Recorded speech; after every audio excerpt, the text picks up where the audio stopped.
We're continue with industrial siding. We have another bill draft, 27 LSO 25. Mr. Fuller, would you guide us through that one, please? Yeah. So Mr. Chairman, this is draft 0.5 industrial siding mineral processing facility exemption 3-02 in the online meeting materials.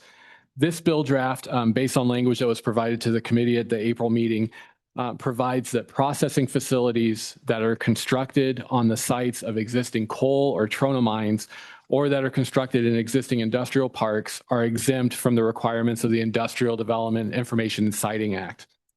The staff comment on page 2, Mr. Chairman, just notes that in light of the committee's discussion, there particularly discussion about subsection A, I just included the entirety of 35-12-119 for the committee's reference. As is typical with any other bill draft, the provisions that are not amended won't appear in a final version of the bill draft. With that, Mr. Chairman, I'll turn to page 4, line 9. And in subsection C of this section that provides that the construction, operation, and maintenance of the following activities are exempt from the Industrial Siting Act, on page 4, 2 new paragraphs are inserted. So first, any processing facility to be constructed within the permitted area of an existing coal or trona mine or on property adjacent to property owned or controlled by the permittee of the coal or trona mine. And then the second exception that's added in the bill draft, page 4, line 14, provides that any leasable or locatable mineral processing facility to be constructed in existing industrial parks as designated by local governments would be exempt from the Industrial Siting Act. And then page 4, the staff comment that goes on to page 5 are just some considerations for the committee. So first, whether there needs to be a definition of processing facility, whether there needs to be a reference to mineral or non-mineral, which, for example, subsection A specifically uses the term non-mineral processing facility. That would be a policy decision for the committee. Then for paragraph 7, the second paragraph that's added here, committee may wish to consider what is meant by leasable or locatable in this context, or whether those terms are necessary or could be omitted. So it would just read any mineral processing facility. Next, whether a date or event should be specified to clarify what is meant by existing. So in industrial parks existing before July 1st, 2027, for example, or if it's in an existing industrial park before the processing facility is constructed. The committee may wish to clarify what may be or must be designated by local governments. So really, I think the question here is it the industrial park that the local government designates, or is it the processing facility that's designated? Just an opportunity for additional clarity. And then similarly, clarifying which local government or governments must make that, that designation that's referenced in paragraph 7. Then, Mr. Chairman, page 5, line 24, subsection D, I'll just briefly mention this. So for the 2 new exceptions to the Industrial Siting Act that this bill adds, subsection D would apply to them. And what D basically means for these facilities is that they must furnish information that's 4 pieces of information that are required for an industrial siting permit application. And they are, just to reference those provisions on page 5, lines 28 and 29, a description of the nature and location of the facility, the estimated time of commencement of construction and construction time, the estimated number and job classifications of employees, and a copy of any studies that may have been made of the environmental impact of the facility. Then page 5, line 31 is a new subsection E that would provide that nothing in this section concerning exemptions shall be construed to limit or prohibit a city, town, or county from negotiating or entering into an agreement with a person that would construct an industrial facility that's exempt under subsection A, or under the 2 new paragraphs that were inserted on page 4 to address the mitigated and unmitigated impacts of the construction and operation of that facility. The staff comment on page 6, just a note for the committee to consider whether references to mitigated or unmitigated are needed there. Page 6, line 18 is an applicability section This would just provide that the act applies to all industrial facilities for which a statement of jurisdiction is received. And here, Mr. Chairman, given that these facilities would be exempt, I do actually have a suggestion here where it says received on in section 2. I would suggest changing that to requested. So on page 6, line 20, instead of the applicant receives, the applicant requests a determination of jurisdiction. Then page 7, line 2 would be rulemaking authority for the Industrial Siting Council, and then a split effective date with the rulemaking effective immediately and the remaining provisions effective July 1st, 2027. With that, Mr. Chairman, happy to answer any questions. Okay, thank you, Mr. Fuller. Committee, any questions for LSO? Representative Riggins, please. Thank you, Mr. Chairman. When it says minerals, does that include natural gas? Is it considered a mineral? Mr. Fuller? So Mr. Chairman, Representative Riggins, are you referring to that language on page 4? I believe so. The mineral processing facility? Correct. Yeah. And Mr. Chairman, Representative Riggins, minerals not defined for purposes of this section. And that may be where, leasable or locatable could play a role, in modifying that term. Follow up? Thank you, Mr. Chairman. I only mentioned that because with the rare earths talked about and the mine sites, I figured people might naturally just clump that together in this. But if we include minerals as natural gas processing, I mean, and technically you could build an entire plant then next to a facility that fits into that geographic descriptions. Okay. Any other questions? Seeing none, we will move on to Deputy Director Bear. And you're bringing a friend. Doctor?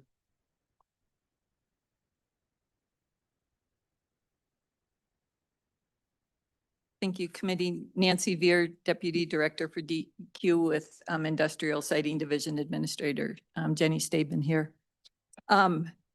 In terms of the bill on the new language, turning to page 4, lines 9 through 12.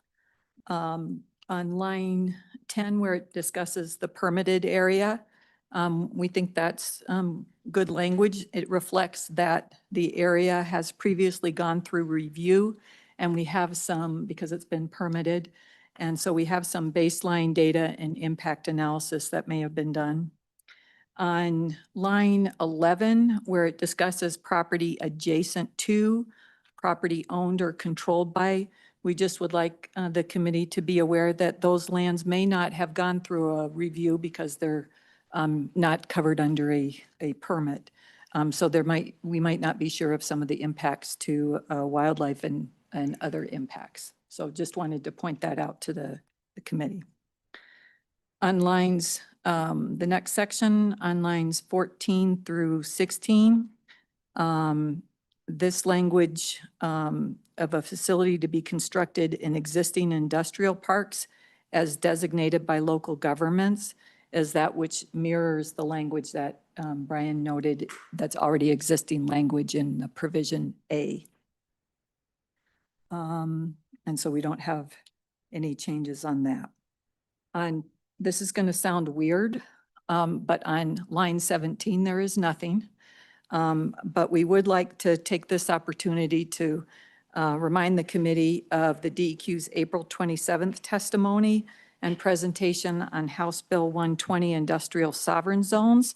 So a suggestion is in line 17 to move the language from A, which is on page 2, lines 20 to 21 on exemptions, to C. So it's taking this A language that talks about industrial sovereign zones established under Wyoming Statute 920-202, and it would move to a new provision 8 here at line 17, with a slight modification that we had presented last month, which would read industrial sovereign zones as established by the Wyoming Energy Authority and Wyoming Statute 920-202.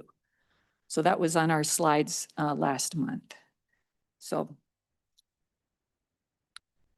And then on page 5, lines 31, going over to page 6, line 5. In terms of the staff comment on this, section E is unnecessary because facilities that are exempted do not fall under the Industrial Siting Act. So we agree in terms of the staff comment there. Deputy Director Veer, so you're saying section E is not required at all? If they're exempted, they don't go under the Industrial Siting Act. Okay. Yep. So there'd be no mitigation impacts or anything because it's not under the Industrial Siting Act? Correct. That could already be addressed, Mr. Chairman, that could already be addressed outside of the Industrial Siting Okay. Act. And then if the committee does decide to go with this novel idea of moving something into line 17 or changing anything in section A, we have some other ideas, but I don't want to get ahead of everybody on that. Okay. And that's what we've got. I believe that was everything that we had. Dr. Stephen, anything you'd like to add? No, Chairman, sir, I can't get my microphone to work, but no, I feel that we there covered everything. Okay, all right, thank you. Committee, any questions? Representative Campbell. Thank you, guys. Once again, I'm a little lost on the industrial sovereign zone. With that, the industrial sovereign zone was created specifically to utilize and take advantages of areas where natural gas is stranded and at a disadvantage. And it was specifically around that concept that an industrial sovereign zone was created. It was with the thought that the state and the counties could work together in a highly industrialized zone already to something that has already gone through intense industrial scrutiny to where the ISC was not needed to go through that review. And we put in as a safeguard a 45-day public comment period to accommodate for that. We have guardrails in place. So I am a little amiss on how to use the language from the industrial sovereign zone for a specific purpose with timeframes and guardrails to a general industrial park. They're not the same. Please explain how that works. Deputy? Yep, this would, and I may have misspoke, so my I apologize if I did. It's to take that exact language that was in section A and move it to the line 17 as a new exemption provision. It did not reference industrial parks. I may have misspoken and said industrial parks. I meant the industrial sovereign zones. All right. Not seeing any other questions. Doctor, do you have, Mr. your Chairman, mic is working now. as you know, I like to talk. But just for clarity, by moving the sovereign zone language to subsection C, that just makes it a clear exemption, not to be confused with any act within the Industrial Siting Act. Okay, thank you for that clarification. Okay, not seeing any questions. Thank you very much. Bell.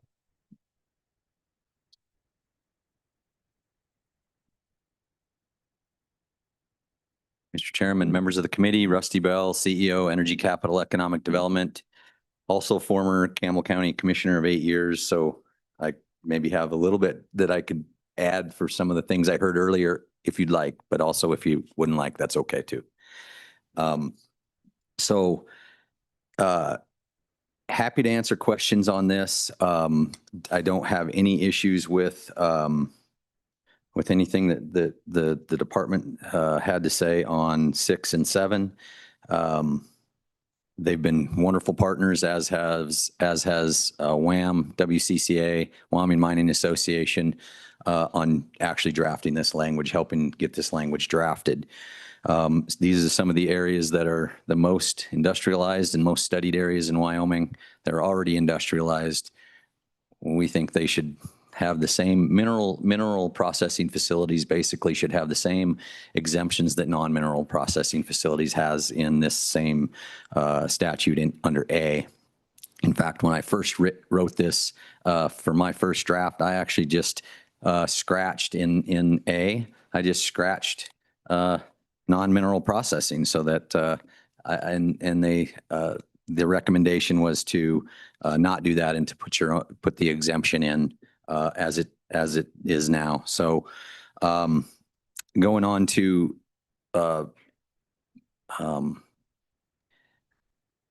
Ms. Bear's recommendation to basically strike E.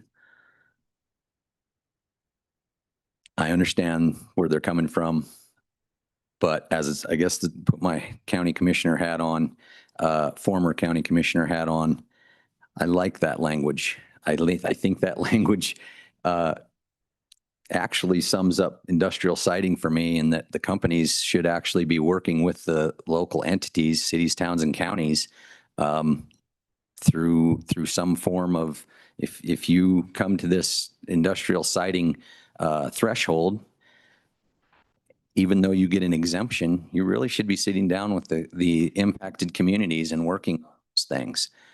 And that really, the companies that I'm working with right now are doing that and want to do that. They want to be part of the community.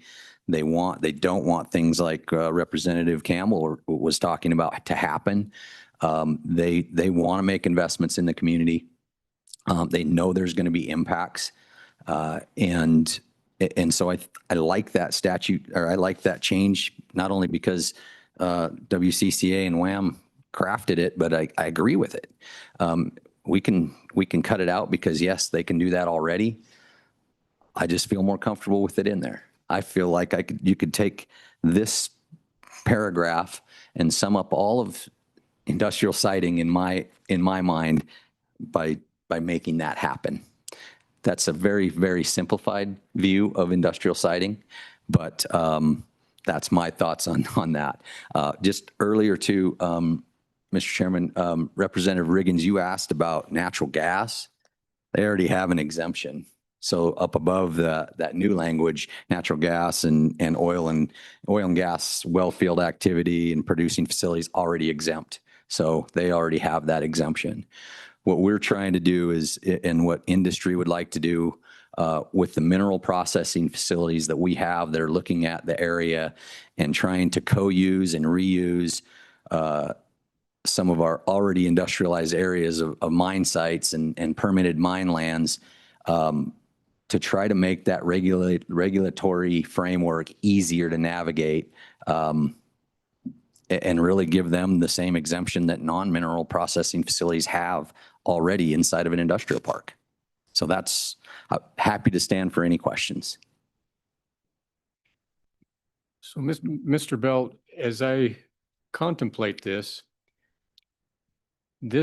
takes the negotiations for impact outside of the umbrella of the ISC and leaves it up to industry to negotiate with the respective communities that are impacted, similar to what 49 or most of the states do that. Wyoming is kind of a one-off where we go through the Industrial Siting Act. So from an industry perspective, do they feel comfortable going out on their own and negotiating these impact fees outside of the industrial siting? So, Mr. Chairman, it's a great question. I can't speak for all companies, certainly the ones that I've been dealing with. I would say yes. But I think really what this does is gives the cities, towns, and counties the ability or that negotiating ability to say, hey, company, we want to sit down with you and we want to talk about these impacts and what the impacts are and how we can negotiate that or navigate that, whether the construction starts now or whether the construction we think is going to start in 2 years, but because of the regulatory framework or financing or whatever might start in 5 years, if we know that if they're going to continually have contact, which they should, they can mitigate that and work through that, whether they are required to hire somebody to help them navigate that, or whether they go through a county attorney. I don't know that's doesn't say anything in here about that, but that would be my feeling, that there's some very, very good folks even in this room that navigate those waters very good and could work with these companies through that process without taking 2 years and costing them $5 to $10 million. Okay. Questions? Seeing none. Oh, okay. Representative Campbell. I really like this idea, Mr. Bell. Thank you for being, excuse me. Thank you, Mr. Chairman. But my concern with this is how some of these smaller communities just don't have the funding. You know, a community that only has a budget of $5-6 million, they don't have the funding to hire a consulting firm and to do on that. And to where I totally agree with you. And by the way, I love this idea. But how do we compensate for those smaller communities that can't afford to have consulting firms and such? Mr. Chairman, Representative Campbell, that's a good question. And I'm not going to try to pit counties against each other because they're all friends of mine. But most of the counties that we're talking about, that if they have mine site areas and mine permit areas, they're not those counties, and they are going to go through that industrial siting process. Now, let's just say they want to be exempted, that go through this exemption. A company could come say, I mean, if this was passed, they could come and say, we want you to create an industrial park so that we can. And I mean, it's quicker to recreate an industrial park through county or city or town processes most of the time than it is to go through industrial siting. Much quicker. And so you could, create an industrial park, and then there would be that conversation. There should be that communication, no matter what county, city, or town. There should be that communication from companies. And really the responsibility of that negotiation should be on the company. And I think that's where the cities, towns, and counties, I mean, have to have, should have some backbone, and they all have a county attorney. And so they can all say, we're going to have our county attorney start this process. And if we need to hire somebody to help, then, that's an impact, right? That should be mitigated. So, I think that there's room in here for 99 cities, towns, and 23 counties. So is the language perfect?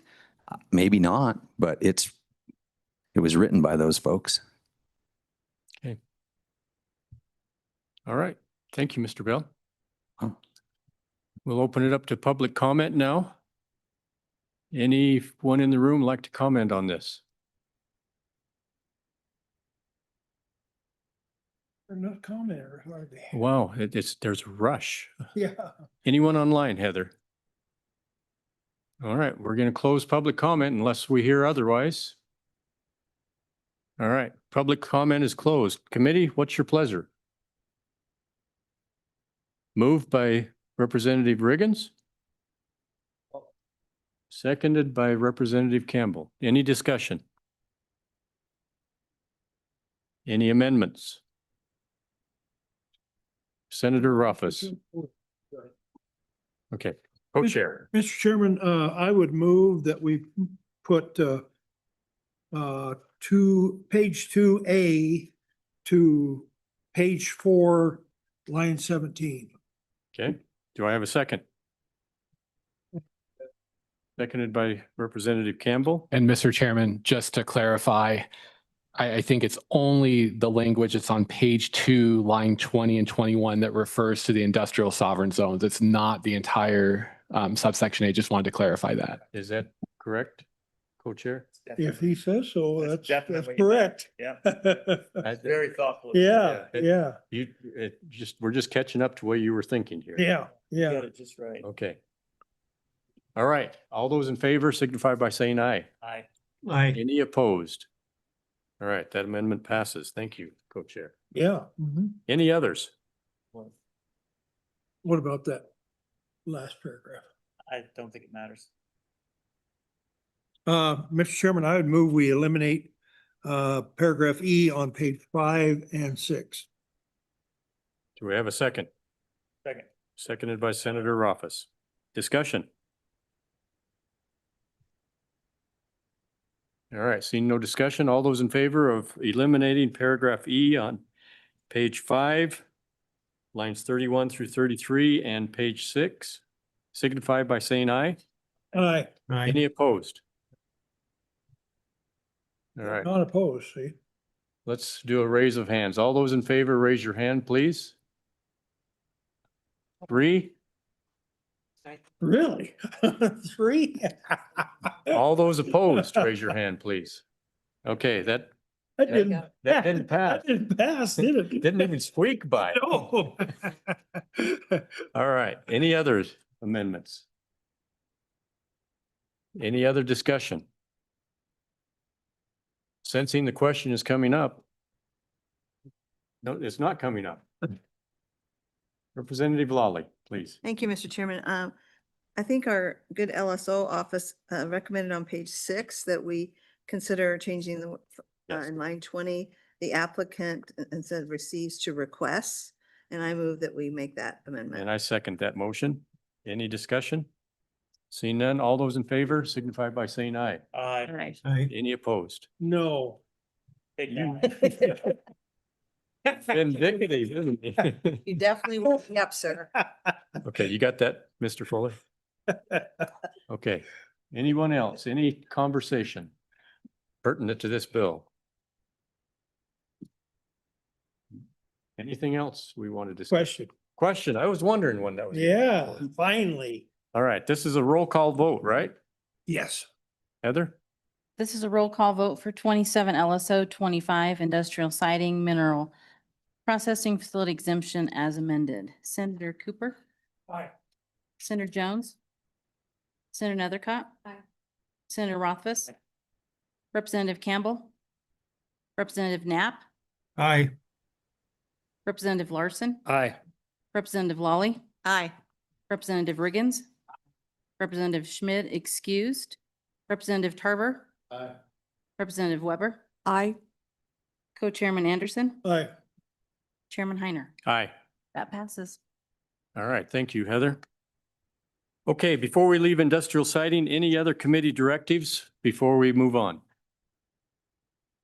Representative Weber, please. I would like to request a bill draft for LSO that amends the schedule and payment structure to cover real-time cost of impact payment assistance.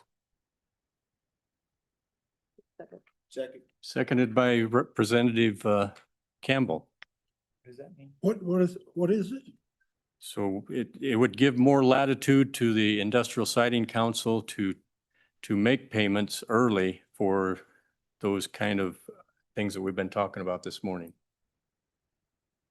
Like long lead time items, specialty equipment. Mr. Chairman, Yes, didn't we say we were going to have another bill come back that yes. we did in the past? So we will have a bill plus, we'll have two then. options, yes. Hmm. Senator Rothfuss? Yeah, I still don't know that I know what the bill is going to do. Can we get a little more depth of what the expectation of that bill draft is going to look like? Yes, Mr. Chairman. Yes. Thank you, Mr. Chairman. I think what this would do would get the payments out up front for some of these high cost things that could come with some of these big projects so that the communities and taxpayers are not on the hook or thinking that they're on the hook for some of these big dollar items before the projects come in. Representative Campbell. Mr. Chairman? The Representative Campbell. I'm sorry. Thank you, Senator. And Senator Rothfuss, I'm looking at this that I would like to look into under existing statute as it is, where right now, the way that I read that in Romanet E is that currently the director has the ability to approve things. And so I think this would just give them the specific ability to address these things when they arise. Is the intent that I'm looking at, sir. Senator Nethercott. Thank you, Mr. Chairman. I think there's full support for the idea. And I think the idea has been articulated well. But for a bill draft direction, there may need to be more substance here so we understand what we're voting on as opposed to a conceptual idea. So it sounds like Representative Campbell has a more clear idea of what he'd want that language to look like. So because he's looking at the statute now in subsection E, if you can give the entire statutory citation so the public can follow along instead of just subsection E, that would be helpful. And then identify more specifically the language you would like to use to amend or change subsection E of the statutory section you're referencing. Thank you, Mr. Chairman, and thank you, Senator. I am not a lawyer. I am your basic oil field worker. And as such, I'm reading Romanet E there or subsection E, where it says, a permit may be issued conditioned upon the applicant furnishing a bond to the division of an amount determined by the director from which local governments may recover expenditures in preparation for impact to be caused by a facility if the permit holder does not complete the facility proposed. It further goes on, the next sentence states, the permit holder is not liable under the bonding if the holder is prevented from completing the facility proposed by circumstances beyond his control.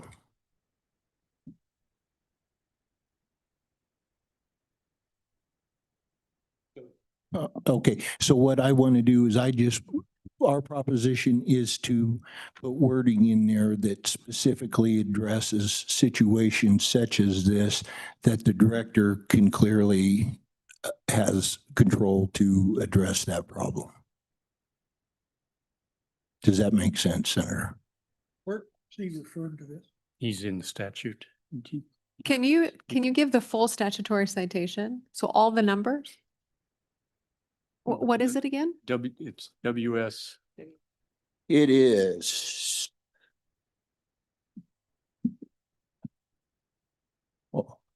WS 35-12-113 in parentheses E.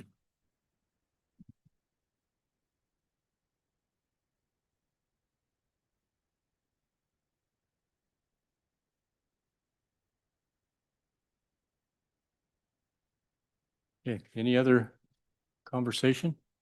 Senator Rothfuss. Thanks, Mr. Chairman. I guess I don't see what this bill would do that the other bill that we're looking at next time doesn't do, because it seems like it literally does that, but in a very well-defined manner.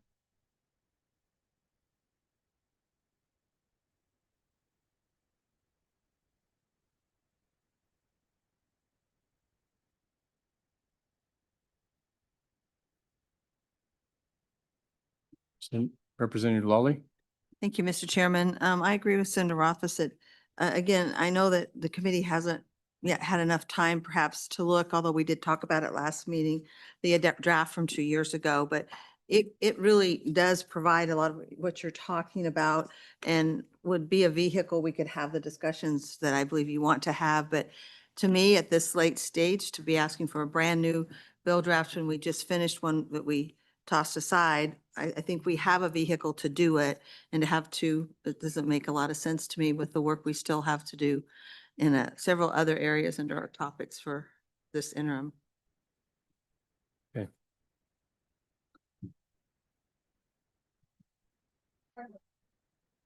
All right, question being called. All those in favor of Representative Weber's motion signify by saying aye. Aye. Aye. Any opposed? No. No. All right, we're going to have to do a raise of hands. All those in favor, please raise your hand. 1, 2, 3, 4, 5 up there. 6, we got 6. All those opposed? All right, that motion fails. Okay, any other committee directives? All right, with that, we'll move on to energy dominance. Our room is filled up from this morning. Apparently, this is a topic that's a little more interesting. You guys should have been here this morning. We had some interesting conversations on other topics. So we'll start with energy dominance, 27 LSO 23. Mr. Fuller, would you explain that one to us? Yep, Mr. Chairman, this bill draft utilities regulation exception for electricity generators. This is draft 0.5. It is 6-01 in the online meeting materials. This is a bill draft the committee requested in April based on language that was provided to the committee. And it would provide that certain electricity generators would be exempt from regulation as a public utility under Title 37 of the Wyoming statutes. Starting on page 2, line 11. So in the definition of public utility in 37.1.101, none of the provisions of that would apply to, and then a new subdivision 11 that's added on page 2, line 11, that says any electricity producer that exclusively serves one customer with electric demand of not less than 25 megawatts or not more than 4 customers with an aggregate electric demand of not less than 100 megawatts. The staff comment is an alternate version of the bill draft that includes some of the provisions that the committee discussed in April. And primarily, the one that was most prevalently discussed was limiting the exception to electric generators that provide service to customers for new or expanded demand. And then regardless of the alternate version or not, the committee may wish to consider whether other limits or requirements should be placed on this exception. For example, clarifying that an electric generator that is already regulated as a public utility is or is not eligible for the exemption. The key differences in that language, in this alternate version on page 3, line 24, is the addition of the subdivisions on page 4, lines 12 and line 18. So the exemption and the top language on page 4, that subdivision 1 is the same. It's an exemption for one customer up to 25 megawatts or 4 up to 100. But then it also provides that the electricity generation for this exemption must be for electric demand for a customer that is new or expanded on and after July 1st, 2027. And then the paragraph, subdivision 3 on page 4, line 18, would allow the Public Service Commission to request information from any person seeking to utilize this new exemption to ensure that they qualify for that exemption. Again, this language on the bottom of 3 and all of page 4 is an alternate version from what was provided to the committee in April.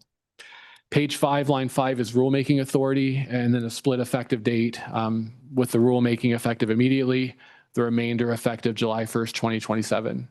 With that, Mr. Chairman, happy to answer questions. All right, thank you, Mr. Fuller. Committee, any questions for LSO? Any questions for LSO? Mr. Obermueller, it looks like you're up next.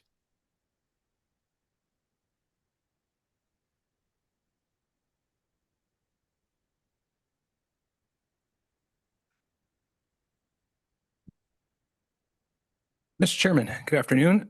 Pete Obermueller, President of the Petroleum Association of Wyoming. I'm glad to have a non-controversial topic to talk about for the afternoon. Thank you. Mr. Chairman, I don't think it's a good use of the committee's time for me to just repeat everything that I said at the last meeting. I will just maybe give just a couple introductory remarks and then I will step aside. There's lots of people who have thoughts about this that I think the committee would benefit hearing from. I would just say that since April meeting that the facts on the ground have not changed. We are in a situation where electricity customers in the entire state essentially are facing one of 3 and at least one of 3 and in some cases multiple problems as it relates to electricity: price, capacity, and reliability. And at this point, we, after, years of trying to work out an agreement, as Representative Lawley talked about, we're unable to do so. And at this point, we believe that it is, the situation is untenable and needs oversight of this committee and the legislature to solve. So with respect to the bill draft as written, I will let some of my colleagues, particularly related to sort of non-oil and gas large consumers, to talk about the staff suggested alternative. I don't believe that meets the needs of large customers that have current demand, number one. And so my personal preference is to stick with the simple draft that I presented to you at the last meeting. And with that, Mr. Chairman, I'm going to stop. I see the PSC is here in force, and along with lots of other people. So I will step aside and perhaps come back if there are other questions that I can answer later in the day. Thank you, Mr. Obermuller. Any questions? Senator Rothfuss. Thank you, Mr. Chairman. Mr. Obermuller, as we look at the draft on page 2, we've got a couple of kind of key number concepts. One is this idea of having 25 megawatts for an individual consumer. And then another is the idea of not more than 4 customers, and then it aggregates up to 100 megawatts.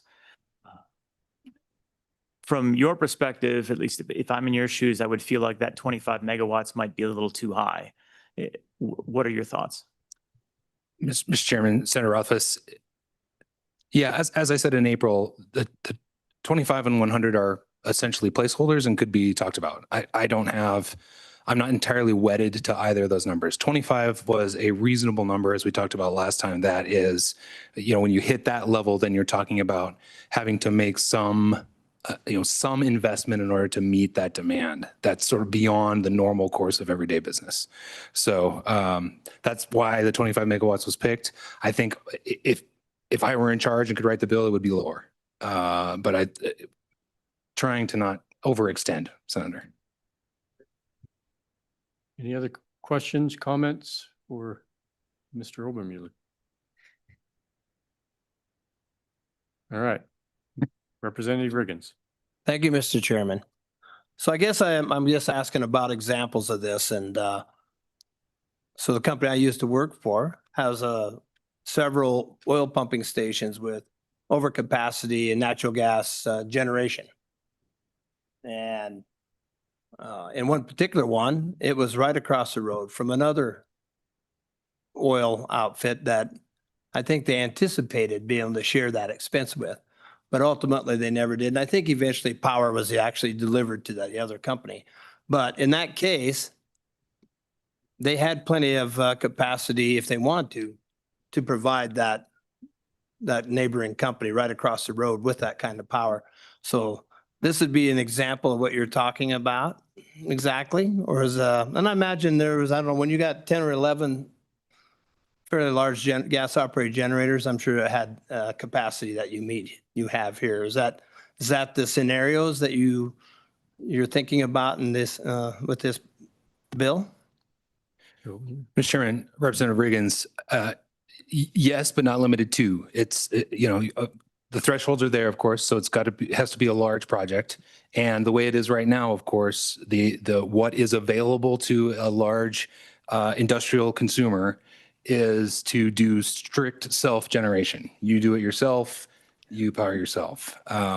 And what this opens up is the possibility of working in concert if it's more than 100 megawatts under this particular number. Again, that's a placeholder. So yeah, it opens up the possibility, just some other path to generating power that's necessary to meet expanded demand or new demand.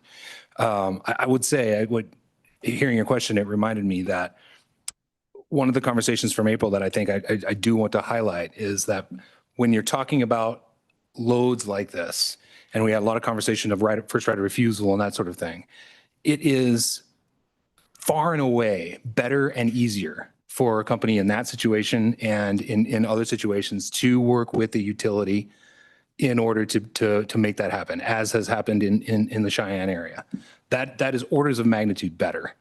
It's the first right of refusal happens automatically because of that. If that option is foreclosed, what this does is open another option. Follow up? Seeing no further questions, Mr. Obermuller, thank you. Thank you, Mr. Chairman. All right, Mr. Bush.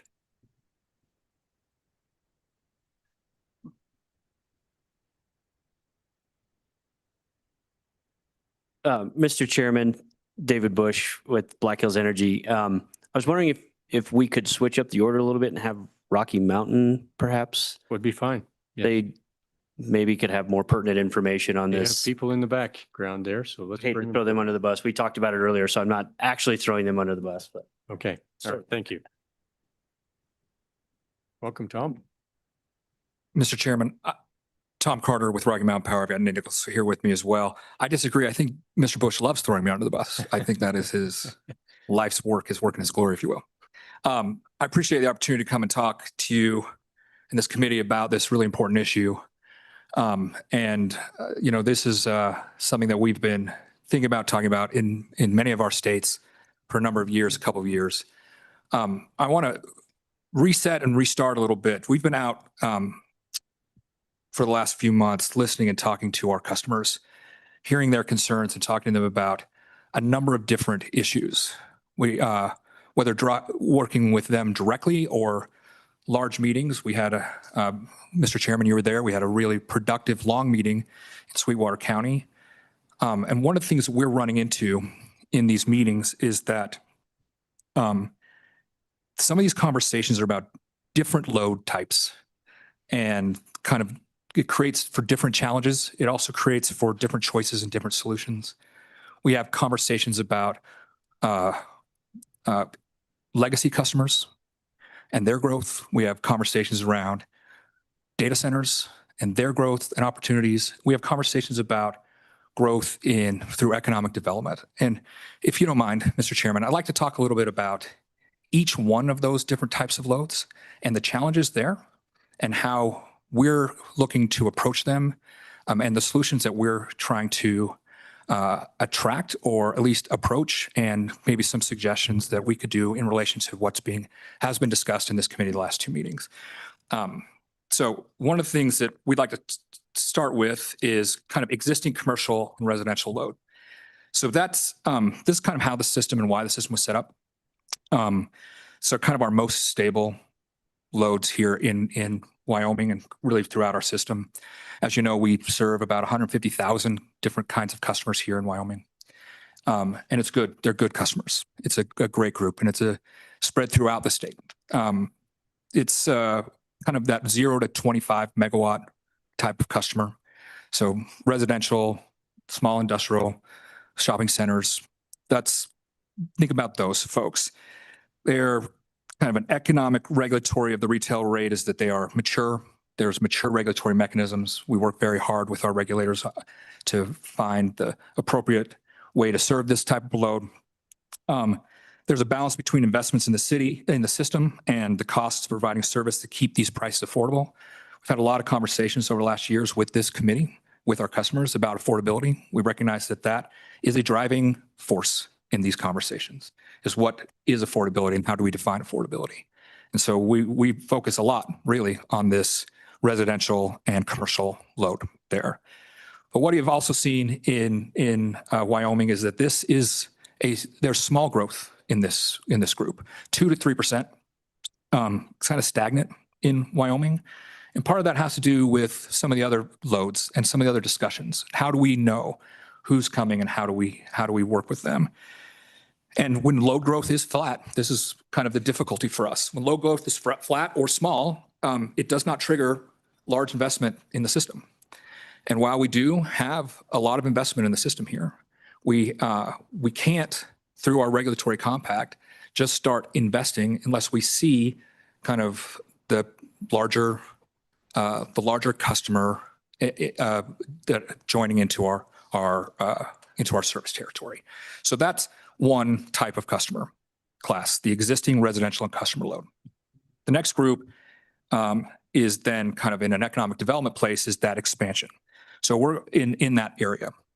Primary commercial industrial loads of like manufacturing, extraction, cement, or even a large Walmart could fall into that space. The challenges for them are not generally politics or policy or even generation. They are upgrading of transmission or distribution lines.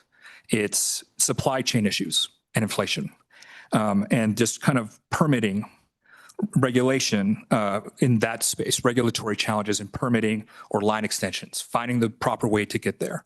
Generation tends to not be the challenge, but it's how do I get those electrons to the right place at the right time, and who should carry the risk and the cost of that investment.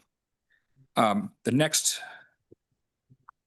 next two ones are the hyperscalers and the economic development, or what I refer to at times, and I oftentimes get in trouble for doing this, and that's why they call me Too Far Tom at times, is a speculatory load. And load that could come and may come, but we're not sure if they will come or not. Maybe they don't have an existing customer yet, but they could potentially have an existing customer, whether it's in the hyperscaler space or in an economic development world. There is no existing revenue model for the utility to be able to do this. And the question we have to ask ourselves, not just as a utility, but as a state, is who should carry the risk on a speculatory load?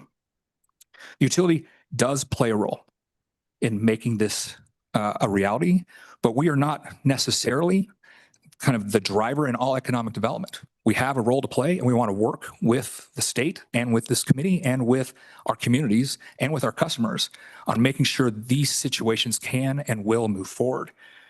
So we've worked hard. We've worked hard as a company. We've worked hard as a community to try and identify potential pathways forward for all these different types of loads and customers, because we recognize that what's happening maybe isn't working. And I also want to be clear that I'm talking about our service territory, right? There are things that are working in everybody else's service territories, or maybe not working in everybody else's service territory. We have a lot of great conversation in the state about what's happening in and around Cheyenne. And that's fantastic. But Cheyenne is different. It's different than Sweetwater County. It's different than Converse County. And that's what makes Wyoming great, is that there are different things going on in different parts of the state. And so maybe there isn't a one-size-fits-all solution for all these problems. And that's, I think, what's beautiful about how we're approaching this problem. Let's not try and just pigeonhole a solution, but let's identify ways to allow for regions and industries and organizations to find the solution that works best for them. And really what I think is what we're trying to approach this is around stability. Stability for current customers, stability for the state of Wyoming, stability for the utility. I think before we take major action here in Wyoming, we need to ask ourselves, will this have a net positive impact on every customer base, or will it pit customer against customer? And that, I think, is a very important policy conversation that we need to make sure we're asking around any piece of legislation that comes before this committee or in front of the legislature as a whole. But we wanted to bring forth solutions because this is about direction and choice. And in the end, it's about tools. What tools do we need as a company? What tools do we need as a state? What tools do the communities need to be able to attract and retain the right businesses, and also empower the right growth? And as you know, this committee is not the only committee that's talking about this. So we've been challenged by this committee, we've been challenged by corporations, and we've been challenged by our customers to come forward with solutions. We have the principles of a solution that Nate and I are going to outline for you here. And then our hope is to have more specific language to get to you within a day, at most two, that we will happily email to this committee, that we've been asked to send also to the corporations committee, but and we'll happily answer questions on all these principles. So let's start here. I will say some, Nate will say others, but I'm happy to pause to answer questions, Mr. Chairman, about the different types of load before we get into our proposed solutions. Okay. Any questions? So Mr. Carter, when you value your company, do you put a value on the certificated area that you have for the company? Is there, and I don't care to know what that value is, but is there a value for a certificated area? Mr. Chairman, absolutely. Service territory is the bread of life for a power company. Our service territory, how we serve our customers, how we work within our customers, that's part of how we generate bonding, how we work within our rating agencies. There are a number of pieces that go into that. But yes, having access to having access to customers is as part of how this all works. Additionally, having access to customers is how we spread out the benefit and the burdens of having an integrated system like this. And so if there was a drastic change in the types of customers or the access to customers, that would change some of the important math related to recovery of costs and rates. If we were to shift the denominator, if you will, in kind of the math, then a customer class would have to make up the balance if all of a sudden a large ratepayer was removed from the system. And so there's a lot of ways to value our service territory. And follow-up question to that, in Sweetwater County just recently, your organization made the statement that you're not generation constrained. Correct. You have the generation available. That's right, Mr. Chairman. So we, as you know, we have a number of power plants, thermal generation throughout the state of Wyoming, also have wind generation throughout the state of Wyoming. I think we have close to 5 gigawatts of generation in the state of Wyoming. And that's a lot of power. We serve just under 1 gigawatt of load here. Now, that capacity is not necessarily reserved for all the state of Wyoming, right? We build power plants. Part of the math of electrifying the West is you build power plants where the resources are. So you look at where our power plants are, it's because it's close access to coal or gas or wind or solar. Like I don't have solar here because I'm going to build solar in southern Utah or Arizona where it's sunny places. There's good wind here. There's phenomenal coal here. There's amazing natural gas here. So of course I'm going to build that type of power plants here in Wyoming. We have built additional infrastructure, transmission to move those electrons to population bases. But we also need infrastructure to serve the population base here. And that's been some of the struggle that we're talking about is as population continues to grow, and it's been somewhat stagnant, as I mentioned, it's been 2 to 3% or somewhat stagnant. But as organizations or new industries want to come to Wyoming, or those industries want to grow, it's how do we look at that infrastructure, whether it's transmission or distribution, and enhance or develop that infrastructure to serve that growing load, and ask ourselves the question: is that a real load, or is it a speculatory load? Do we have the tools to identify which is real or which is speculatory? And that's, I think, a tool we want to talk about. That's how we want to make sure that we are investing in the right places for that infrastructure, because the generation is available. It's the other infrastructure and who should carry the cost, who should carry the risk to ensure there is no stranded asset that goes back to the retail base. Okay. Oh, yes, Senator Office. Thanks, Mr. Chairman. I want to follow up on that. So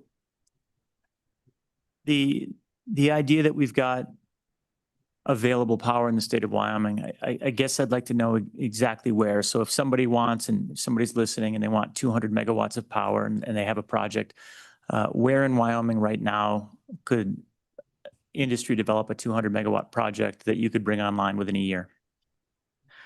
Mr. Chairman, Senator Rothfuss, it's more complicated than that, because it's not about generation, it's about transmission. So if I need to understand how I get those electrons to where they want to be. So it's quite simply, if they want to work with us to build to a location, they need to enter into a potential service agreement with us through Schedule 400, and we can identify the best location for them to go. Okay, Mr. Chairman, but I kind of like, we've been having this conversation. I've been involved in this conversation for 15 years. So I feel like in that time, there could be an answer to this question available. I'd really like to know, I understand that, for example, Laramie, you serve Laramie, my home, we don't have transmission capacity, so we're isolated and we can't have any more power. We understand that. But this is the first time I've heard that you actually have excess power available and that you're just ready to deploy that. So that's a new thing, which means that somewhere in the state of Wyoming, we could deploy that power. And we might need direct transmission, but I'm talking, is there a place where I can build across the street from some asset that you've got for a reasonable price? And again, not having to get long-term or long distance connectivity or anything like that in a reasonable period of time, have access to that power. Can you commit to that any place in the state of Wyoming? Mr. Chairman, Senator Rothfuss, I appreciate the question. There's not a simple answer to that question because, we have access to, we have access to our power plants. We have the ability to site near our power plants, but there is still like identifying the opportunity within a contract with a potential customer. It's just not as simple as that. I'm happy to identify or work with a potential customer to say, tell us what you need, tell us where you want to go, tell us how that works, and then identify that location. But I can't off the cuff or off the top of my head say, if you go here, I can deliver. If you site right next to the Dave Johnston power plant, you can have 200 megawatts today.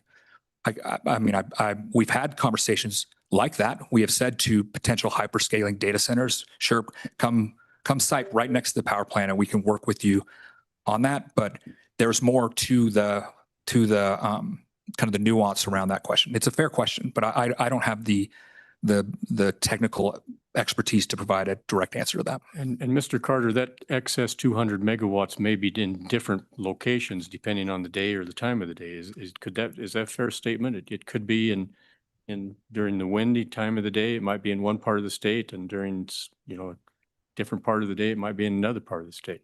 Mr. Chairman, yes, thank you for clarifying. It is one of those things where it depends on exactly what is happening when, and it's not necessarily, at this power plant or that power plant. It all depends on the moment and how we deploy it. So there is I'm not an engineer, so there is some engineering that would be involved. Mr. Chairman, follow up. Senator. So, all right, along those lines, then let's look historically instead of prospectively. If we can't get a specific location in the state where a large power load can come online within a reasonable period of time, because we don't have the capacity to do that at this point, let's look at it from a historical standpoint. Let's look at the last 10 years. Over the last 10 years, where in the state of Wyoming has Rocky Mountain Power brought online, we'll say, new loads over 50 megawatts? Mr. Chairman, I don't know the answer to that. We have not had anyone take us up on our Schedule 400, which is still a new tariff. But that isn't to say we have not been shopping. We have to anybody that comes, any organization or company that comes to us and says, we'd like to site a large project in your service territory, we offer them our entire service territory and say, we'd like to serve you anywhere we go. I think the misnomer is that electricity is the only barrier to entry in participating in some of this growth. Electricity is one of the barriers to entry, and I've been very clear, and I will continue to be very clear, that we have to provide solutions on this specific barrier to entry. But it is not the only barrier to entry. We have talked to potential large customers, and we're talking 50, 100, 200 megawatt customers, and offered them, a ramp forward in Wyoming. And they've said, that's great, but we also need access to water or fiber or airports or workforce or. And so then they choose someplace around Salt Lake City or someplace around Oregon. We do believe, though, that Wyoming will continue to rise above other areas within our service territory. And that's what I mentioned. Our service territory is different than some of the other service territory providers in Wyoming. And that is, we just don't have some of the opportunities and options within our service territory. These large load customers don't necessarily care about political boundaries. So they'll say, yes, Wyoming is great, but maybe Salt Lake can give me something else, or I can be as close to an opportunity or a tax credit or something else in Utah or Oregon or Idaho. We have not cited a large customer like this in the last, however many years in Idaho as well. And it's not for lack of trying. Mr. Chairman, so over the last 10 years, I think to summarize that, you don't have a list of any customers that have located 50 megawatts or more in the state of Wyoming in Rocky Mountain Power Territory. Is that a fair assessment? Mr. Chairman, that is a fair assessment. Now I can go back and ask and see if I am incorrect. I don't have it. I assume that is. Well, Mr. Chairman, I'll make this formal. I asked the same question last time, but I'll just ask explicitly this time for the next meeting if we talk about this again. I would like to see that list of, and we'll even go down to 10 megawatts, any new build 10 megawatt projects over the last decade in Rocky Mountain Territory. Where would those be, and where was the power available? So the next question I have then is, Mr. Chairman, if I may. Yes. Getting to the concept where the certificated territory is effectively a trade. It's a trade. You provide a guarantee of reliable, dispatchable service to the community in exchange for the certificated territory. That's effectively the deal that was made a long time ago. In many of the territories around the state, many locations, and again, I'll go back to my home city, Laramie is a good example. There is no realistic path for, in a timely fashion, we'll say 100 megawatt load to be deployed in Laramie, Wyoming. And we've had extensive meetings to kind of take a look at that. We're talking at least a decade out. If there were a third party that could do that in a year and a half, we'll say arbitrarily, right? Very aggressive, but they've got a line on some natural gas reactors that are portable on skids, and they can bring in 10 megawatts and they can do it, or 20 megawatts, whatever the case may be. And they can get that done. They have a line on it. Why would we want to defer to the existing agreement, which says, nope, you're going to have to wait 10 more years because it's not part of our plan, when we have a third party that can do that and can provide the reliable, dispatchable power in a much shorter period of time? I guess I want a defense of the current system in our modern world when you've already basically said, no, we can't do that for you unless we wait about 10 years.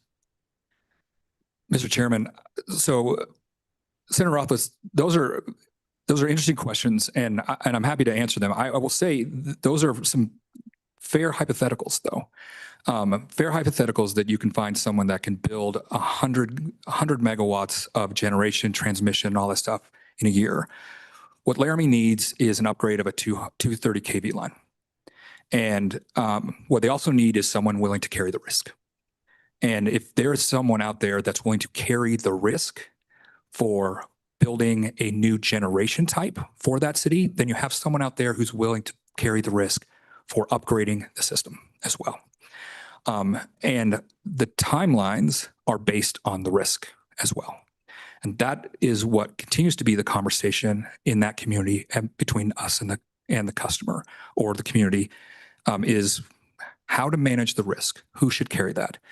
Should we blow up the entire system because there is a hypothetical idea out there that maybe someone could do it faster and cheaper, and that maybe they could, they have access to pricing from 50 years ago. Maybe they have access to timing from 50 years ago. I think that there's a lot of maybes in that question. And so should we say, we spent 100 years building up a system that's working to identify opportunities and differences when in fact, the tools we need are who should manage and carry the risk. What's been proposed to us often is that either the company or a rate base should carry the risk for a hypothetical question, for a hypothetical load. For people who have yet to come and talk to the company about maybe locating in these parts of the state. They come and maybe have meetings with an economic development organization or with the legislature or with someone else. But when asked, have you talked to the company? The answer is no. Come and talk to the company, and we can potentially put together a pathway forward on carrying the risk. So, Mr. Chairman. On that point about carrying the risk, we have discussed this before. Nobody wants the ratepayers, the standard residences to carry the risk. I think everyone agrees on that. But part of the underlying consideration here is you carry risk at a greater cost than industry might be willing to pay for that risk. In other words, it's a different value equation for an entity that might want to work with one customer and build a line between a provider and a consumer where you can see from one location to the other, right? The risk is a different risk profile, and it might even be greater risk because we don't have the redundancy, certainly, but it's greater risk at a lower cost. So the concern that I have is when you say that you don't necessarily want to carry the risk, I'm with you. I don't want you to carry the risk on behalf of the ratepayers because it might be a high risk proposition that's trying to be done at a lower cost and there is no value to the ratepayers. My question then is, when we're in a situation where from your perspective, you don't feel that the ratepayers should carry the risk, we don't feel the ratepayers should carry the risk, the ratepayers don't feel they should carry the risk, why is it a no instead of a why don't you take care of that yourself? Right now it's a no, and it should simply be a, yeah, we don't want part of that project. Mr. Chairman, so that's what we're here to talk about. Like, we have identified tools and opportunities to shift the risk to the cost causer or the risk causer. We think there are appropriate tools out there. We have a tool in place in Utah, so we think our Schedule 400 should be tightened to allow for tighter timelines to identify which load is real, which load is not.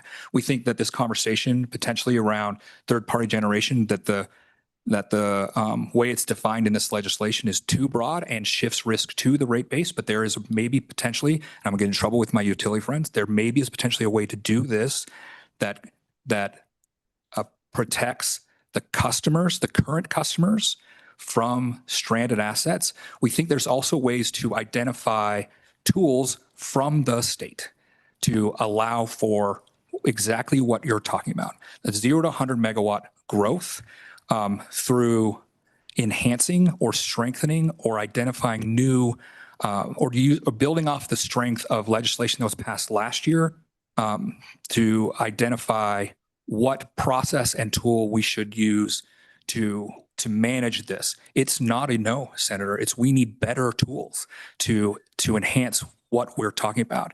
We think that the way it's currently crafted shifts cost and shifts risks. We think that we are here at the table to provide an alternative pathway that protects current customers and allows for options without putting the entire state at risk. So it's not a no. We think that there's a way to do this more expeditiously. Mr. Carter, you said you had some ideas. We'd like to hear those now. Absolutely. I'm going to pitch it over to my colleague. Mr. Chairman, Nathan Nicholas from the Cook Law Firm on behalf of Rocky Mountain Power. Some proposed language that we're working on, and we'll get to you guys shortly, tries to address all of these problems by splitting into two different categories. The first category being regulatory changes that we believe need to be changed in order to allow us to solve some of these problems. And then the second one is actually some statutory changes and beefing up some of the economic development tools that the legislature has passed in the past in order to reduce the risk for everyone and sort of silo the risk from the existing consumer. the first two sections deal with large load and new large load customers. So covered loads in this language is 50 megawatts to and above, creates formal timelines and deadlines for application for these large load requests, and sets deadlines and procedures and processes for the utilities to respond, all governed by the Public Service Commission. It also codifies that, bolsters the large load statutes that are in existence, codify that the cost causers, being the power requesters, have credit support, certain default and termination provisions, and generally over a 5-year term. This ensures that the large load customer pays all the incremental costs. The non-participants are shielded from the subsidy or stranded risk cost. And then this section also then creates a limited alternative pathway for third-party generation on instances where the utility can't serve. And this language in here sets that limit at 200 megawatts.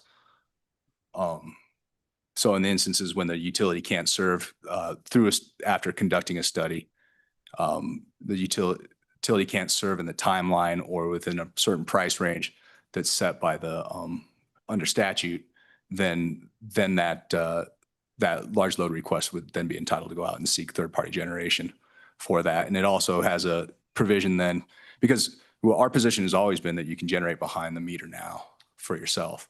This creates a different situation where a customer can go out and hire a third party to generate for them, and also provides a provision for common campuses. So if there's a common campus for the same industry, generally owned by the same owner, then they can generate for the entire campus rather than only for one facility. The next section that deals with regulatory issues is the utilities currently are restricted in how much they can build. As Mr. Carter mentioned, they plan on 2 to 3% growth every year, which is essentially flat. So the statute says that the utility upgrade has to be used and useful. So the utilities currently restricted or handcuffed from going and building high grading facilities for future growth, which is how we end up in the problem we're at, because we have stagnant growth, and utility goes and says, well, we need 10%, we need a 10% rate increase because we need to build a new 230 kV line to Laramie. And then what you end up with is the adversarial process as it was set up, comes back and says, well, you can have 3% because Laramie doesn't quite need a 230 kV line. They really only need 5 megawatts to serve what's currently in existence. And so this would allow, within very strict parameters, for the utility to go to the PSC and ask for maybe a little additional money in the rate case to build infrastructure today for use that may be used and useful in the near future. And the theory behind that is, if you spend $1 building infrastructure today, that same infrastructure in 5 years could cost $5 or $10. So why aren't we building it today? And then that would allow the utility also address some of these sudden population increases, sudden demands that may arise. And this is more meant for that 0 to 25, 0 to 100 megawatt area where some unexpected request comes and, oh, by the way, we've been able to overbuild that line for the last 5 to 10 years. Then we get into some of the economic development sections. And the question is, how do we silo risk from the utility and the existing customers for these large loads and speculative loads that are coming in? And one of the things we propose doing is expanding the industrial sovereign zones legislation. The idea would be that a county could then through their economic development processes, designate an industrial sovereign zone. They would take that to the State Land Investment Board to get that designated by the state as an industrial sovereign zone.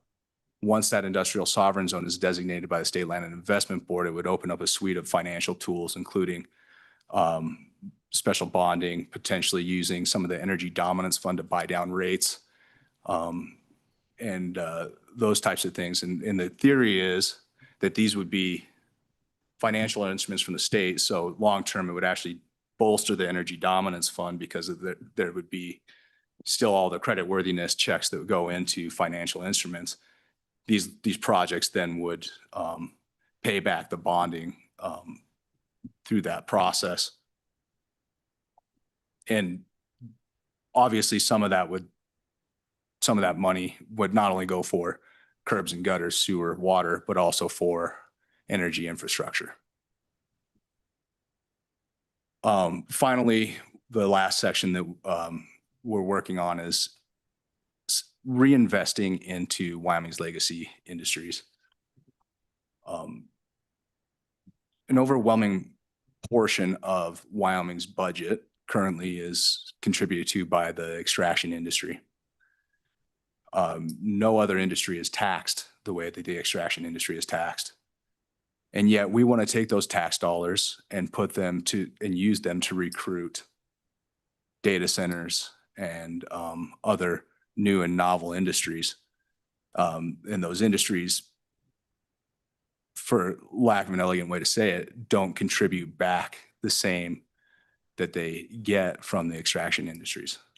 So this would create a system for taking some of the money, setting up again, bonding and loan investment tools for the extraction industry so that they can expand and modernize their infrastructure. One of the problems that we identified is that a lot of these industries operate on rail thin margins, and the state's done a good job of trying to extend their livelihood and profitability by giving them tax breaks, severance tax breaks, and things of that sort. Sometimes though, and we think we see this in Sweetwater County, is the razor thin margins that they're generating out of those mines, we could be using state funds to help backstop some loans for them to lower the risk and lower the cost to enter into some of these large power contracts and invest in some of their infrastructure. And specifically, this isn't just for electrical infrastructure. This would be for all infrastructure needs. That's a very, very high level view of a 18-page document. So I'm happy to take any questions, or Tom, if you have anything to add. Before we yield to questions, Mr. Chairman, members of the committee, we recognize that we've only provided you with kind of a high view of something we've really been working on, but we want to know that we've really been working on this, and we've been listening. We recognize the frustration. We hear the tone of voice. We've talked to our customers, legacy customers, our industrial customers, our potential customers, and our residential customers. And we've listened to the legislature. We've listened to our elected officials. We know that we are working to find solutions. We want to bring you solutions. I want to apologize that we're not able to share with you the specific language today. We will get it to you tomorrow. That was not intentional. When you listen to a lot of people, it sometimes feels like you're listening to no one. There are a lot of opinions. And that's kind of the hard thing here is that's why, as Nate mentioned right now, this document is 18 pages. It's a lot. There's a lot of detail in it. But we want to make sure we're addressing every question to find a larger solution than just, hey, maybe we can fit all these problems into one 40-line bill. No, these are big problems. These are generational problems. As Mr. Nichols mentioned, these extraction industries, they power the state. They provide a vast majority of the revenue to this state, and we should do everything we can to continue to find ways to assist. I don't think we should pit industry against industry. I don't think we should pit rate class against rate class. I think we should find ways to, as a state, invest. And I think there are tools already available in the state. Our proposal is to enhance those tools and provide tools to everyone to look forward. And if we are unable, as we mentioned, there is a limited path forward. It's more limited than is laid out in the current legislation, but I think that it's somewhere, we'll probably end up finding some place in the middle, but I think that once we get you this language, you'll be able to see that we are serious about solutions. Okay, thank you. Senator Jones, please. Thank you, Mr. Chairman. If we could just back up for just a second, I'm sorry, I was unable to attend the meeting in Sweetwater County because of prior obligations, but are you right now able to provide enough stable electricity to provide the needs of the new Trona expansion in Sweetwater County? Mr. Carter? Yeah, Mr. Chairman, thank you, Senator. This is also an additionally nuanced question, and we are working with our customer out there to find solutions for them. We had a very robust conversation about this during the Corporations Committee as well. But at the end of the day, we have to be able to identify the specific infrastructure needs for that customer. And so I'm not a part of those negotiations, but I know we are working extensively to find a solution for those customers. But right now you don't have the capacity or the means to provide them with what they need. Sorry, Mr. Chairman. Mr. Chairman, I would not say capacity. I think capacity is a term of art related to generation. I would say it has to do more with other elements of infrastructure that we are working to identify costs and timelines and timing. You know, one thing that was talked about earlier in the day in relation to another topic had to do with the supply chain. Supply chain is impacting every element of every business. And I'd like to share some of the supply chain restrictions and issues that we're running into as well. You know, a transformer used to be a 32-week supply chain issue for us. Now it is a 200-week supply chain problem. Meter packages went from 12 weeks to 72 weeks for us, and breakers went from 72 weeks to 200 weeks. We are working to shorten those weeks, shorten those opportunities, and to identify new and maybe better opportunities as Senator Rothfuss mentioned, as we try and shorten windows. But the capacity is not the issue. It's other elements of supply chain or infrastructure that we're trying to identify appropriate solutions to help with that specific customer or those specific customers. Senator? I have a couple more Yes. questions, Mr. Chairman. Thank you. And kind of a follow-up to Senator Rothfuss's question. Are you aware of any industries that you've lost in the state just solely because electricity couldn't be provided by Rocky Mountain Power? Mr. Chairman, I know about rumors and conjecture related to industries and customers that we have not been able to serve. I'm not a part of our negotiation team. I know that there are conversations going on about, hey, they're not coming because of you. I've heard that. I've been told that. I always say, if someone says it to me, have them call me. Have them call me, have them call our customer team, have them call the president of the company.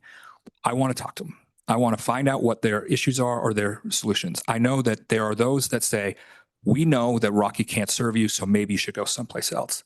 But we rarely say no. We say, this is the timeline. And I recognize, as has been said, some of those timelines feel like no. But this is the timeline. And with given some new tools and opportunities, those timelines may be able to be cut, or at least the costs may be able to be cut. And I think that will open up opportunities for the state of Wyoming. One more question, Yes, Mr. Chairman. Senator. If in putting together what you were saying, if we were to pass this bill and you lost some of your larger load industries, that you might have to pass on an increase in your rates to some of the other ratepayers. But is it true that you're in the process of increasing your rates right now and we haven't added any industry? Mr. Chairman, we have filed a rate. That is correct. We have filed both questions are true. We have filed a rate case here in Wyoming. It's a stepped-in rate case, so we have a reduction in rates that will go into effect here in a month of 6%, and then over the next, we have requested a stepped-in rate increase of around 8.5%, and so the 8.5% is a contested rate case that everyone will have their say and their ability to see if it will end up being 8.5% or less. But over the period of time, if everything works out, at a maximum, it'll be a 2.5% increase on our current rate base. But through our ECAM, our cost adjustment mechanism, customers will see a reduction of 6% here within a month. Are rates going up? Yes, rates are going up not because of customers leaving, but because the cost of living is going up.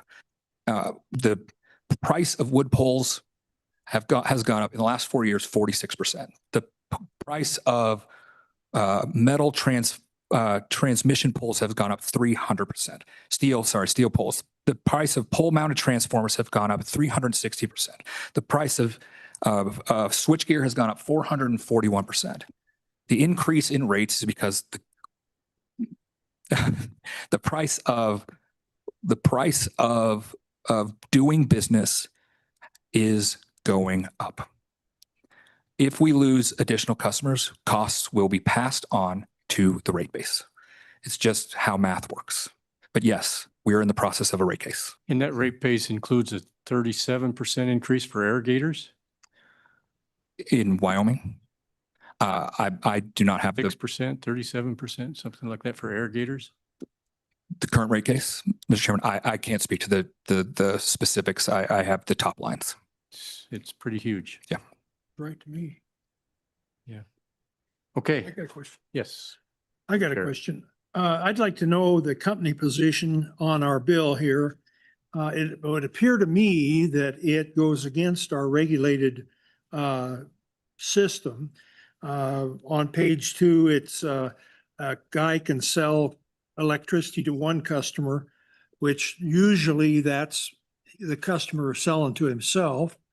And then the second paragraph says he can sell to 4 customers.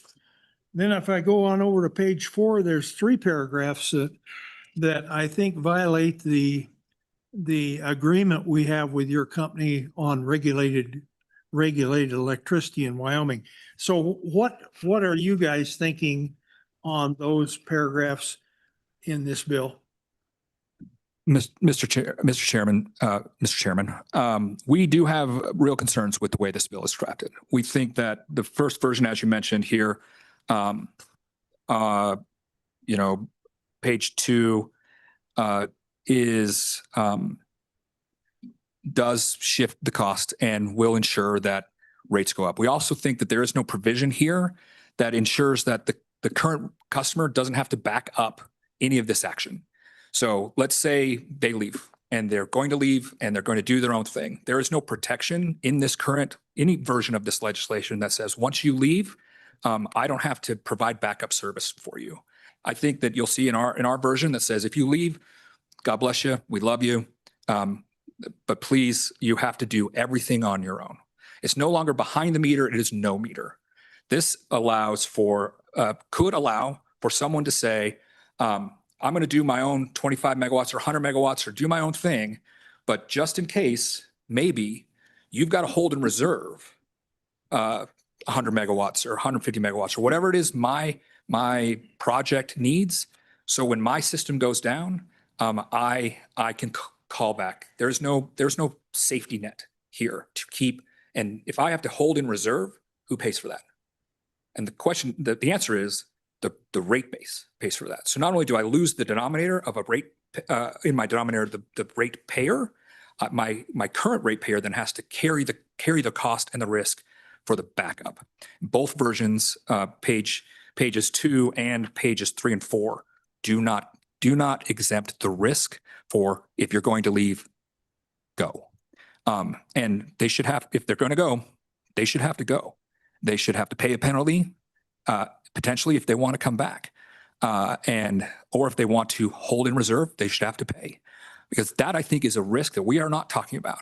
Is awesome. We're talking about hypotheticals of there's potentially someone out there that can build this capacity, serve this capacity, provide to all these potential loads, and so I'm going to file for divorce. And I'm going to make it happen. I'm going to go out because I think there's someone better out there that would be a better spouse to me. But what happens if that's not the case? Do I have to hold in capacity all that excess? Maybe you're going to come home again. None of this legislation contemplates that. There is no protection. for any of the other customers in this legislation. So we have some real issues with this. This is why we have our own version that you will see in a day.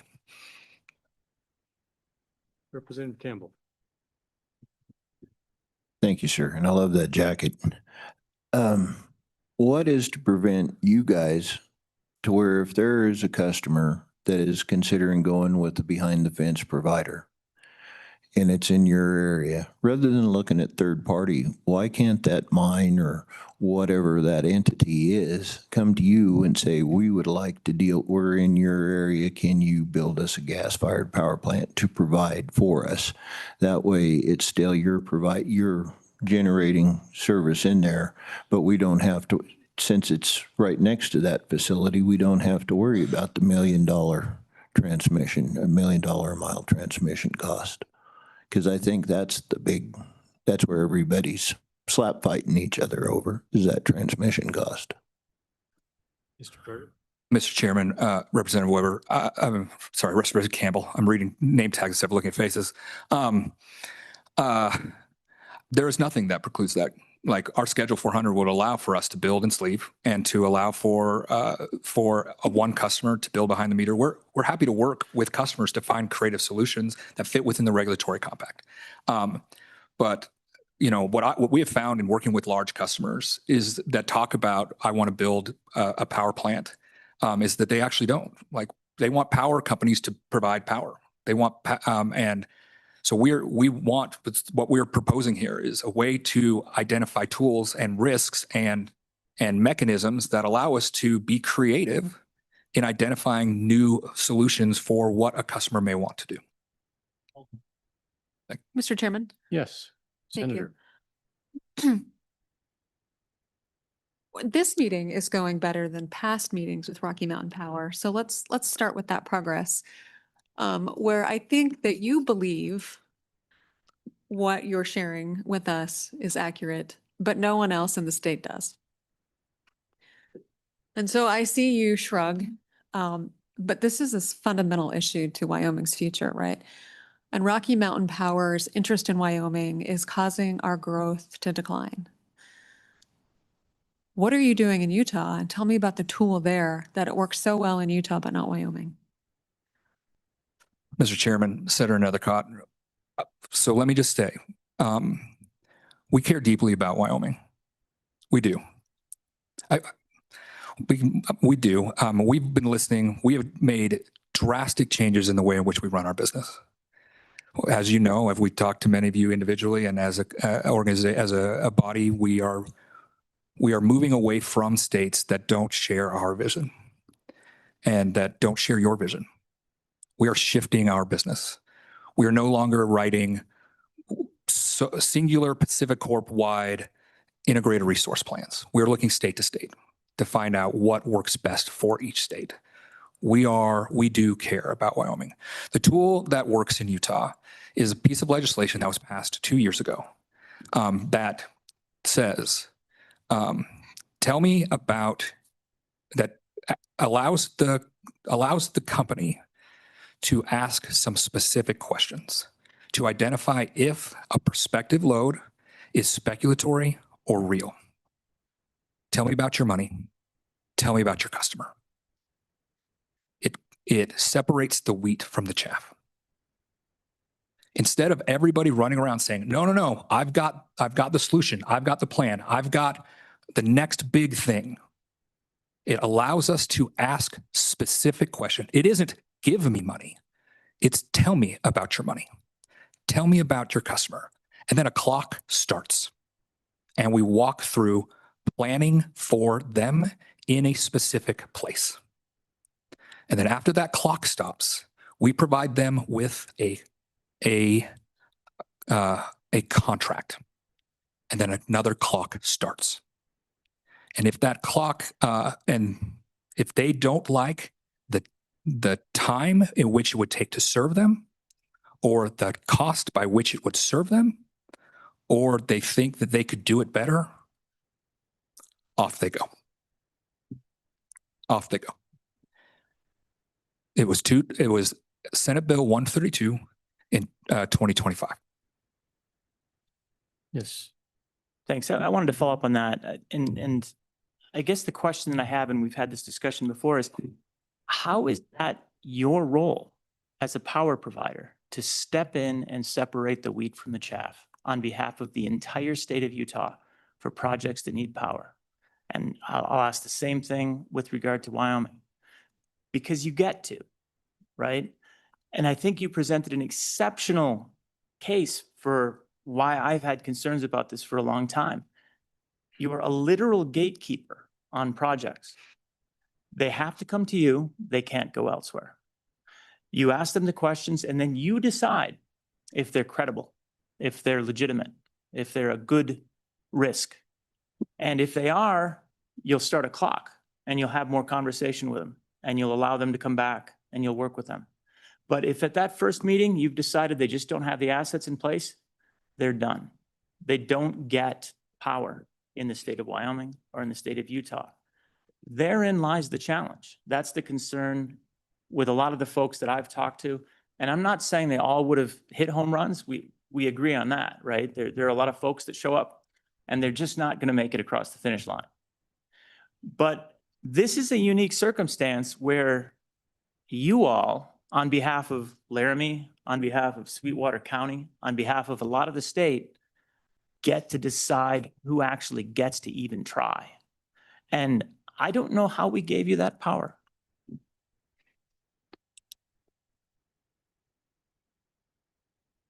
Mr. Chairman, Senator Rothfuss, maybe I oversimplified.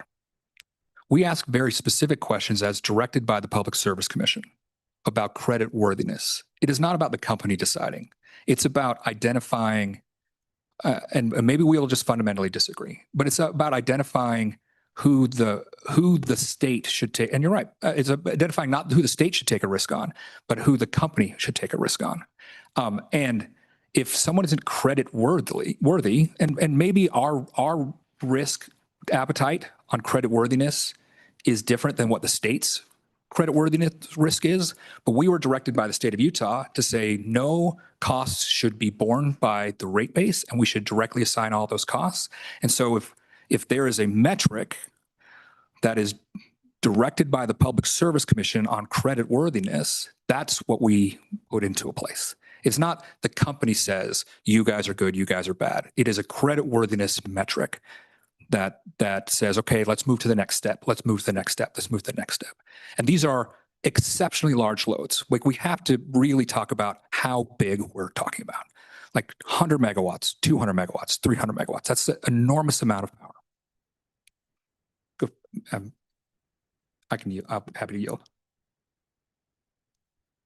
Mr. Chairman, Senator Rothfuss, I think some of the other things that we're trying to address is these issues, and that's through some of this proposed legislation that we're bringing to you. Is maybe there are some projects that aren't quite credit worthy, but are industries of interest to the state of Wyoming.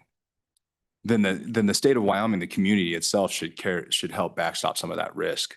And this proposed legislation then would give some tools for those kind of on the fence cases to go out and finance the investment for the infrastructure, so that the State Land Investment Board and the Wyoming Energy Authority through the Energy Dominance Fund then can make the decision, well, it's not creditworthy for Rocky Mountain Power as a private company to make the investment, but the state should make the investment to help bolster this industry. And that's kind of what some of those problems that we're trying to solve through this legislation that we're going to show you. Yes. So my first follow-up is, what is Rocky's current credit rating? Mr. Chairman, I think it is BB. No, I'd have to look it up. It's not great. Would you accept a project from yourself pursuant to the standard of the PSC? Mr. Chairman, yes, we would like that. So that credit rating, Mr. Chairman, is sufficient to get in the door for continued conversation? For Mr. Chairman, from what I understand, yes. Yes. And Mr. Chairman, the next question comes to, and I appreciate this concept. It's good to have the utility, Rocky, anyone else involved when you're adding value to the overall project. And most of the time you're adding value from the perspective of me as a residential customer of power. There's no question my life is better because Rocky Mountain Power is providing power to me. That's a good thing. Getting to circumstances though, where you evaluate and you don't like the risk because you're a regulated utility and you have to do it from the perspective of a regulated utility, and you have other prioritization and other projects, and you have the pipeline concerns that you were discussing where it takes you years and you prioritize where you're going to put those transformers. I don't understand why you always want to be in the path. Why can't we just have the competition that is often a good thing take place once you've effectively rejected the project? And I realize you had some tweaks and you had some minor exceptions that you're proposing, and I look forward to seeing those. But it seemed like there were a lot of limits on that. It seems to me that if you just say, yeah, this is a project we're going to have to pass on, that's probably enough.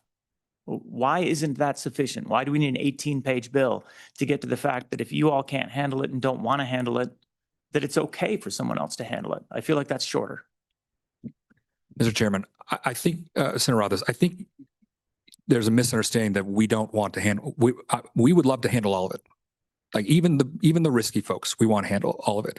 I think the regulatory compact makes it difficult for us to handle all of it, and that's why we need different tools for us to identify where we can move forward. And so the 18-page bill is not just about this specific thing. It's about a suite of different tools that allow for other different opportunities. And so what I'm saying and what I really want to reiterate is there are many tools that can provide different solutions for every single question here, and that can find opportunities across the board. Because I think there are solutions for larger load questions. There are solutions for smaller loads within your community. There are solutions for medium-sized loads within your community. But it's not going to take just one piece of code change. It's going to take larger piece of code change and a decision about how to identify those solutions. And I hear that the decision, I believe, has been made. The decision has been made by the state that we need to do something better and different.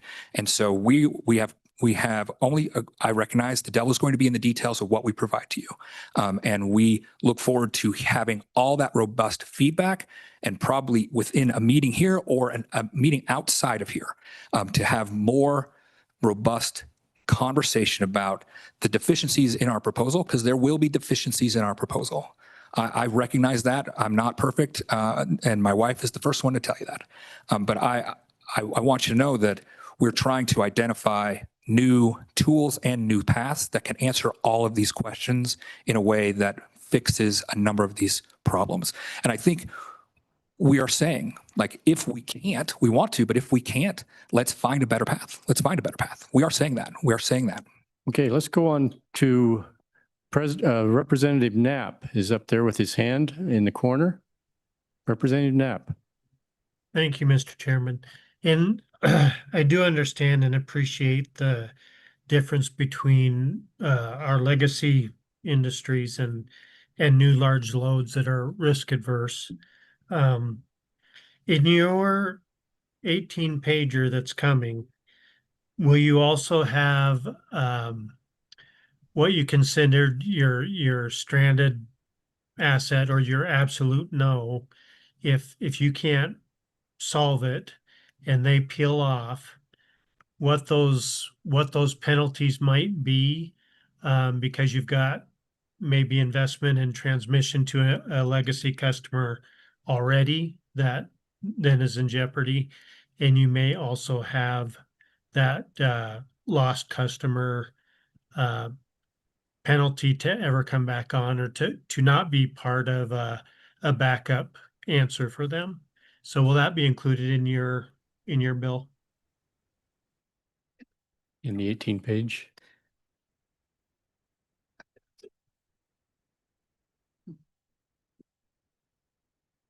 Mr. Chairman, Representative Knapp, we'll have to go back and look. Clearly, we maybe have more work to do. I remember at least one draft, there were some types of penalties, but maybe it came out of this draft. We'll have to there's always more work to do. I'll have to take a look and see where we landed on that. Okay.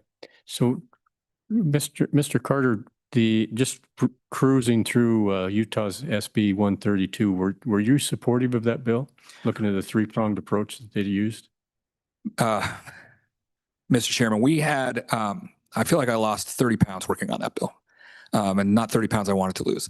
We were supportive of parts of that bill. There were parts of that bill that caused us a lot of consternation as we were negotiating that bill. That bill has now been law for just over a year, and it has worked well. It's worked better than we anticipated. We had concerns. We worked very, very hard late into the night to have that late into the night in the last week of the session to, I think there were 8 versions of that bill. I think it was a substitute 8 that ended up passing, to find the best path forward to bring both sides of this issue and really together to ensure that, and quite frankly, we started at a different location. The issue we were trying to solve at that point was who should carry the risk. There was an idea to socialize costs for large loads. The costs for all these large loads should be socialized amongst the rate base. That was the debate piece. And we were able to solve that at the very end, that all costs should follow the cost causer. There are elements of this bill that we did not love, but as we've implemented it over the last year, we have found that it has worked better than we anticipated. And so if I had to answer that question today, would you support SB 132? The answer is yes. I support what has worked with SB 132. In the moment, we did not testify against it, and we negotiated every word of that bill to get to where it is now. All right. Thank you. Representative Lawley. Thank you, Mr. Chairman, and thank you for your comments today. I do have Senate Bill 132 right here. I have read over it, and it seems quite complicated for Wyoming's needs. That's just my view. I think there are some things in here that are helpful to guide us in what we're trying to do for Wyoming. But as a whole, I'll just kind of tell you in advance, seeing one of these come from you guys probably not going to be a winner for me, but it's just more complex than I believe we need. Grow it as we go. I don't know, but that's just my view of that. And so do you have any ideas about things in here that specifically you would see as where Wyoming's standing right now are kind of essential, perhaps in your view, moving forward with where we are versus some of the other things that maybe aren't so essential to what we're dealing with today and with this bill we have? Mr. Chairman, Representative Lawley, I think one of the reasons why our bill is so long is because the version that we're talking about now is so long is because it attacks a number of different problems. What you'll see in our draft is there are principles from 132 that we pull out that we think are more fitting for Wyoming, to your point.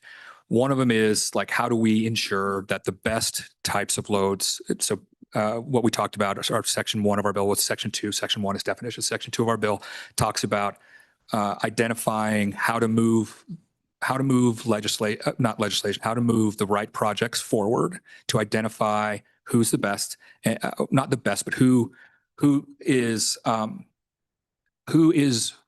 not speculative. And then the second piece is that that we pulled from 132 is that limited, how do we phrase it? Limited alternative path. So it's not the full alternative path, but a limited alternative path based on if we can serve them in the time or financial way in which that we're debating here, right? The conversation that Senator Rothfuss mentioned, like if you can't give them the time, give it in the time in which they want it, or the money, the price by which they want it, shouldn't they be able to go figure it out? We've identified a path that what we like in 132 is it identifies a path, but it also protects the rate base. And I think that is a very important principle that is missing in the current draft of this bill, is there is no rate-based protections. And so we try to address that. If you're going to do this, what protections are in there? And so that, I think, is something that is favorable for Wyoming in Utah 132. Okay. Thank you. So, Mr. Nichols. Mr. Chairman, To answer Representative Knapp's question, it doesn't have specific penalties in the bill, but what it does state is the large load customer shall be primarily responsible, and any third-party generation provider providing service under an improved alternative service agreement shall be jointly responsible for, and there's a bullet list of items here, but utility-owned dedicated facility costs, any prudent utility costs rendered unrecoverable, costs necessary to transition the customer to safe service after operator failure, and then decommissioning, removal, or site restoration obligations relating to the dedicated customer-owned or provider-owned electric facilities. So it would be at that point, my opinion is it becomes a negotiated resolution at the PSC level to resolve what the cost is that the utility is entitled to recover from a customer leaving the. Okay, thank you, Mr. Nichols. Mr. Bush, are you ready to take your turn here? You've seen how this went? Mr. Chairman, before we leave, thank you so much. Like, I look forward to these debates because I think these are important conversations that need to be had at this level. And I look forward to the follow-up conversations about what we send you. I appreciate the seriousness by which we're having these conversations. And I know my job at the company is to sometimes be bad news guy. But I think that I want to bring you good news. And so I'm here to provide good news, or at least pathway to good news. And we feel the same way, Tom. We would like to work together to come up with a solution that's best for the state of Wyoming. Thank you, Mr. Chairman. I'm sure the chair is warmed up. Mr. Bush?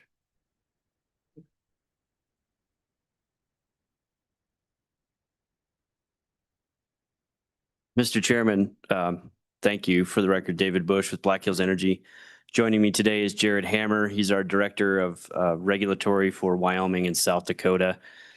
He's here to make sure that I don't step in it too much. So to begin with, we've been referenced a couple times in Cheyenne. I think most of you know our service territory for electricity is primarily Cheyenne through our Cheyenne Light, Fuel, and Power utility. And then we also serve the Newcastle area through our Black Hills Power utility, which is South Dakota utility. Most of the activity that we've seen in Wyoming for us has been in the Cheyenne area. We've had a lot of growth. You all, I think, are familiar with the tariff that's been discussed, the large power contract service tariff. That was instituted in 2016 after we had a large customer that landed in Cheyenne, and it's been a successful model for us since then. We do have concerns with the draft of this bill and how it would impact the business in Cheyenne and how it would impact our ability to continue to grow and continue really to help our existing customer base in Cheyenne. The tariff as it's set up now has a lot of benefits, a lot of protections for those customers in Cheyenne. The benefits include a transmission credit that helps keep base rates low for our Cheyenne customers. The companies that come in and are under the large power contract service tariff use the tariff uses that, they have to pay for everything that they need or that they use down there. So if we have a company under the LPCS tariff that comes in and they need a new transmission line, they bear the cost of that transmission line. That doesn't go out to the rest of our customers. Same with any sort of infrastructure or generation project. If they need generation and they want us to build them a gas plant, we're happy to do that. They have to pay for all of that and cover the cost for that. That's not something that we take out to our other customers. So in that way, we found it's very beneficial for our customers. The rates stay low. The growth that we've seen, it's kind of counterintuitive with electricity. The more growth you have, generally, the cheaper things get as far as the cost of the power, because it provides stability on the system, and stability in our world is definitely a good thing. So, for the most part, with the way that this bill, proposed bill is set up, it leaves a lot of questions, and I don't want to repeat what my colleague from Rocky Mountain Power said. But we do have a lot of similar concerns with how it would impact other rate payers in the state. And to be sure, we're a smaller portion of that. We don't have a trona mine. We don't have oil and gas on our system. We have other large users, and we're hoping to continue to grow with Cheyenne as it wants to grow. And we see this potential bill as a problem for that growth. So with that, unless Jared, you have anything you'd like to chime in on, we're happy to answer questions or anything else. Any question, Bush or Mr. Hammer? Seeing none, thank you very much. That was a wise decision to let them come. Very wise. Well, I feel like I do at least owe them lunch for that. That was and not intentional. We just thought it would work better that way to have them. Mr. Chairman, if I may, can I add one thing? Because we talked about the transmission investment, and there's been discussion about transmission investment. So we'll get to that. No, sorry, no, I'm talking about as far as With this bill, okay. And as Mr. Bush said, if there's a specific transmission investment needed by one of the large customers, the large customer pays for it. But I would also like to point out that they use the general system and they pay for the general system, and they pay for about 40% of the transmission system. So those large users on our system are providing real benefits to our customers. All right. Thank you, Mr. Hammer. Okay, Senator. Senator Rothfuss is too hesitant to ask, but he asked me if I knew how Laramie could get into Black Hills territory, Laramie, Wyoming.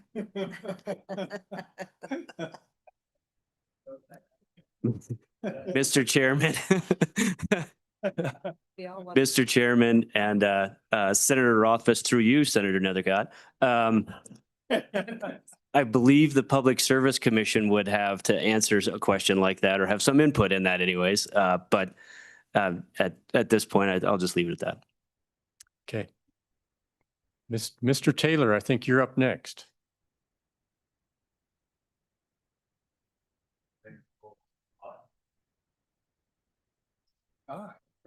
That's a defensive move to bring more people. Yeah.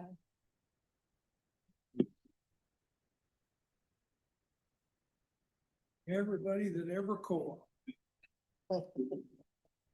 Thank you, Mr. Chairman, members of the committee. Good to see you all again. My name is Sean Taylor. I'm the executive director of the Wyoming Rural Electric Association. I will give my normal disclaimer, just to try and draw some distinctions. As you all know, we are not-for-profit utilities.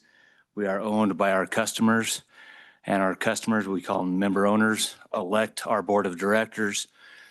These distribution co-ops that, doing a back of the napkin calculation, at least a handful of committee members are either co-op members or have constituents that are co-op members.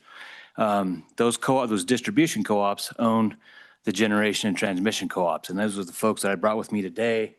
And we have Mr. Norrell online, and I'll let them introduce themselves when we get to that. A couple of things. At the last meeting, I promised that we would come to this meeting and talk to you about how the co-ops are answering the two questions that your committee, Senator Rothfuss, your select committee, the corporations committee, to some extent the revenue committee, the governor, the PSC, everybody's asking, how do we serve these loads and how do we protect our residential or existing customers? And that's what we said we would come with you today. And that's why I brought these folks with me and online to talk about from the co-op's perspective, how we plan to do that. A couple of things to keep in mind as we go forward. It's been said many times, and I think it's probably become pretty obvious, one size doesn't fit all. Our business model is very different than the investor-owned utilities. And if there's something that you are trying to fix that could harm our members, we are obviously going to push back on that. And we're not really here to talk about the legislation before you, because with what we're going to talk about today, we don't think it's necessary. And with Black Hill's recent testimony, They're operating just fine. I don't think there's any need for the state to get involved with what we're doing. But if there is, we're obviously willing to work with you all and try and find what the best answer could be. But I think we have the folks here with us today to talk about from the co-op's perspective, what that best answer is. It was mentioned earlier, price and reliability. That's what everybody's interested in. That is pretty much the first two words of every cooperative's mission statement, is provide reliable, affordable electricity. Whether you're the rancher at the end of the line or an oil and gas customer or a hyperscaler. We want to be able to provide you the power at the most affordable, reliable cost without harming any of the rest of our existing customers. And so that's what these folks are going to talk about.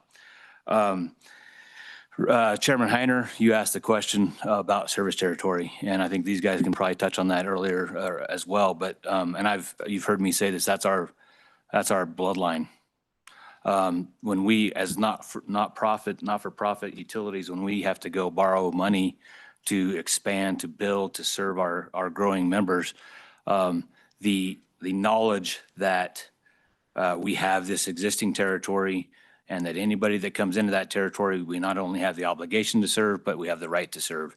And so that is why we've always fought for the past several years about protecting certificated service territory. What you're going to hear today is a result of what we kind of have worked on for the past couple of years with the Wyoming Energy Authority last interim session. We started talking about how the co-ops every utility is going to operate and then serve these large loads while protecting existing customers. So this is kind of a result of that, if you will. And I guess with that, I will turn it over to Matt with Tri-State. Our two G&Ts that we have on with us today are Tri-State. They serve 8 members in Wyoming, and Basin, which serves our largest member, Precor. And then we also have Deseret, which serves the southeast corner of the state, small co-op down there with Bridger Valley. Not a Trona provider, but has talked to the Trona folks over time. But I'm going to let these folks kind of talk about how the co-ops plan to answer the two questions: how do we serve and how do we protect? Please proceed.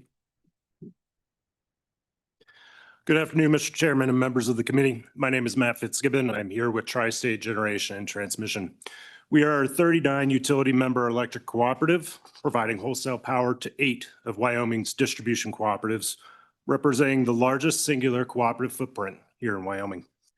Our Chief Commercial Officer, Lisa Tiffin, my colleagues, Evan Oxhorn and Liz Stevens, and myself will shortly lay out the options that large loads have when locating in our members' territories.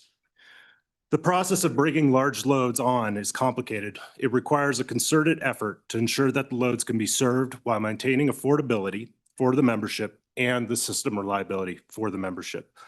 Large loads are important to Tri-State and our members as we are invested in developing our communities. We share the same goal as the committee: to bring meaningful investment and jobs to Wyoming without raising rates, jeopardizing reliability of the grid, and changing our way of life. As we have for decades, Cooperative stands ready to partner with the government to find solutions to meet the goal. Our focus as not-for-profit cooperatives is rooted in providing affordable and reliable power. You will continue to hear those two words. Our team has put a significant amount of time and effort into developing these options with our cooperative members to enable that local economic development and the serving of these large loads, while ensuring that our rural consumers of Wyoming are protected from rate shocks and the reliable service that they have had for decades, that service that enables their heat to run on the coldest of days and their irrigation to run on the hottest of days, will continue. These types of plans require thoughtful evaluation to ensure safety, reliability, and affordability. This is why the long-standing regulatory compact and structure has remained relatively unchanged for decades, because it works. Mr. Chairman, with your discretion, I will begin to explain the large load service options Tri-State and its rural cooperative members have to offer through the slide deck provided. Okay.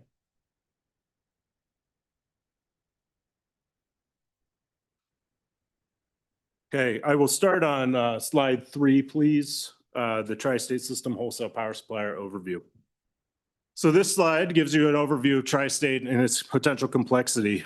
I'll call out a few key points, but I won't read the slide to you. One is the regulatory construct of Tri-State. We're rate regulated by FERC. We're regulated by the Colorado PUC for resource planning across our entire 4-state system. We're regulated by the Wyoming PSC for wildfire mitigation plans. Additionally, we have 39 utility members or distribution cooperatives across those 4 states that serve approximately 1 million electricity consumers in a span of over 200,000 miles. That is larger than the footprint of California, with a lot less density of consumers.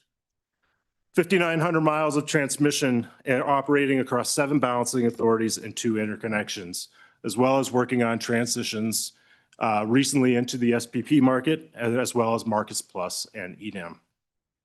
Next slide, please. And we'll advance one more, please.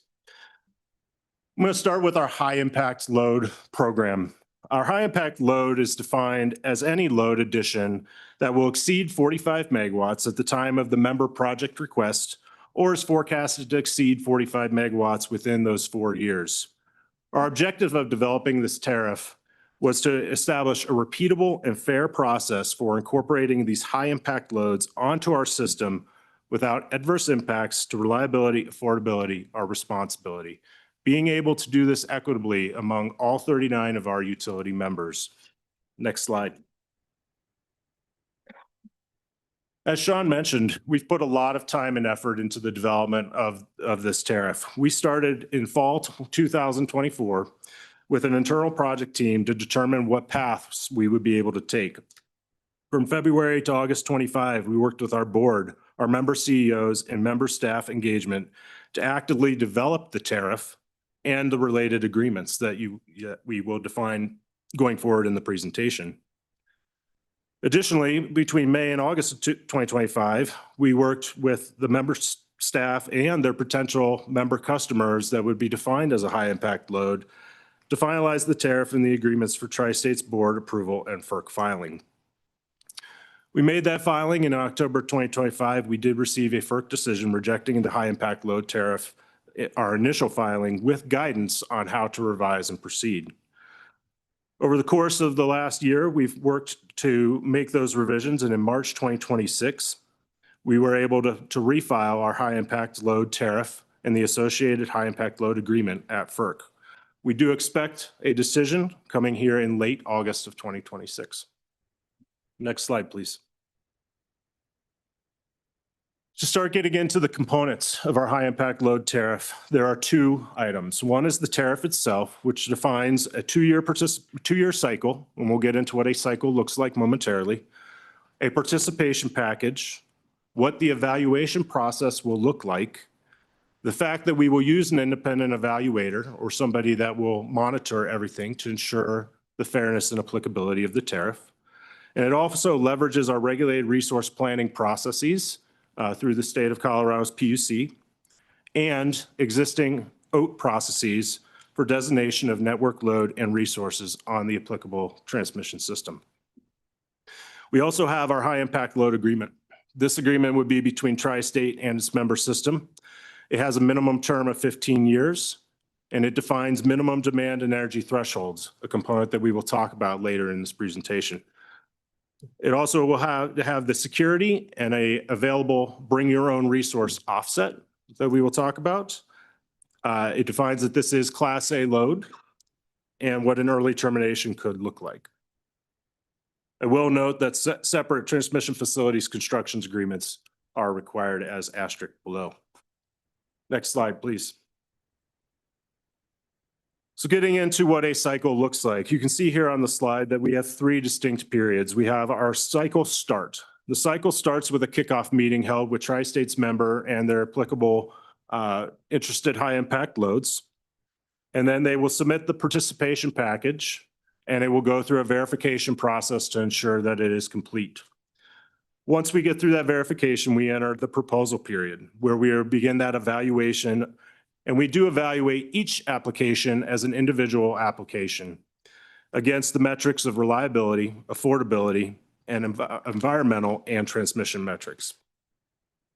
We have an initial and a revised proposal period. And what this means is that if a load comes through the initial process and evaluation and fails on any of the above, we will inform them as to where that failure was met and how, and they have the option to submit into a revised proposal period and be reevaluated. So this is not about saying no or interjecting barriers. This is about finding pathways forward that work, again, to maintain reliability and affordability for our existing membership. If necessary, we then go into the planning and acquisition phase. This is the state-regulated resource planning and acquisition process that we would go through with the Colorado PUC. We will also go through the OAT processes for bringing load and resources onto the transmission system. OAT is open access transmission tariff processes. And so each transmission provider has their own set of OAT processes that we must follow as the transmission customer.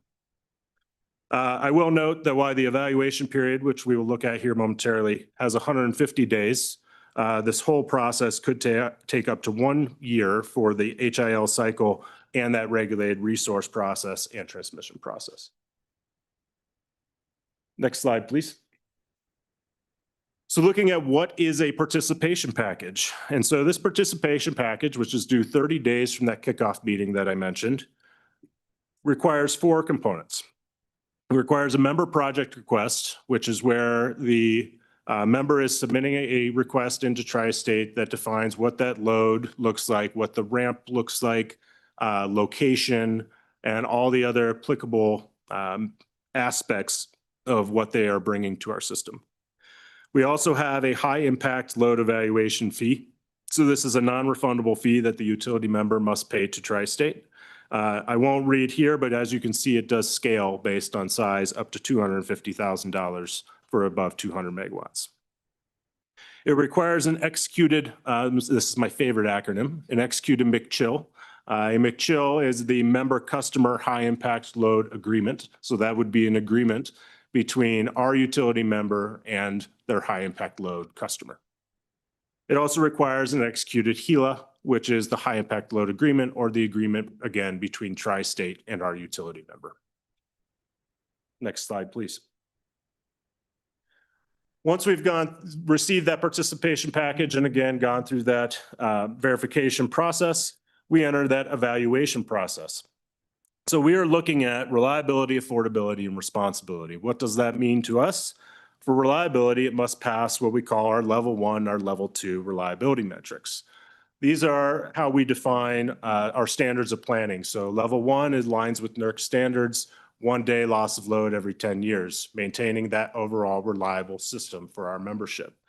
Level 2 reliability metrics are member driven for Tri-State and consist around being able to maintain the reliability of our system in extreme weather events. Think Winter Storm Uri or the like. We also look at affordability. So how can we bring these loads online and not create upward rate pressure for our existing members over the term of the contract as compared to our most current baseline? And responsibility, and this varies by location, but responsibility means that we are ensuring that there are no adverse impacts to any applicable environmental targets that we have in that area. I will note that transmission timing, so the timing of what it takes to get transmission service to the requested load, is evaluated in a preliminary feasibility study as part of that member project request. Again, I want to emphasize, if a high impact load does fail this initial proposal evaluation for any reason, they can submit a revised proposal into the revised proposal period. Next slide, please. To give you an example of the timeline, you can see here that it can span some time. So we start with that notice of commencement on the HIL cycle, which is currently defined as 60 days following the FERC acceptance. We would then commence that high impact load cycle. Within 15 days of that commencement, we will hold our high impact load kickoff meeting that I mentioned earlier.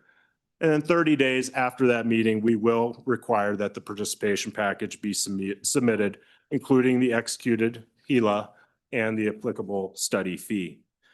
We have 20 days to complete that verification process. And within all of that, it's a 150-day timeline that we then work towards completing that evaluation process. So 150 days in total. Next slide. Once that evaluation process ends, we have an independent evaluator. Again, that's a third party that looks over our shoulder, if you will, and makes sure that we apply the tariff metrics and bounds fairly and equitably.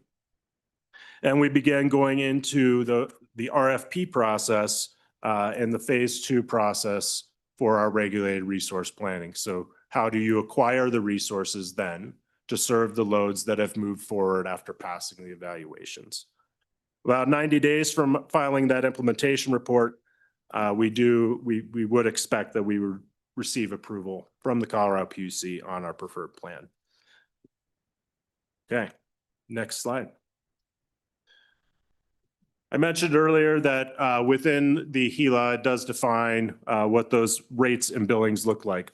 So I want to emphasize that all members with a high impact load customer are billed at Tri-State's existing Class A rate that is in effect. So Tri-State has one rate for all of our member systems, and that is our Class A rate.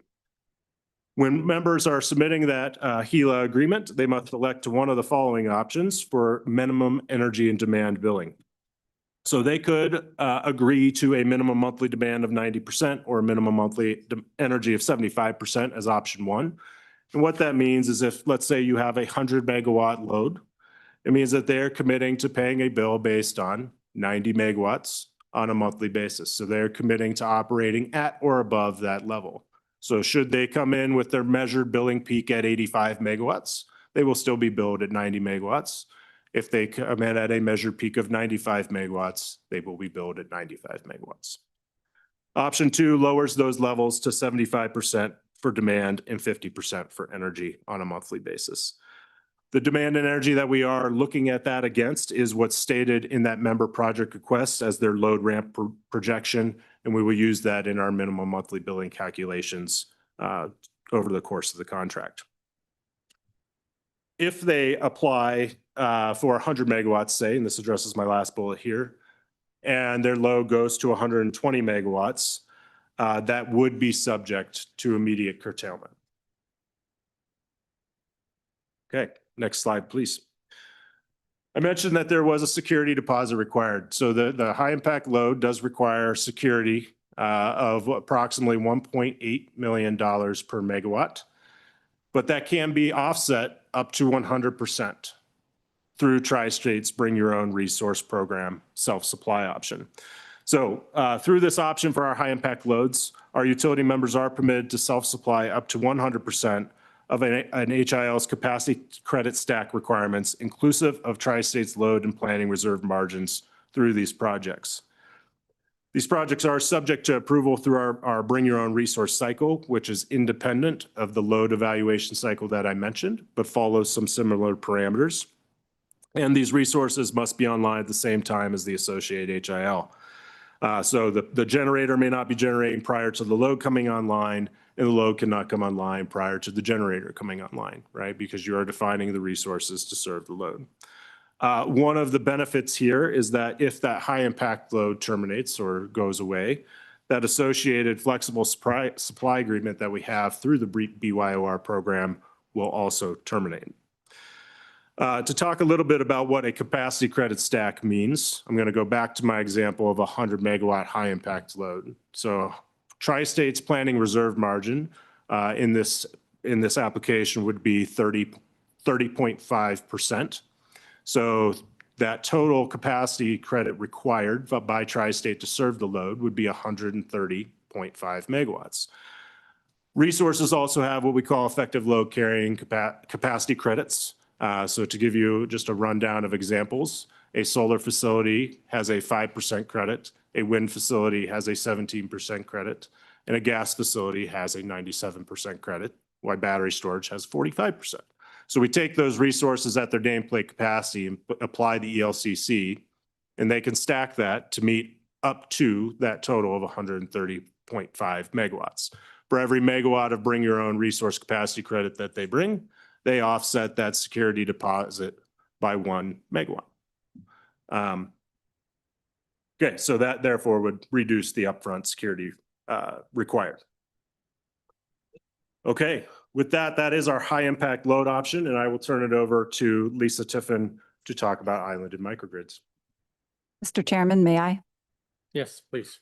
Thank you, Mr. Chairman and members of the committee. I'm Lisa Tiffin, Chief Commercial Officer for Tri-State Generation and Transmission. And before I start talking about the island and microgrid, I want to just throw out a little bit of data around our membership to show, what is possible here and what we are very excited about along with our members.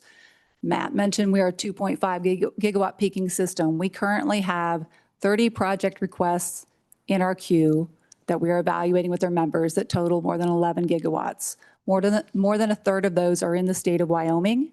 Now, not all of them will be real. There are many things that it takes to make a data center work out, but electricity is a big part of it.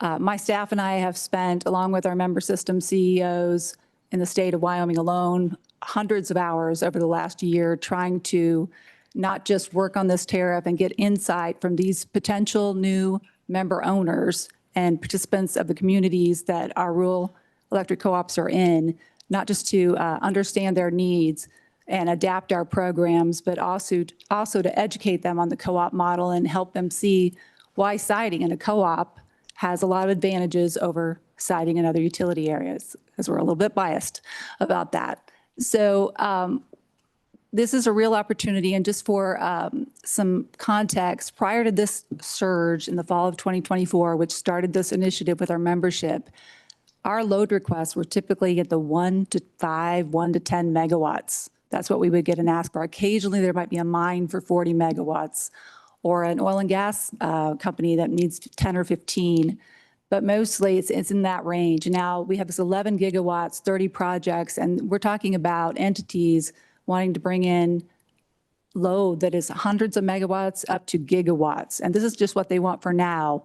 But we know that if we get them now and bring them in now, that's where they're going to be 20 years from now. So this is a moment in time. It's a rare opportunity for rural America, and we're taking it very seriously.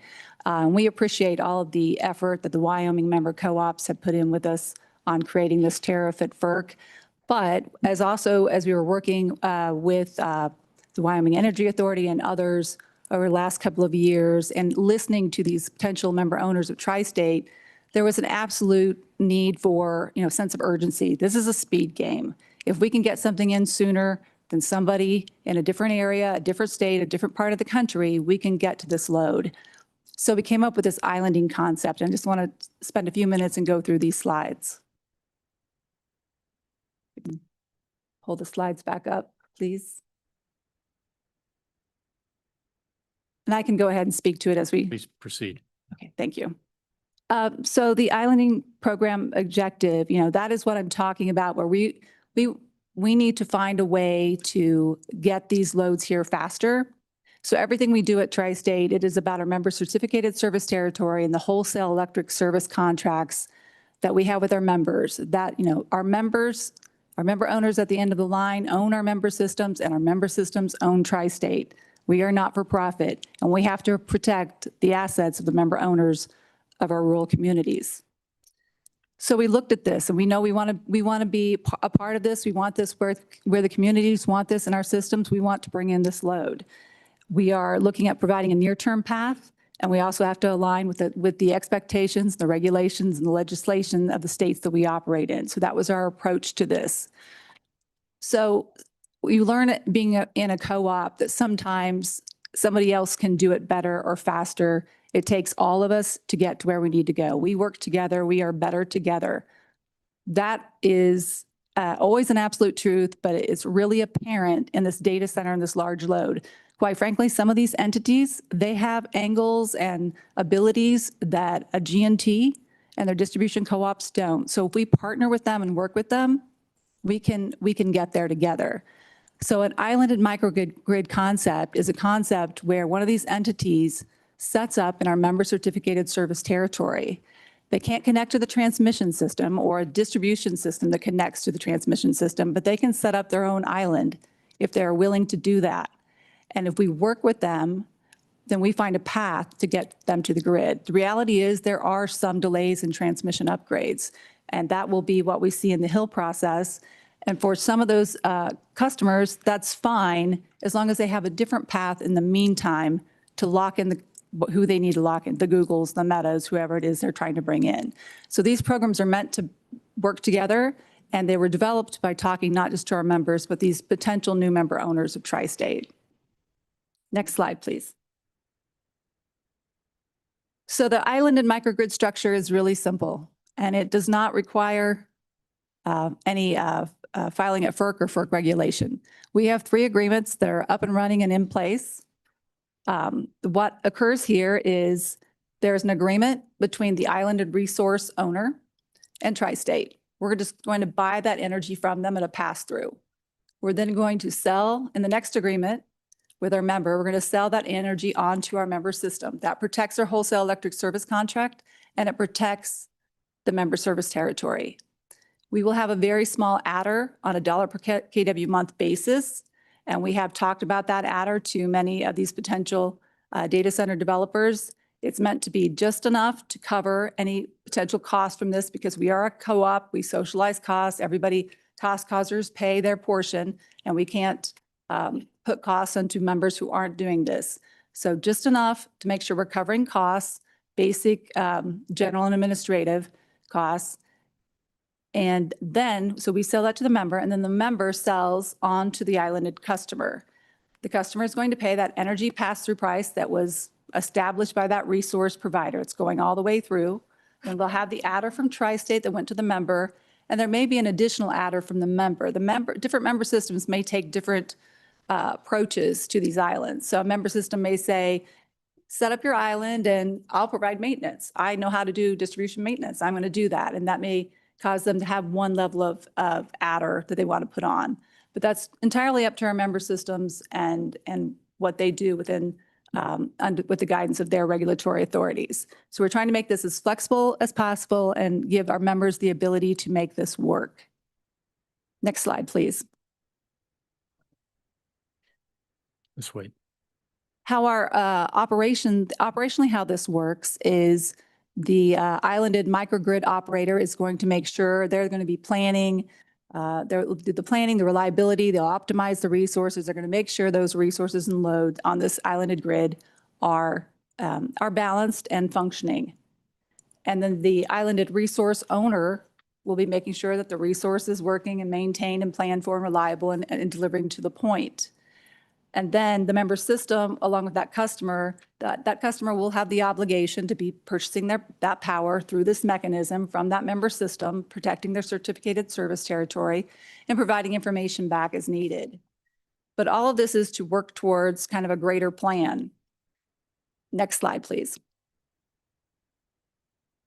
So we could have somebody set up an island in a member service territory, and they want a certain level of service for a data center, and they don't need to be grid connected ever. That's not the type of customer they have. They're fine. They want to do that. They want to pay this very small demand charge, and that's good enough. And that's fine, and that's great. That works for our member systems territories as well. It will create jobs to bring this grid to fruition. It'll take jobs to keep it going, and it'll create jobs in the community even after it's up and running. So that having a data center there, that's fantastic. But if they want, and we have a lot of conversations with these potential member owners, that they have different customer needs, and some are really want to get to that grid reliability. There's just different types of processes, and that's what they need. Well, if they go through a high impact load process and they determine that they can come on to the grid in a certain area in member service territory in 5 years for 300 megawatts, and that's what they want to do, they can do that. But if they want to do this island in the meantime and start getting their hands on that Google or that Meta and setting up a different level of service in those interim years, because they can, quite frankly, they can just do it. They can do it faster. They can do it in an island. It doesn't have the complications of federal regulation and OAT processes and all of that. So they can do that faster, and we want to help enable them to do that. And those resources later could be part of what comes to the grid. Ms. Tiffin, we have a question. Sure. Senator Office. Thank you, Mr. Chairman. I appreciate the pause. Looking at this, the concept that you provide of having the island, I appreciate the fact that you're looking to expedite it, but I'm struggling to understand why the co-ops, and you've got 2 levels, you've got Tri-State and then you've got the local co-op. You mentioned that both of them would have an add-on that they would take from it. I don't see what value added is necessarily being provided by the co-op, though. It seems to me that the most expeditious would be in that circumstance, you can't provide for this island. The island is not in any way engaged with the grid at this point in time. And so isolating it and allowing the provider to contract directly with the load would make the most sense. And that the only reason from a market standpoint that it wouldn't be done that way is that you have the certificated territory, and so you can stop them from doing it. It really is the monopoly that gives this business competitive advantage. It isn't because there's any value that's provided by the co-op, as I understand it. Is that inaccurate? Yeah, so actually, I can absolutely see that interpretation, and certificated service territory is extremely meaningful to our members, and we, you know, we do stand up for them on their territory. However, this is about the relationship and the co-op model and where these folks really need to get. They're wanting to get to the grid, and we want to help them get to the grid, and we want to help them get to the customers they need ahead of time. The demand rate charge that we have been discussing with these potential data center developers is 75 cents per kilowatt month from Tri-State.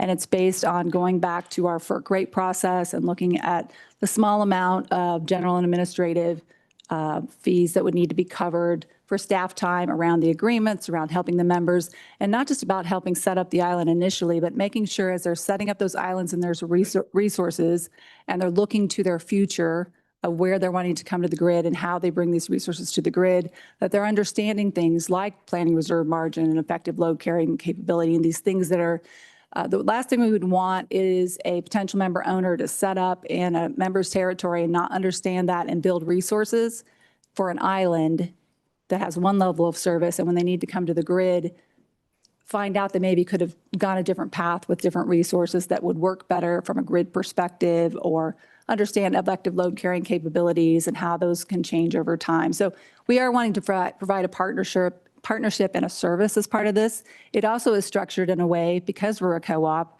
that of that 75 cent per kilowatt month, in the co-op world, you know, we're owned by the co-ops, and that's in member equity. That's patronage capital credits. So there is a portion of this, it's not the same as our Class A, but 11 cents per kilowatt month is patronage capital that goes to the member. And then the member owners, including that member owner, have patronage capital in their member system. So this is, and a vote, yes, thank you, and a vote. That's an important part too. But it is about trying to create a partnership, trying to bring them in, make them part of the community. And I'll say on the member co-op perspective, I mean, what rate they might choose to serve and what the services they could provide, that's much larger, really dependent on the member system. They could be the maintenance for a distribution system if that was helpful. They could have the backup supply for transformers or breakers. They could offer a lot of options because, you know, they know how to run a distribution system. So, yeah. Follow up on that. I can see where you'd want to build that partnership, and I actually think it's mutually beneficial in almost every circumstance to build that partnership. The challenge is there's no choice in it being a partnership, right? So it's not so much a partnership because there's no opportunity to not be a partner, if that makes sense. And therein lies my concern. They can't say no. They have to be a partner. And I don't know if that's still called a partnership when you have to be in it. I'm not certain. And this is the concern. So you look at our competition where we talk a lot about Texas, for example, which I'm not saying we want to adopt Texas's system, but that's where industry often looks because it is entirely deregulated. So we're trying to compete for a lot of opportunities with Texas, and there's no obligation to do anything like this. There's no obligation to have to partner. You form the partnerships that you want to form in that circumstance, instead of those that are obligatory because you've located in a territory. And the state of Wyoming says that pursuant to our certificated territory, you're obligated to partner with an enterprise. So I guess I am still just not seeing the value that you're adding until I'm hooked in to the grid. And so why would we obligate partnership as opposed to let it grow organically, where you would go to them and you'd say, hey, we're a great partner. You want to team up? Let's do something. That's a great approach to the partnership. So do you see that delineation? Yeah, I understand what you're saying. And I guess from our perspective, you know, we feel like we're competing against the entire country, and we're competing against IOUs and others, and we're trying to find a path in for these. The great news is we have, like I said, 30 potential projects that in some form or another are interested in an area, in some member system service territory across our system. So, and we're going to give them that angle in through the high impact load. We also, it could be where we do a feasibility study and we determine that their load can't come on for 5 years because of lead times on circuit breakers, transformers, whatever. We're going to, part of that conversation that we're going to have, Matt mentioned that, we may come back and say you fail on something. Well, maybe it fails because they want to come online in 4 years and we can't, looking at the transmission system, we can't get them on until 5 years. One of the first conversations we're going to have is, well, what could you do to help us help you get to the grid faster? I'm hearing from a lot of these potential member owners that maybe they got access to a circuit breaker queue. Maybe they have a way to get to those. And we are completely open to that. And that's why the HIL process is so iterative and back and forth. And here's where we're seeing an issue here, and bring your own resources. If you can bring your own resources, we don't have to go to the state of Colorado resource planning process. We do that BYOR process right with our members. That's a FERC regulated process. And there's no additional resource planning process away from. So we are trying to make sure that we go down every avenue to get them to the grid and let them help us help them get to them to the grid. Absolutely. But if there is a case, and I just had a conversation with a member and their potential customer a couple weeks ago, and they know the results of their feasibility study because we're working on this now. Yes, we need FERC to bless our program and start down the official cycle, but we're doing studies now, so we know what we've got to work with because 30 studies is a lot. So they know what their date is, and they're okay with that being their grid date, but they also want to look at this islanding concept and do that and be a part of the community, have that partnership, be heading down that path, make good resource choices that are going to work with that hill down the road. Part of this too is, we care as a G&T co-op and distribution co-ops, we care about our communities. We want things to happen in our communities that our communities want to happen. So the more we can show an upfront partnership with these data centers when they're in our certificated service territory, even if it's in a smaller way with these islands, that's beneficial to them as well. Because the people in that communities, they are the member owners of the power supply there. They're the people that data center is going to have to work with and go to their diner, and kids go to their school if they were moving in during construction or whatever the case may be. So we are trying to build that sense of community. I do think support works both ways in that realm. I understand what you're saying about ERCOT is a different world. It's deregulated. I will also say Tri-State did fantastic during Storm Uri, thanks to planning, and ERCOT not so well. So there's a lot to be said for the co-op model, but I really do appreciate your questions. Mr. Taylor, we're into this 50 minutes and we've got a lot of people in the room yet. So, Yeah, I'm done. okay. Yeah.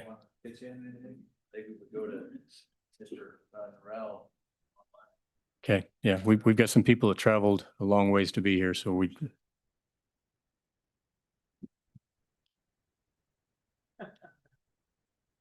Mr. Norrell? Thank you. Can you hear me, Mr. Chairman? Yes, please proceed. Great. Thank you very much. For the record, my name is Ryan Norrell. I am the Vice President of Government Relations for Basin Electric Power Cooperative. Basin is a generation and transmission cooperative serving 138 member systems across 9 states, including Wyoming, where we have significant generation, transmission, and investment. You heard this from our colleagues at Tri-State and from Mr. Taylor. We were created to do one thing, to ensure reliable, affordable power for the members we serve. The question before you today is pretty straightforward. How do we serve large new electric loads without shifting cost or risk onto existing members? That's exactly the problem that Basin has been trying to address, or has been addressing. A year ago in June of 2025, our board approved what we call the Large Load Commercial Program, specifically for this purpose. At its core, the program ensures flexibility in serving new large loads. It ensures that existing members are insulated from significant cost impacts. New customers are responsible for the infrastructure they require. And new projects move forward with clear expectations on cost, timing, and risk. To give you a perspective of how real this issue is, across Basin's system, we currently have accepted 15 large load applications totaling over 9,200 megawatts, 9.2 gigawatts. That tells us that demand for this large-scale electricity is very real, and it's not unique to Wyoming. It's happening all across the region. In Wyoming specifically, we are seeing interest and are actively working projects through our process. I do want to be respectful of our member cooperatives and not disclose project specific details publicly. However, I can give you a real world example from within our system, not as a comparison, but as proof of concept. Basin Electric is currently working on a project in North Dakota called the River Run Energy Center. You can Google it, you can look it up online. It includes a large natural gas combined cycle facility of more than 1,400 megawatts. It's paired with a large data center load and structured very similar to some of the topics that have been discussed here today. That project is expected to be fully online in the early 2030s, and that timeline reflects equipment lead times, permitting, construction sequencing. It doesn't reflect a regulatory framework or a statutory structure. While that full 1,400 megawatts may not be in service until the early 2030s, our program would allow the customer to utilize other resources to receive electrical service before that full in-service date if they so choose. What's important about this project is the way it's structured. The customer funds the infrastructure required to serve. Third-party providers participate in development and in financing. Risk is staged and validated before capital is committed, and no major investment occurs until load certainty is established. We're not building and hoping that customers show up. We validate before we invest. Most importantly, that project is being developed within the existing framework without need for new legislative carve-outs. We're doing exactly what's been discussed by this committee, which is large-scale generation, co-location industrial load, third-party participation, and customer-funded infrastructure. And again, all within the current system. Our program seeks to ensure that existing members are not subsidizing new loads, that all incremental costs are assigned to the customer driving those costs. It also seeks to ensure that large loads have it underscores the fact that large loads have system-wide impacts on generation, transmission, and reliability. Our process ensures that those impacts are evaluated before commitments are made. It also provides certainty for developers. Developers value clear process, predictable cost structures, defined responsibilities. Creating a new parallel framework introduces uncertainty to that process. I'm skipping ahead here to my end here. I know that you've got other folks wanting to testify, but I just want to point out, though, that Wyoming is extremely well positioned for this moment in history. You have a strong energy foundation, great existing infrastructure, cooperative system. Again, as our colleagues at Tri-State mentioned, we're a little biased, but you do have cooperative systems covering most of the state, or a lot of part of the state, and the ability to support those projects like ones being discussed. We absolutely support economic development and the attraction of large-scale energy users to Wyoming, but our recommendation is simply this: build on the framework that already exists rather than creating something new. We stand ready to work with the Legislature, the Public Service Commission, our member cooperatives and other public utilities, and members of the industry to ensure that Wyoming captures these opportunities in a way that protects its citizens and strengthens its energy economy. With that, I'd be happy to answer any questions. Okay, thank you, Mr. Norrell. Thank you, Mr. Taylor. Can I wrap up, Mr. Chairman? Do. Just with a few points. We talked a lot about data centers, but what Basin and Tri-State talked about applies to legacy industries as well. All right, oil and gas expansion, mining expansion, what have you. They would fall under this as well. Currently, there's a structure we call customer allocation agreements, which has been working well for a number of years, where neighboring utilities, if it's cheaper and faster for a neighboring utility to serve a customer, we'll enter into these customer allocation agreements to allow that up until the point that the incumbent utility can serve. So that's already there, and we've been using these for decades. There's a white paper in your board or your committee books that kind of summarizes what Tri-State and Basin lined out today, and it's applicable to all of the co-ops across the state. Gives a matrix of how their programs work. So I'd encourage you to take a look at that. This isn't going to happen overnight, but we're already working on it, and when Black Hills got their tariff approved, it didn't happen overnight that all the data centers went to Cheyenne. So give us some time to make these things work. As I think I said at the Corporations Committee, don't throw the baby out with the bathwater. I think we have really good plans here that are going to work. I would leave you with the last two things. When we talk about third-party generation, I don't know how it can pass the straight face test of anybody to allow any industry or any individual corporation to come into Wyoming, into somebody's certificated territory, whether it's a co-op or an investor-owned utility, build generation, and then sell that electricity for profit to a customer and not be considered a utility and bypass everything else that we all have to deal with. I just don't know how you can say that's a good idea or it's fair. And lastly, I'll just leave you with this. I think what Tri-State and Basin have demonstrated today on behalf of all of our member owners is the co-ops are answering the call, just like we always have for the past almost 100 years, in serving customers that others can't. That's why we were created, because nobody else would serve rural Wyoming. The co-ops have stepped up and done it. I think these folks have demonstrated very well today how we can do it again on this larger scale. Thank you. Thank you. Next up is the Public Service Commission.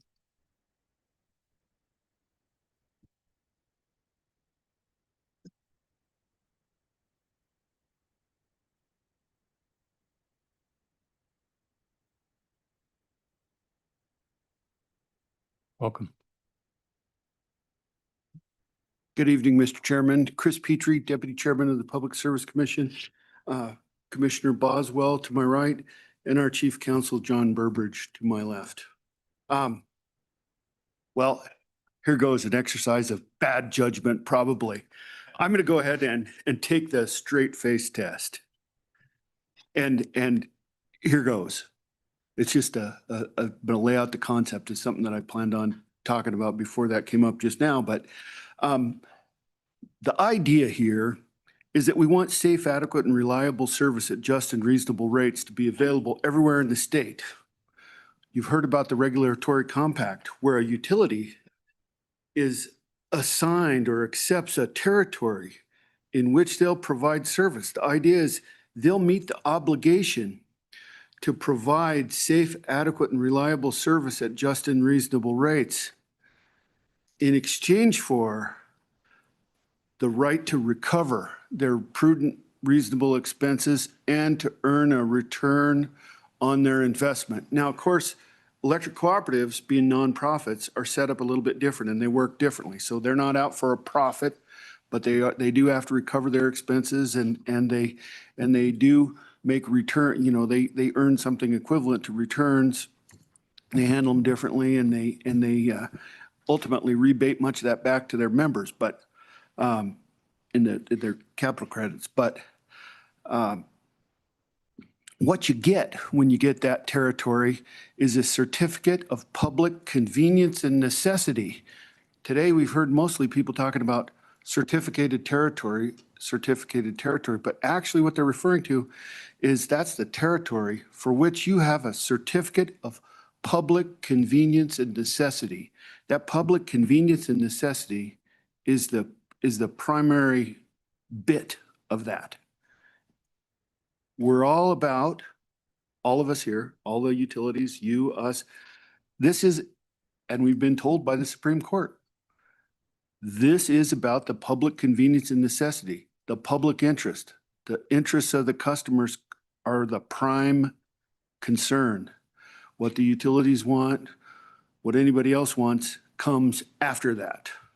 And as we do our job to regulate and supervise the public utilities in the state, that is the order of concerns. That comes first. So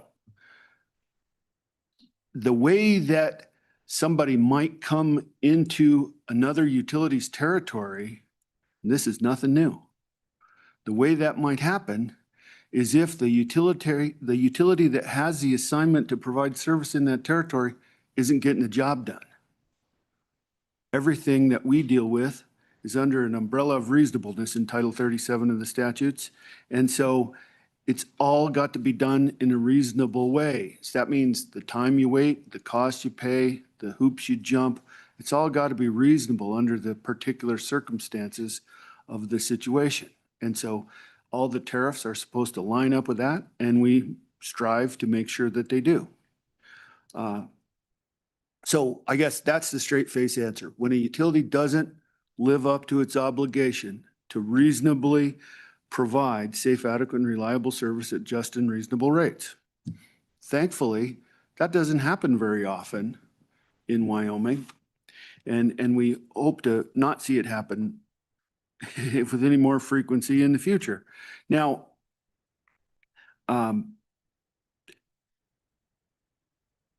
the other point that I want to mention before I point you at our ongoing rulemaking that's related to this general topic today is that we have not had a complaint from a large customer, a large would-be customer, an existing large customer that wants to expand service. We have not gotten a complaint. We are a sort of a pseudo judicial operation. We operate on dockets. And if you have a problem with your utility, if it can't be worked out informally, there is a mechanism for that to be brought to the Public Service Commission as a formal complaint. Then you get basically a trial in front of the commission. And if the utility is not living up to its tariffs, the commission's orders, or the laws of Wyoming, then the commission is in a position to direct them to correct their course. If you don't bring the complaint to the commission, this is much more difficult, maybe impossible, for the commission to intervene in those kind of matters. And so we've heard grumbling and rumors, and I don't mean grumbling in any kind of negative way. I mean just rumbling. You know, we've heard that these problems exist. We've heard it some from you. We've heard it in other committees. We've heard it all around. But what we haven't gotten is an actual complaint from a utility that we can put on the docketing counter and have a proceeding on and make findings and a decision as to whether the utility is or is not living up to its obligations to provide the service that it's required to in its certificated territory. That is, it's the territory for which it has a certificate of public convenience and necessity. Okay, there's my attempt at a straight face answer to the question from before. We've also got a proceeding underway right now for a process by which the commission would designate non-utility generators as falling outside of the definition in the statutes or falling within the exemptions that are provided in the statutes.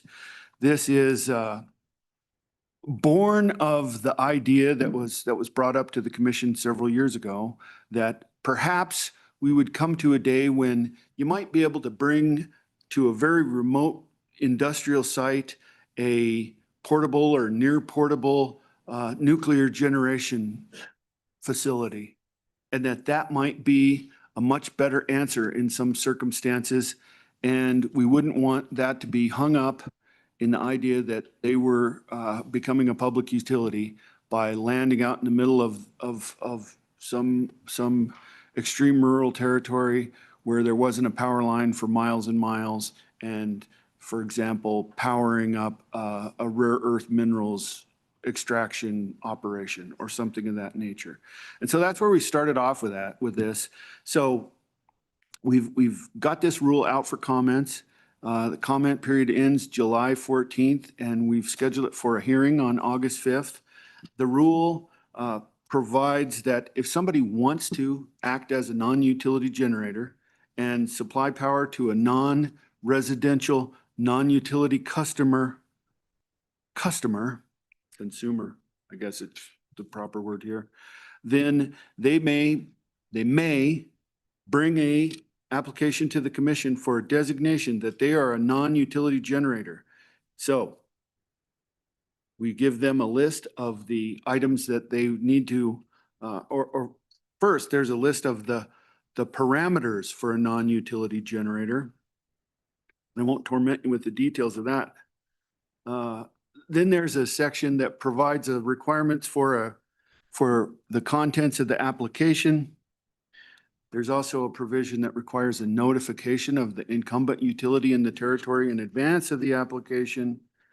And then the commission will provide public notice, and the rules include a commitment to have a decision on the question within a year of the filing date of the application. That, of course, that's an APA process. Anybody could intervene, the incumbent utility, other customers, just like any other public service commission proceeding, public, everybody with an interest that wants to participate is allowed upon intervention. So then finally, there's a provision that allows for changes in the identity of the customer. So if you started up one of these non-utility generator operations, it got designated so by the commission upon the required finding that it's not a public utility, then you could, that non-utility generator can come back to the commission if they want to make a substitution of customers, increase the amount of the service, and or add additional customers. You don't have a set number of customers or a set size. The only restraint is that, in that sense, is that it's non-residential. So finally, there's a reservation of and a clarification that whatever safety jurisdiction the commission has over any of the facilities are retained, even though it's designated non-utility generator. That's the story on our rules. Mr. Chairman, so that sounds like a private enterprise selling to another customer, just one customer in his whatever it isn't his territory, but in his domain. Is that correct? The territorial parameters on this are that the customer and the generator have to be in proximity. So this doesn't contemplate, as I said, it kind of comes out of the idea that you might have a mineral extraction operation and bring the power close in proximity. So this doesn't contemplate, for example, somebody starting a non-utility generator and then serving 6 or 8 extraction operations in Sweetwater County or something like that with a bunch of transmission. It's talking about proximate generation and customer. But he can start with one customer and add to that, right? Yes, a potential is in the rule, in the proposed rule. This is at the beginning of the process. We're just going for comment and hearing in August. So Director Petrie, with this rulemaking that you're doing, that will solve some of the things we're trying to put our arms around with this bill, will it not? Mr. Chairman, Representative Heiner, I think that there are some situations that would fit in this rule that would also fit within the exemption of the 25 megawatts in the bill. Yes. Okay. And I'm not real prepared to describe with any detail what might fit where or what might fit under the rule, but not work under the 20, the exemption of the 25 megawatts under the statute or under the bill is a broader thing. And it, of course, doesn't have this kind of process that the commission has included, because we feel that since we're the ones charged with regulating and supervising public utilities, that given the lack of perfect clarity in the statutory definition, we're going to have to decide that, and we have included these requirements in the rule in an effort to put ourselves in a position to be able to do that. All right. Thank you very much. Any questions for the Public Service Commission? All right. Seeing none. Thank you. Mr. Boswell, you had anything you wanted to say, or Mr. Thank you. All right. We have the Office of Consumer Advocate.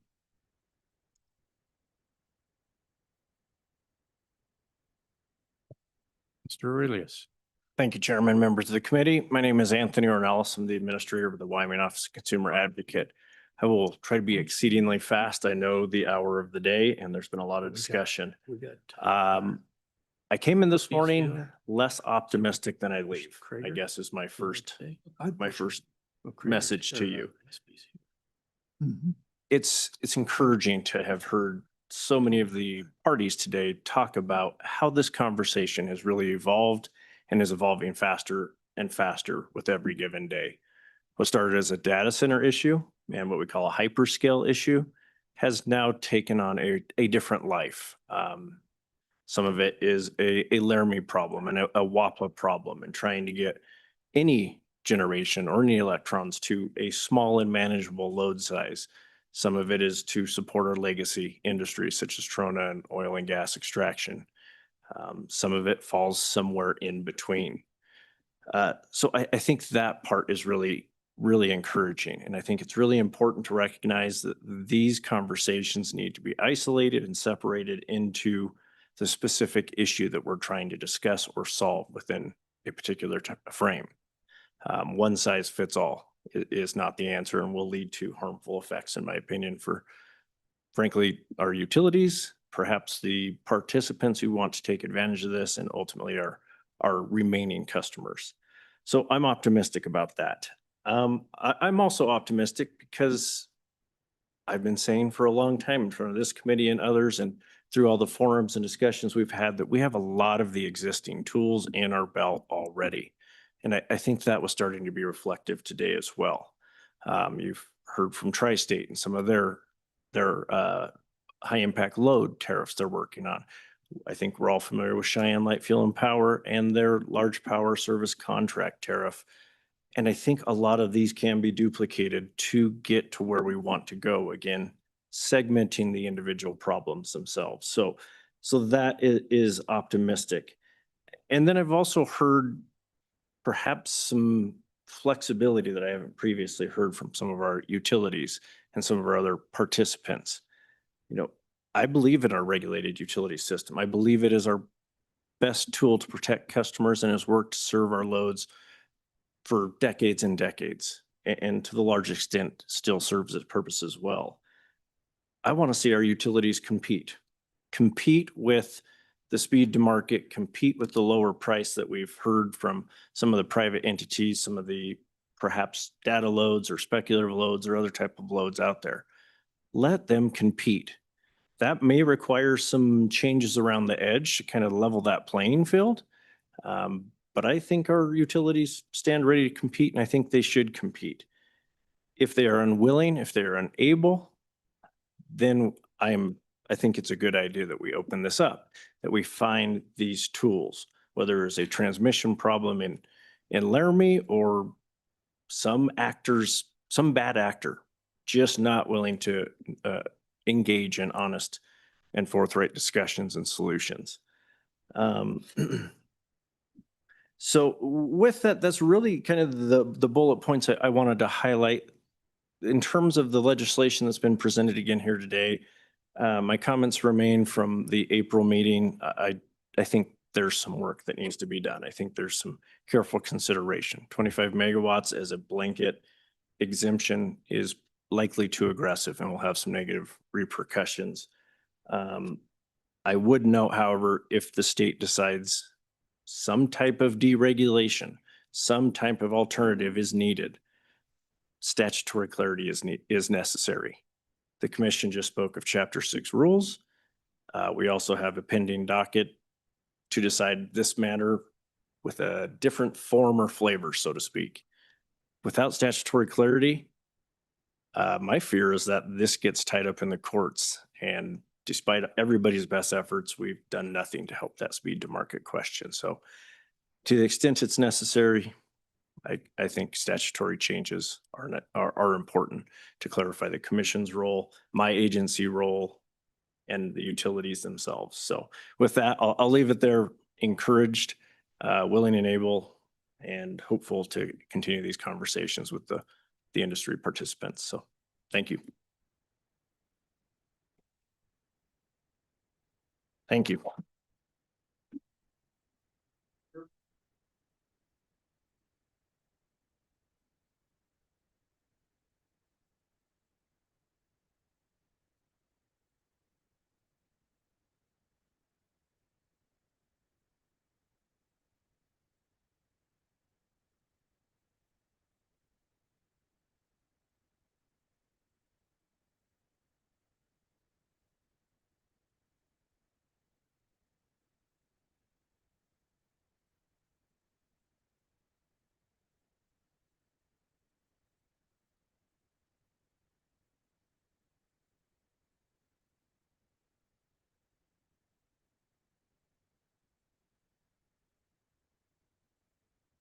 There.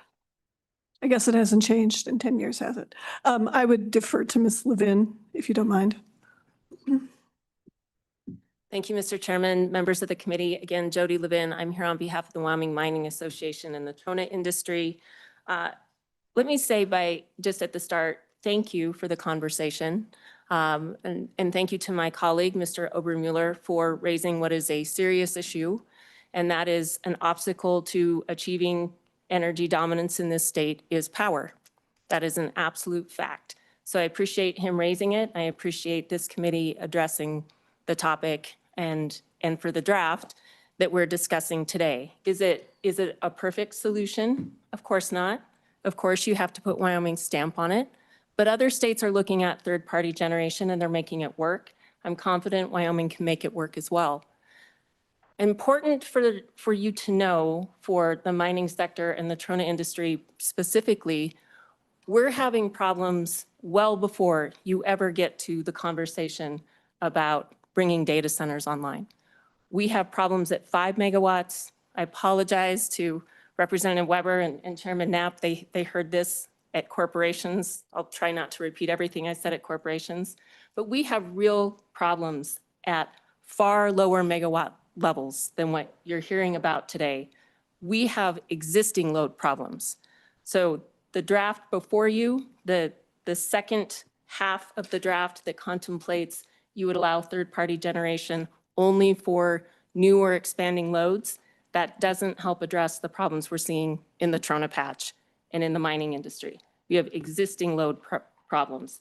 We have the three issues that Mr. Obermuller raised. We have price challenges, we have capacity challenges, and the new one for the industry that is of extreme concern, we're starting to have reliability challenges.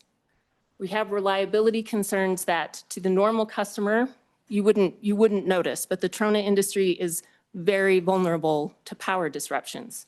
So small power disruptions cause havoc in the plants.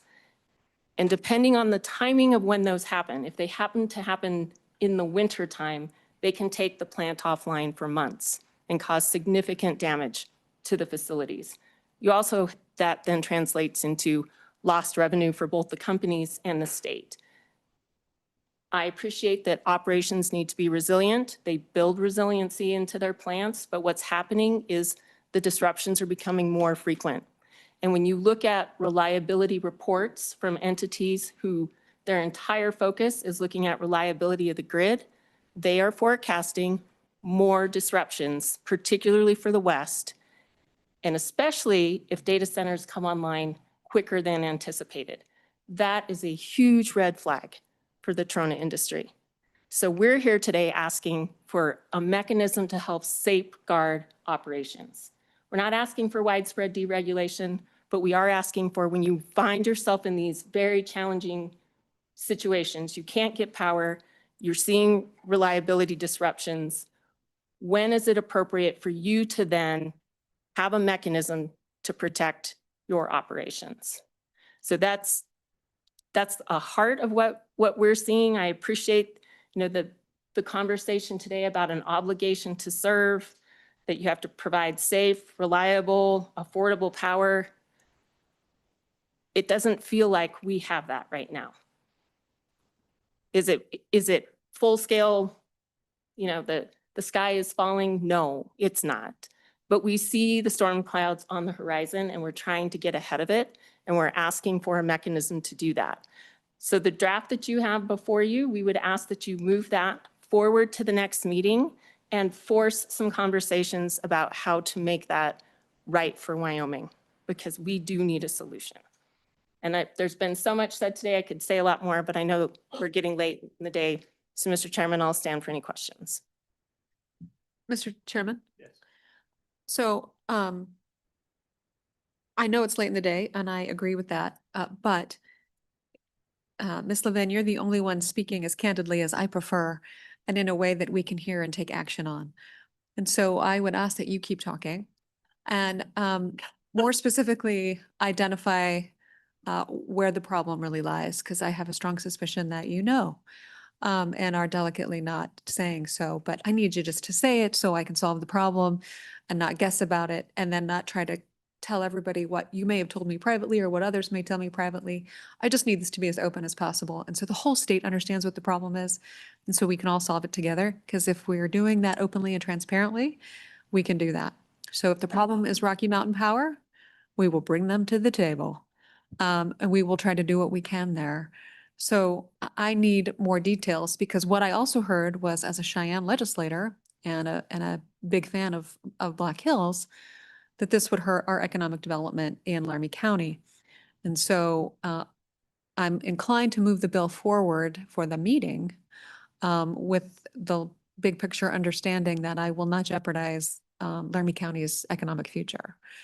So that's why I'm caught in the middle here, and I need to understand the issue as squarely as I possibly can to understand how to thread that needle through it. Mr. Chairman, Senator Nethercott, the Trona industry is located in Rocky Mountain Power's territory. We are here today because we have been unable to find a path to yes. So have solutions been discussed? Yes. Do meetings occur? Yes. Is there a follow-up that gets us to a solution? No. From this side of the table as the customer, the answer is no. We do not feel like that is producing anything that can help address the capacity concerns. You take price concerns even off the table, because to Senator Rothfuss's point, we have been talking about that for at least 15 years. But now we're talking about capacity, the inability for some of these projects to move forward. And again, the new one, the reliability concerns, that is scary to this industry. They are far too vulnerable to even small power disruptions, which they know are going to happen. But again, if that happens at the wrong time of the year, that plant can be taken offline. The example I gave at the Corporations Committee, the power disruption that hit Wyoming in November, the Trona industry saw 2 15-minute power outages in a 24-hour period.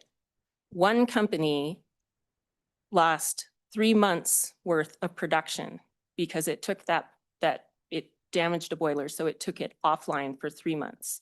2 15-minute power disruptions. That doesn't sound like very much. That gives you some context of how vulnerable this industry can be to power disruptions. If it happens in the winter, that freezes lines, that plant can be offline for a year. Those are real scenarios for the industry. The other challenge that we see and that is frustrating to us is we're as an industry forecasting growth. Southwest Wyoming is forecasting growth. That does not appear to be what Rocky Mountain Power is forecasting in their integrated resource plan.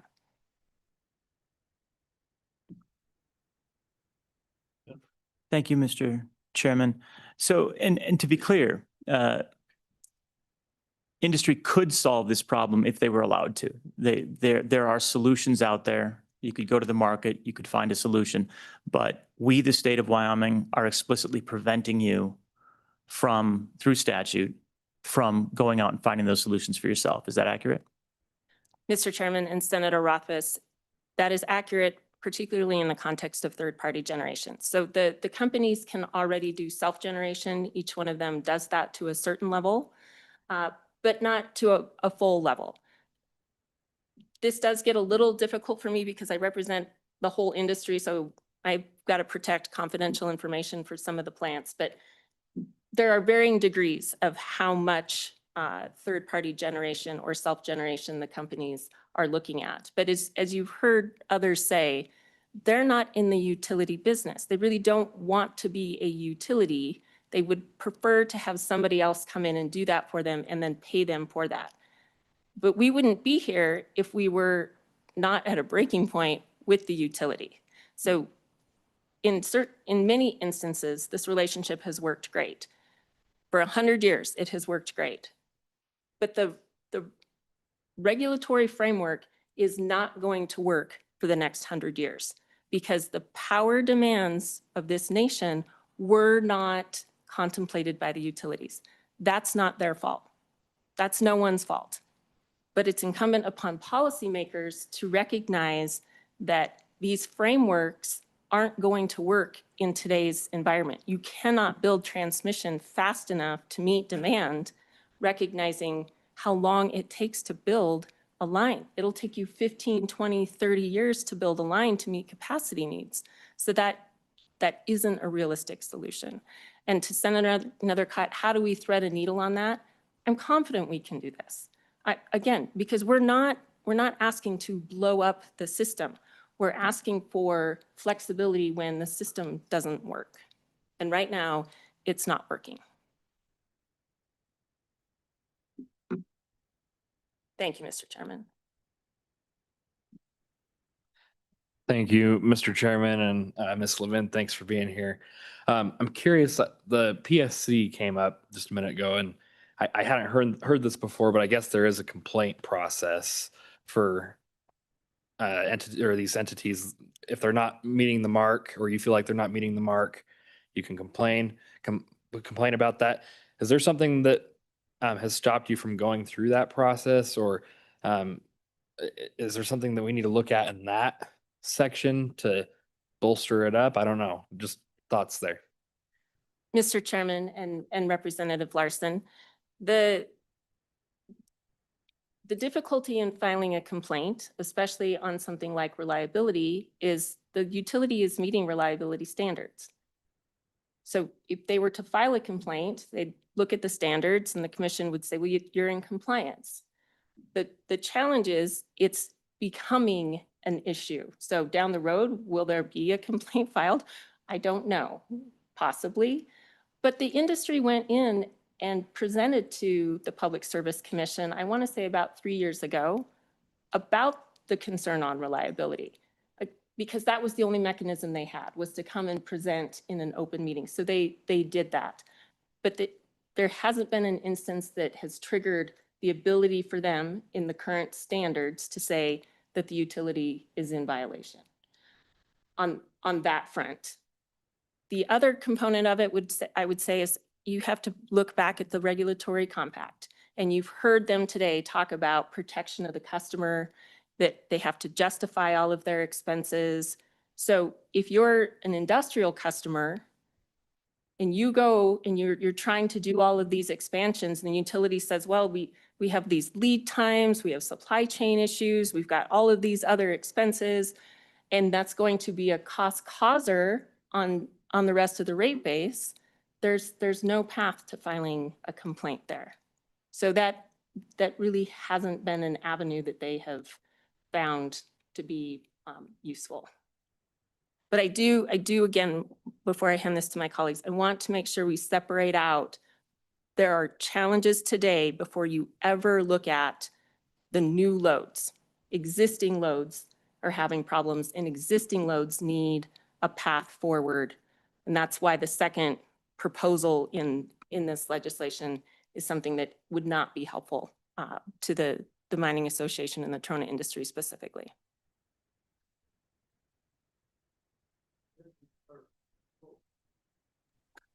Mr. Chairman, thank you. Just out of curiosity, have you guys went through the Form 400 process with Rocky Mountain? Mr. Chairman and Representative Tarver, it is my understanding that there are no existing customers on the Schedule 400.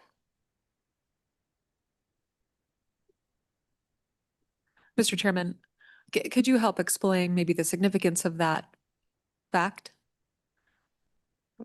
Mr. Chairman and Senator Nethercutt, from this side of the table, we don't feel that it's a workable solution. For the public who's watching and members of the committee who are new to this kind of conversation or what that means, what does that mean in layman's terms? Mr. Chairman and Senator Nethercutt, that it's overly cumbersome and it doesn't actually get you to the path that you need that's reasonable. I don't negotiate these agreements, so I haven't been in one, but the companies tell me that not just the trona industry, but anybody who's looked at Schedule 400 has said it's an effective non-starter. And that's why there are none.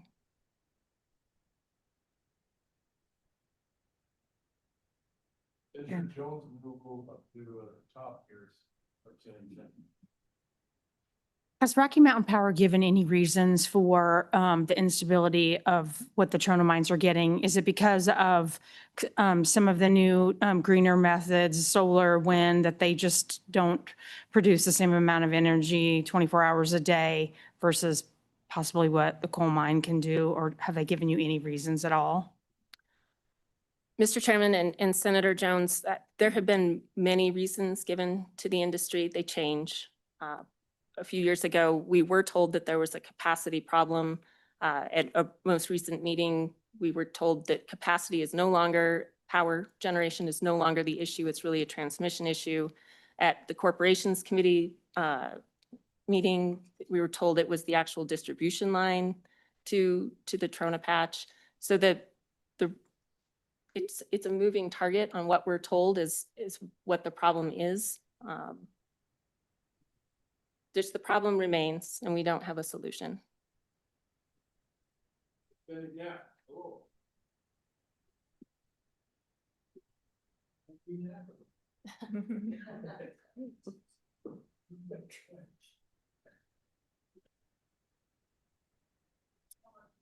Representative Knapp?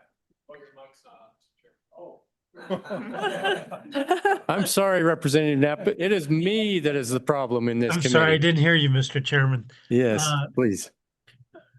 Ms. Levin, so I know the Trona Industries faced many challenges here of late, but if you were king for a day, queen for a day, and you cut ties with Rocky Mountain on power and were self-generating or third-party generating, what would that look like?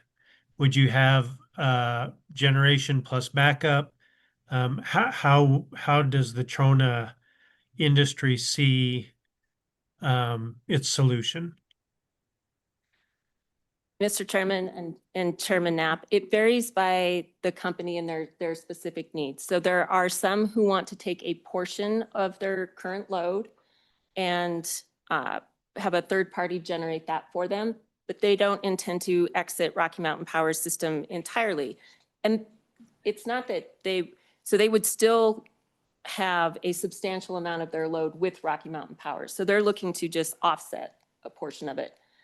There are other companies that are looking to try to do complete self-generation, because in order for them to time the market right with expansion projects, Rocky Mountain Power has said they're not able to get them the power in the time they need. So they're looking at a full self-generation system.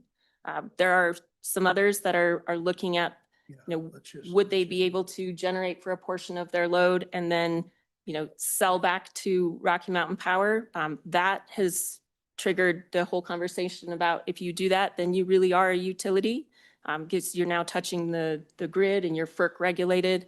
So there have been varying kinds of conversations, but most of them, I think, would prefer that they were able to work out an agreement with Rocky Mountain Power. But those conversations, I would say, have broken down substantially in recent years. Follow-up, Representative? No, thank you, Mr. Chairman. All right. Thank you, Mr. Chairman. All right, thank you. Ms. Throne, you want another bite at the apple? Well, yes, I would. Thank you, Mr. Chairman. I'm Mary Throne. I do regulatory and government affairs for Prometheus Hyperscale, which is a Wyoming data center developer. I'm glad I let Ms. Levin go first because she covered a lot of key points, even though I'm focused on new load, not our legacy industries. To cut to the chase, Prometheus supports legislation allowing the option of, or more options for third-party generation.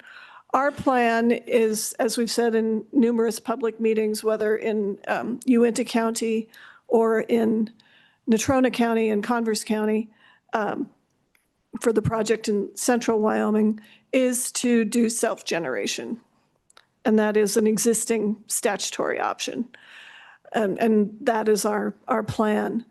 But it would be useful, I think, for us and for others in this space to have another tool, another option, and that would be third-party generation. I think generation flexibility is necessary to meet the demands of data center development. Again, the regulated utility model did not contemplate loads the size of the entire load for the state of Wyoming. I have a strong belief in the regulated utility model. I, worked in it for 6 years on the Public Service Commission, but I think strict application of that model, even with all the flexible options, and I applaud Black Hills and the co-ops and Rocky for looking for solutions. But I think that we need another tool. And the option of third-party generation could really help Wyoming take advantage of the growth in data center demand. We've been innovative in this space, and I just think we need to be a little more innovative and specifically provide for third-party generation options. Limited changes to allow third-party generation options from independent power. I would consider that a tweak to the regulated utility model, not a threat. And I think to maybe anticipate Senator Nethercott's question or to answer it, this option will not threaten, I think, what's worked well for Black Hills in Laramie County for all the reasons that have been mentioned. They've got a great tariff. I supported that tariff as a commissioner, and it's worked well. But the demand is so great, and the opportunity, and let's talk about the opportunity for Wyoming. The opportunity to use Wyoming energy in Wyoming to develop Wyoming's economy. I think that's a goal we can all support. We may have disagreements about how we get there, but I think that has been the goal for Wyoming longer than I've been alive, and I'm not so young anymore. And I think that pursuing options, tweaking the regulated utility model to allow third-party generation will give Wyoming another tool to take advantage of the incredible opportunity to use Wyoming energy in Wyoming to generate economic value for Wyoming. All right, thank you, Ms. Throne. So just for everyone's information, we're running out of time today. This is a very important subject. And what we're probably going to do is move this to continue on for our next meeting to continue discussing this, because Director Petrie brought up a very good point about some rulemaking that's going on, and we'd like to stew on that, do a little more research on what implications that will have. But we'll continue to take public testimony today, but that's probably what we're going to do, is move this so we can continue next time we meet. The next topic of transmission loan program, we're going to defer until morning, but we're going to try and capture the Department of Transportation before the end of the day here. So please proceed. Thank you, Mr. Chairman, and thank you, committee. Another angle, I guess, on this discussion. My name is Kara Choquette. I'm the Vice President of Government Relations for the Power Generation and Transmission Affiliates of the Anschutz Corporation. That includes Power Company of Wyoming, Seminole Power Company, and Transwest Express. You probably know us best through Anschutz Exploration Corporation, which is a private independent oil and gas company. To your point about creditworthiness, the Anschutz Corporation is a multi-billion-dollar diversified company, and through AEC is the largest severance mineral taxpayer in Wyoming. We really appreciate your efforts to advance the energy dominance agenda. We do urge your support and your vote to move forward this topic, whether it's at this meeting or the next one. And we support it because right now we have thousands of megawatts of new power generation under construction and under development in Carbon County, Wyoming, on a multiple use working cattle ranch. This is being done entirely with private capital and at our own risk. And right now, we do not have the regulatory or commercial certainty to be able to sell any of that power in Wyoming directly to a limited set of on-site customers, or to be able to use it to help bring new economic development opportunities to Carbon County, like cloud computing or hyperscale data centers. Your committee is focused on business and economic development, enacting Wyoming legislation that would provide clear regulatory and statutory certainty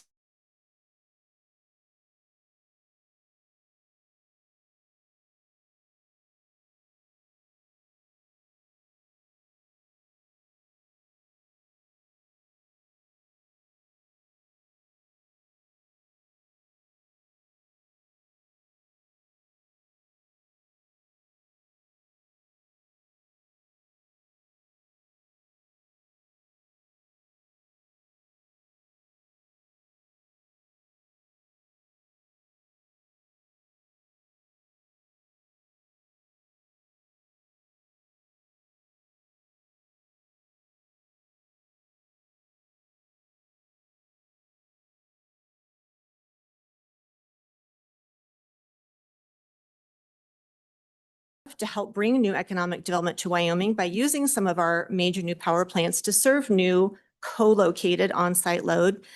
The Anschutz Corporation and its affiliates decided to initiate a proceeding in April of 2025 with the Wyoming Public Service Commission, or I guess a complaint as we're talking about it today.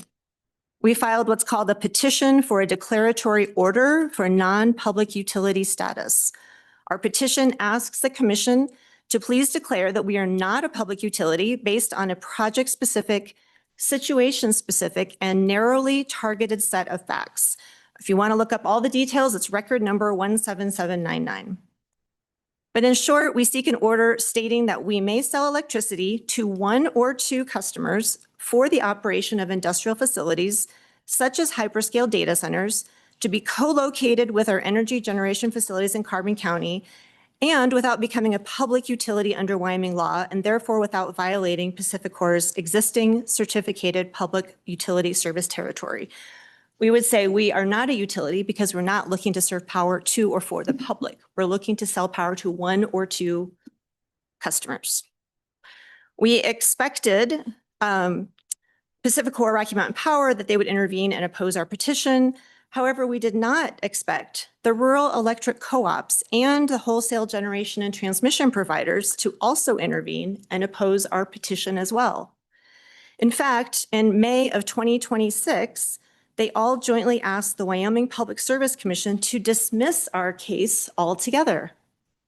This motion is still pending. So we certainly hope to obtain certainty through the Wyoming PSC's authority and the regulatory processes, but the problem is we cannot be sure we will ultimately receive it or when. And that's why I'm here today, just to ask you to simply update, or I like the word tweak, Wyoming's laws to match the pioneering and groundbreaking opportunities the state has to diversify its economy and to advance the energy dominance agenda. Please allow new large load customers over a certain megawatt size that you see fit to just have a choice. They don't have to choose us, but just have a choice to choose us. If they have another option that works for them, that's great, but have a choice to buy power directly from a third-party generator. Without having this choice, recent history tells us, Wyoming risks losing these kind of opportunities altogether to other states or other nations. Independent power generators, like we aim to be, are looking to fill a critical new industrial power niche for Wyoming. And we know we can do this safely, reliably, and without imposing any additional costs or risks on existing Wyoming electric customers. I'd also note, I feel like the utilities kind of made the case for the bill themselves in their comments, like, we can't start investing until we see larger customers join our service territory. Well, larger customers may not join the service territory until they see power generation start to be invested in. They're talking about speculative loads that could come or might not come. There's no regulatory model for who carries that risk. This legislation helps provide that model. The independent generator working privately with that potential new load customer would carry the risk. And then the comment was, we are not the driver of economic development. We see that with our projects, we could in fact be a driver of economic development, which Carbon County desperately wants and needs. In our conversations with our local governments, they very much are supportive of what we're trying to do in Carbon County. And with that, I'm happy to take any questions. All right, thank you. Ms. Delaney? Thank you, Mr. Chairman, members of the committee. My name is Cindy Delancey. I'm here on behalf of the Wyoming Industrial Energy Consumers Association, known as WIAC. WIAC is the group of the largest Rocky Mountain power users in their territories. So thank you again. It's been a long day. It's been a lot of discussion, but the bottom line is our existing legacy industries as well as our new emerging industries need more power, period. Need more power. Energy dominance requires more power. And if you remember the beauty contest that I talked about earlier this morning, time to power is the secret sauce. That's what could make Wyoming look beautiful if we could crack this nut as far as figuring out time to power.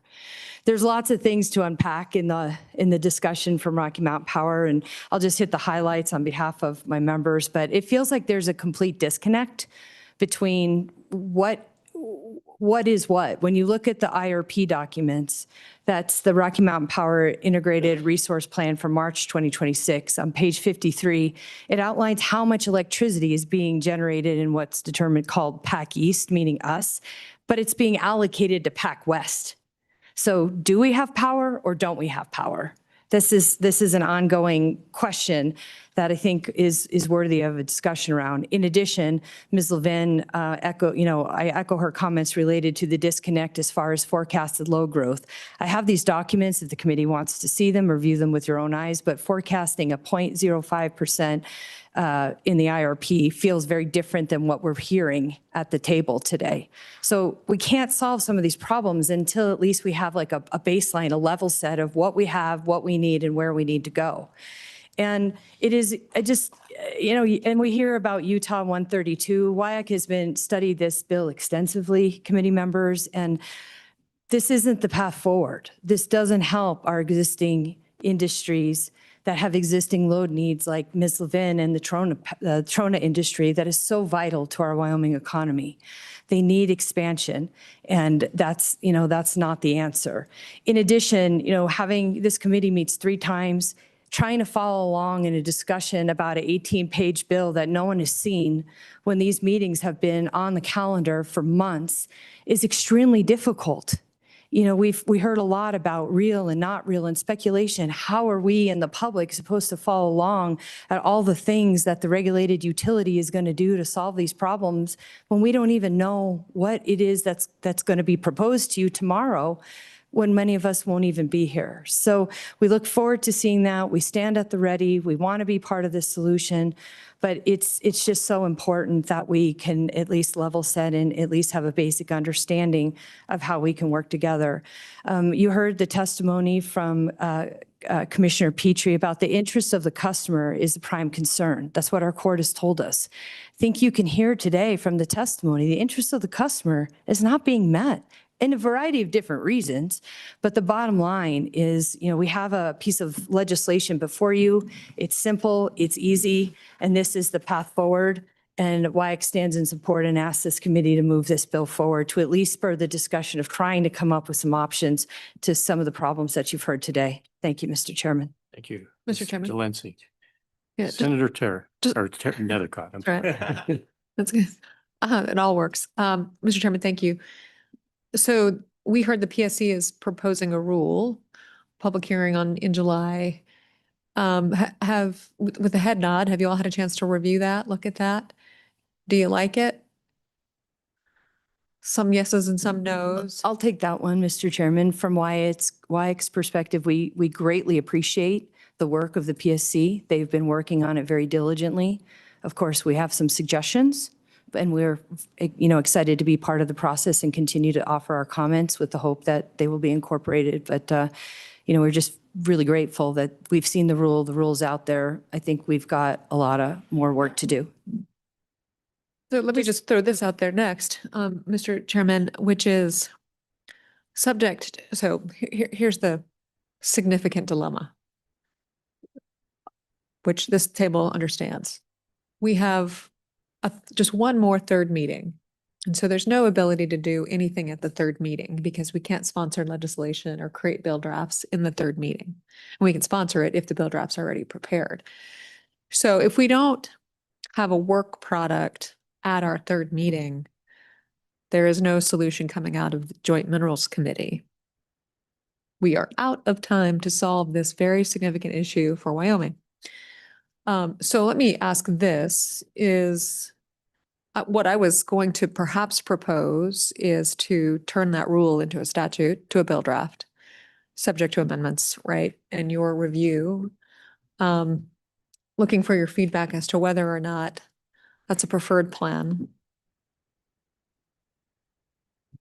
Take that one too, Mr. Chairman. Cindy Delancey on behalf of WIAC. You heard Mr.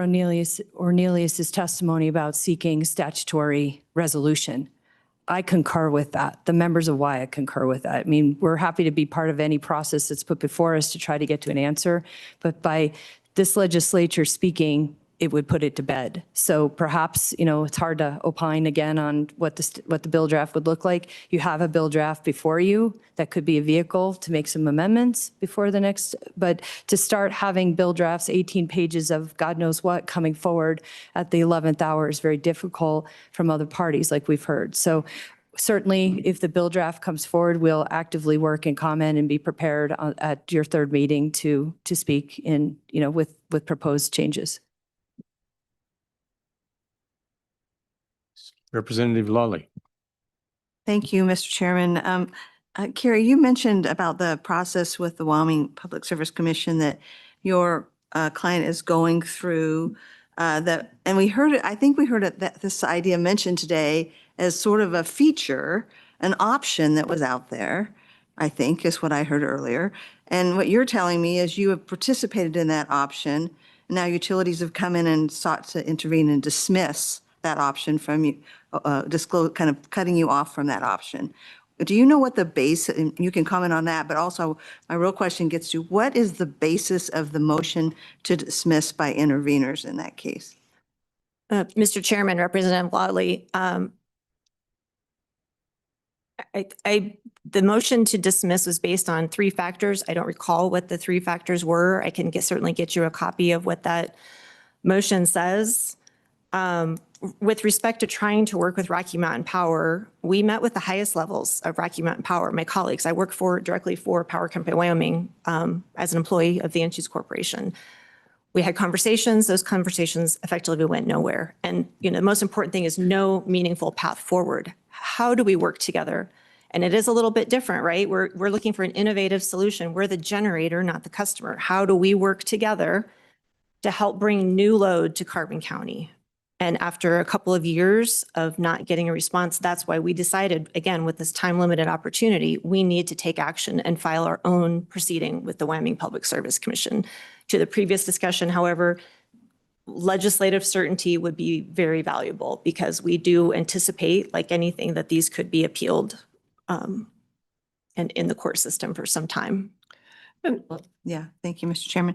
Yeah, I kind of agree, and here's what my concern is about this, is that these are all kind of evidence of, are we really all working together at all? Are we really willing to sit down at the table and in good faith work this out? I'm very familiar with these procedural moves in litigation and in administrative hearings, and it doesn't sound like the idea was to let you get a determination of that by the commission. It's just a way to block that pathway. That doesn't seem to me like cooperation. It doesn't seem to me like trying to figure this out. And so I do think we need to move forward to the next meeting and work on, and I think what we have is probably the best vehicle, option 1 there, but that's my view. But this is partly why, is this evidence of it's just really unsure where everyone really stands and what our goals really are. And I think we're going to have to work together better. And I don't know how to do it, but it's not to sit down in the middle of the road and do nothing. Mr. Chairman. Yes. I just wanted to, thank you, quickly respond to the authority discussion, the statutory authority discussion.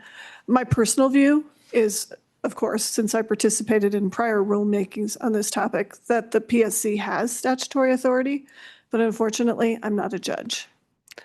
Not one of the 5 brilliant people on the Supreme Court who gets to decide. And when you're talking about the level of investment of any of us at this table, whether it's a legacy industry or data center development, you need certainty to make that investment.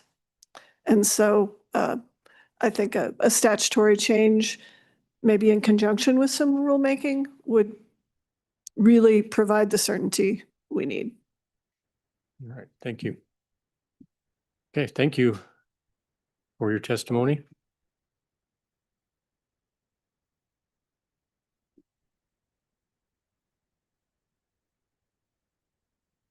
We have Representative Knapp. I'm sorry I missed your hand. Thank you, Mr. Chairman. I just had a comment or suggestion also concerning Senator Nethercott's concerns. So we have one more Minerals Committee meeting in August. And then Corporations has 2 meetings left, one in September and one in November. I really would like to tackle, because we concern ourselves typically with ratepayers in corporations and that aspect of it, but the legacy industries situation, I really would like to try to tackle this interim. And I just wanted to point out that corporations would be happy to take on whatever minerals wanted us to in those last 2 meetings. All right, thank you. Thank you, Representative Chairman Knapp. Mr. Chairman, members of the committee, thank you very much. I'm happy to be last and certainly least if that's the case today. My name is James Halverson. I'm Deputy Director for Americans for Prosperity right here in Wyoming. I've got a son that's going to graduate in a little less than a year, and we're looking for ways to keep him in Wyoming and keep him home, keep him on the ranch if he wants to be. So we're thinking about adding a cattle feeding operation to our cow-calf operation. So we go to our local feed co-op and see if we can, start making some plans for that. And they said, well, we can't probably supply all that feed for that many cattle moving forward next year. And I'm like, oh, okay, well, that's no problem, but we can grow our own feed. We got some neighbors. I said, well, actually, you can't do that either. Like, well, why couldn't we grow our own feed and use some feed from our neighbors? Well, fortunately, that's not the case. And nobody in here would let that pass. But that's very parallel to the situation that we're talking about here, right? There are customers that are bringing their own solutions, and for some reason, the power has been usurped and they can't execute on those solutions. We think this is a good bill. We've read some of the large load solutions that were in the meeting materials. Unfortunately, a lot of those have some big barriers to entry. There's tens of thousands, if not hundreds of thousands of dollars to even start that process of non-refundable money. And at the end of the day, all those, you're still under the thumb of that entity, which may or may not approve that. We've seen that, we've heard that today. Now there's some good solutions out there. We think this bill is a really good start. Those placeholder numbers in there, we'd love to see the lower one go down. Not sure there's a reason for that higher number at all. And I can tell you from previous experience where we did work on agriculture expansion, value-added agriculture in decades past, places where that has happened, the opportunities and the economic development is absolutely astronomical. We think we're on the precipice of that right here in Wyoming with some value-added energy, and we think this is a good first step. So that's all I have for you today. I'm happy to answer any questions if you have them. Thank you, Mr. Halverson. Seeing no questions, thank you. Any other public testimony? Any online, Heather? All right, with that, we'll close public testimony on this. Members, any discussion? Mr. Chairman, are you ready Yeah. for action items? Yes. So I would move for a bill draft adopting the proposed PSC rule based on the conversation and discussion we heard today. And I think, and for the public's understanding, I think that's pretty clear. It's just a tool, one, for this committee and the public's further understanding of what's in that rule, potentially to provide some statutory authority, which is more powerful than rulemaking. And then to have another workable vehicle potentially for the legislative session in order to provide solutions to this ongoing concern. So obviously that bill draft will be subject to amendments and your feedback. But it's just a tool that we can have available to us that I think has been vetted by some experts already. So I feel confident about where it currently sits, but think that that's a good move, at least for us to explore. So that's my motion. Looking for a A second. second? Seconded. Any discussion?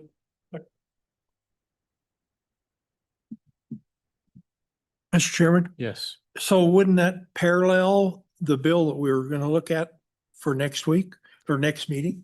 Wouldn't they be really similar? I don't know that they would be really similar. I think there are similar, I think the purpose of a solution is similar, but I don't know that they're really similar. Yeah, they're not real close to what they do. Well, you don't know that. You don't know what the rulemaking is. I'd like to see that rule in front of me and we'll do a compare and contrast at that time. Mr. Fuller, you have a question on your face there. No, you're clear? We'll get a copy of that from the PSC and incorporate, you already have, you're one step in front of me. Okay. Yes, Representative Riggins. Thank you, Mr. Chairman. I just noticed in the rules, or maybe I overlooked it, but I didn't see any megawatt limitations on any of that. Okay. Okay.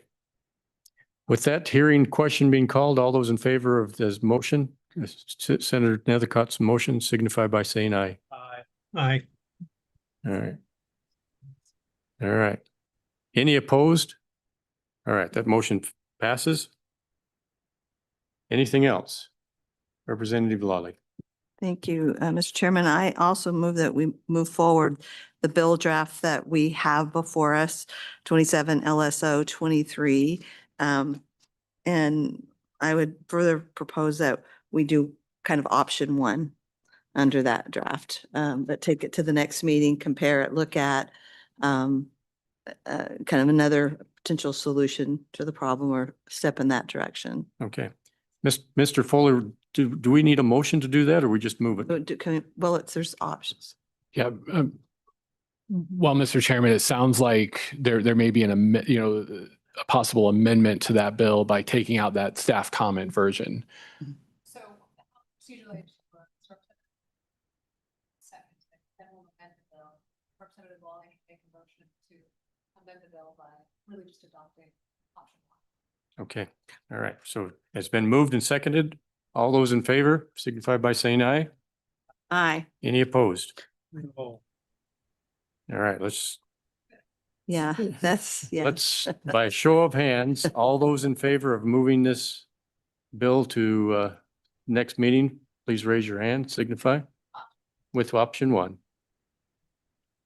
Well, and I would be willing to withdraw the part of the motion if the second is in favor of that. I don't even know if we got a second, but of it, putting both options still in there to pass to the next meeting. Then we don't need a motion. Yeah. Let's do it. So then, yes, if we're not going to amend the bill draft. Then we don't need to have a Yeah. motion. That's great. Perfect. All right, so you're withdrawing your motion. Yeah, with the thought that it's going into the next meeting normally. Okay. All right. Okay, any other discussion on this bill draft? Okay, Mr. Director Westerby. So we will we will deal in the morning with the last energy dominance being the transmission loan program.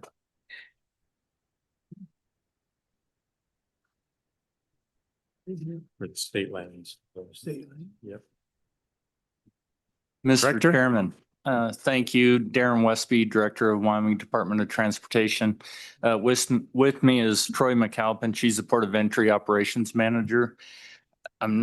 We tried to track a little bit of the last meeting to find out exactly what you may want. I don't know if you had a specific question that you wanted to discuss. We did submit a handout on oversight overweighs loads that pretty much walked through that. Yes, I'm and- not sure and- if there's any further questions on. Director, it was brought forward from our oil and gas partners. The moving heavy loads are taking a lot of permitting.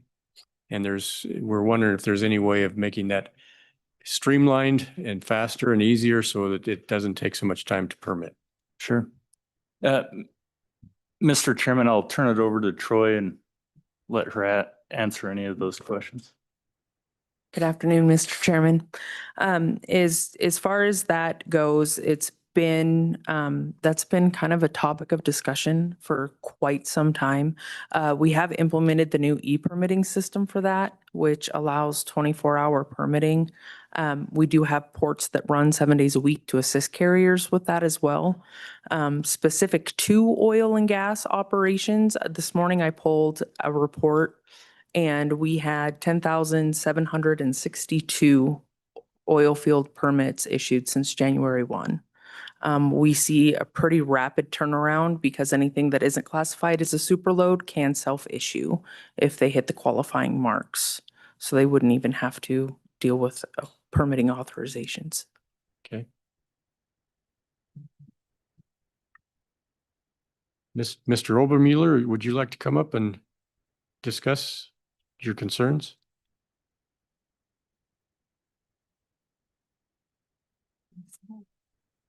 Thank you for volunteering. Thank you, Mr. Chairman. Appreciate it. And Pete Obermueller, President of Petroleum Association of Wyoming, and appreciate the department being here today. I think, Mr. Chairman, we were talking about in the last meeting was a whole government approach to energy dominance, which includes, of course, the ability to quickly and efficiently move loads on state highways, county roads, et cetera, et cetera. As was pointed out, the process of the change of permits for large, it's funny to talk about large loads in this capacity. It's totally different from what we were just talking about, but large transportation loads Don't worry about old Jimmy. has had hiccups. And I don't want to necessarily call it a problem right now, but what all of them used to be self-certified and now they're in this system as well. And depending on what the rules say in terms of what qualifies as a load, what you can do at a port of entry to get underneath the qualifications, et cetera, all of those things are problematic and delay our process of moving forward. So I'm happy to continue to work with the department about this moving forward, and we can do it. We can do that together. I'll just leave it at that, Mr. Chairman. I know it's late, and I don't want to put the committee through more than what I already done. All right, thank you. Mr. Chairman, Yes, Senator. what happened to the certified load program? To the director or his designee? I didn't quite hear the question. Sorry, Senator. So it sounds like the issue is that historically there was a program or a process where the large loads could be pre-certified, where I'm going to need Mr. Obermueller to give me some feedback here, where they kind of had pre-permission to just operate because they'd gone through some process prior, but now they're in a different process that requires kind of a request each time, or maybe that's why we have over 10,000 permits. I don't know. Chairman, Senator, to clear that up, so it wasn't necessarily a pre-certification program. It was what we called a self-issuing permit program. And it was extremely antiquated. It was for Wyoming carriers. All of the rules and regulations that were directed towards that program have just simply been made electronic. So it opened up that same self-issuing permit to all carriers, not just specifically Wyoming. The biggest change that there was is it's no longer a manual process. Carriers would qualify with their safety rating as Wyoming carriers. We didn't offer it to any outside state. They would get the manual permits. It was kind of the Boy Scouts honor, and they would fill it out. They would run on those on the weekends or just throughout the week. If they were by a port, they still had to go to the port. All of the load specifications had to be within permittable limits, just like they are now. We didn't change any of that. We just took the antiquated system and put it into the e-permitting system. That's been the only change. We did have hiccups when we first rolled it out, but we've been on this e-permitting for 1.5 years now. Follow up? User error. Let me understand the problem, Mr. Overmiller. What am I trying to solve? Yeah, so Madam Chairman, I'm sorry, not Madam Chairman, sorry, Mr. Chairman, Senator. My fault. Yeah, Senator Tara. Yeah, I apologize. And the previous topic has commanded all of my attention, to be honest.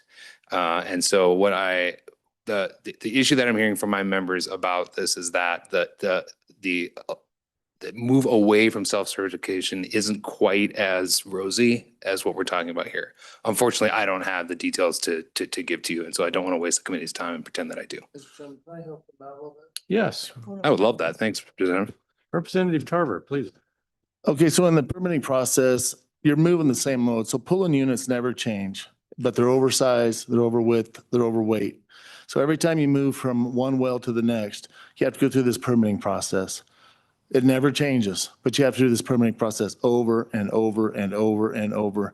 Drilling rigs typically haul the same loads. So the trucks, they know what they're moving. Typically, they know exactly what, if they're moving the mud pump, whatever it is. They know what the loads are. They know the dimensions. They never change. They got to permit it over and over and over and over. So basically, a simplification would be to do, say, annual permits. If you know what your loads are going to be, cranes, same way, oversized cranes. They got to go to the port every time. They never change. They're the same weight, same width, same height, but we have to permit over and over and over. And you go to the port and it's time consuming. It costs a lot of money. If the ports are busy, you're sitting there waiting. The customer's paying for this. It's a major expense to everyone and a major inconvenience.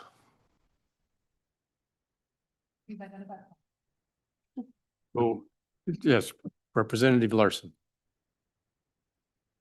Thank you, Mr. Chairman. I also have had experience with that permitting system and like in a construction field, you have the excavator and it's the same trailer, same truck, or maybe a different truck, but same trailer and same excavator, and you have to get a permit every time. It's really cumbersome. You have a lot of times it's just like someone in the office and then they have to go scrounge up, oh, what's the axle width on this trailer, and they have to punch it all in, and it's a lot of work when you could just do it one time, maybe annually renew it, and there could even be a renewal form or something, so you don't have to remember that information every time you go do it. You just click renew or pay the renewal fee every year once you register it the first time. So That Director, could be a lot easier. do you see where we're coming from here? Maybe we can work together to make this a little bit Yeah, quicker and easier. Mr. Chairman, I think I'm getting what's being put down. At the same point, I want everybody to understand the reason behind the permitting system.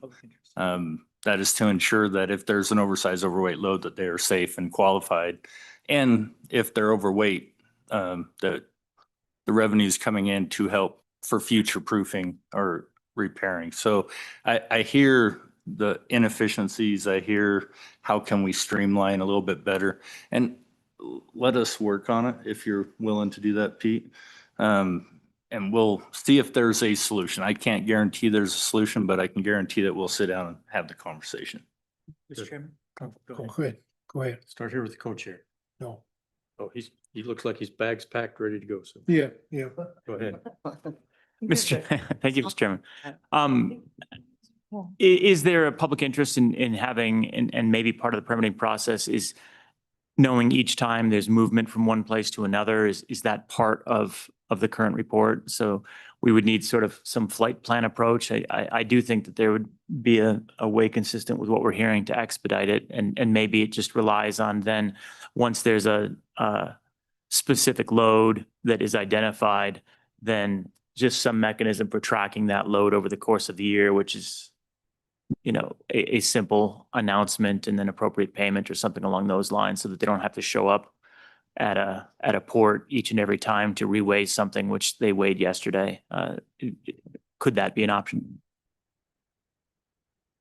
Director? Yes and no. There's also a safety component. Part of the port of entries is not just to verify weight and make sure your logbooks are correct and you have the correct permit. It's also a safety look at possibly as well. So our charge is to have a safe and effective transportation system, and safe is probably there for a reason first, to ensure that we have the traveling public safety in mind. So I think I would take it as a charge for the agency as well as the industry to sit down and see if there's some efficiencies. I like the concept, and I'll be honest, I don't know the system very well, but if there is a way to just quickly click and it already pulls up the exact load that you're trying to do, that it might be easier to do this. The electronic permitting was supposed to be more efficient and more effective that way. But if there's something that we can program in that would make it easier, we can look into that. I don't know that we have the mechanism in which to do so. So that's why I'm getting the side eye. But we'll look into seeing how we can become a little bit more effective and efficient. No promises, but like I said before, the promise will be that we'll sit down and have the conversation. All right, we got our best people working on it now, so yeah, thank you. Mr. Chairman? Oh, go ahead. Co-chair first, you were first, and then Representative Tarver. Over the last few years, we've discussed a lot about loads, and we were discussing truck beds. And truck beds, there was a bed manufacturer out of Buffalo that wanted to move it in one piece. And we came out and said, no, you can't do that. It's either 2 pieces or 3 pieces. And our experience in the machinery company was it was 3 pieces that we had to move. And that means you got to put 3 pieces together on site. So recently I've seen super loads that are 1 piece. Now, how can I explain that we have a super load now that can move 1 piece across the state of Wyoming? This is clear across the state. They are moving that 1 piece bed. Chairman, Senator. So if I'm tracking it correctly, it was a couple of years ago when it was the dump bed. And we implemented anything 26 feet or more had to have Wyoming Highway Patrol escorts. And if they had the ability to be broken down, they had to be broken down. We had some that were already, to my knowledge, under my understanding, there were some that were already built on site and had to leave to be repaired and couldn't be dismantled. And those were the ones that were coming out fully intact. But if they were coming from port, they had to come in the most divisible pieces in order to be transferred to the site to build, was my understanding of it. As far as them being permitted around the state, just fully intact as a consistent, I'm not entirely sure about that, but I would be happy to look into it for you. Representative Tarver. Mr. Chairman, thank you. And Director, to your point on public safety, if we can come up with a system that works well for these trucks to do an annual permit, they're still going to pay the money. You know, they know approximately how many loads. We used to get hay permits, and those would last 90 days, 120 days, whatever. But you've heard the term pirate truckers. If you're worried about safety, you've got plenty of pirate truckers because they don't want to be hassled with all this. They're tired of going to the ports and getting harassed.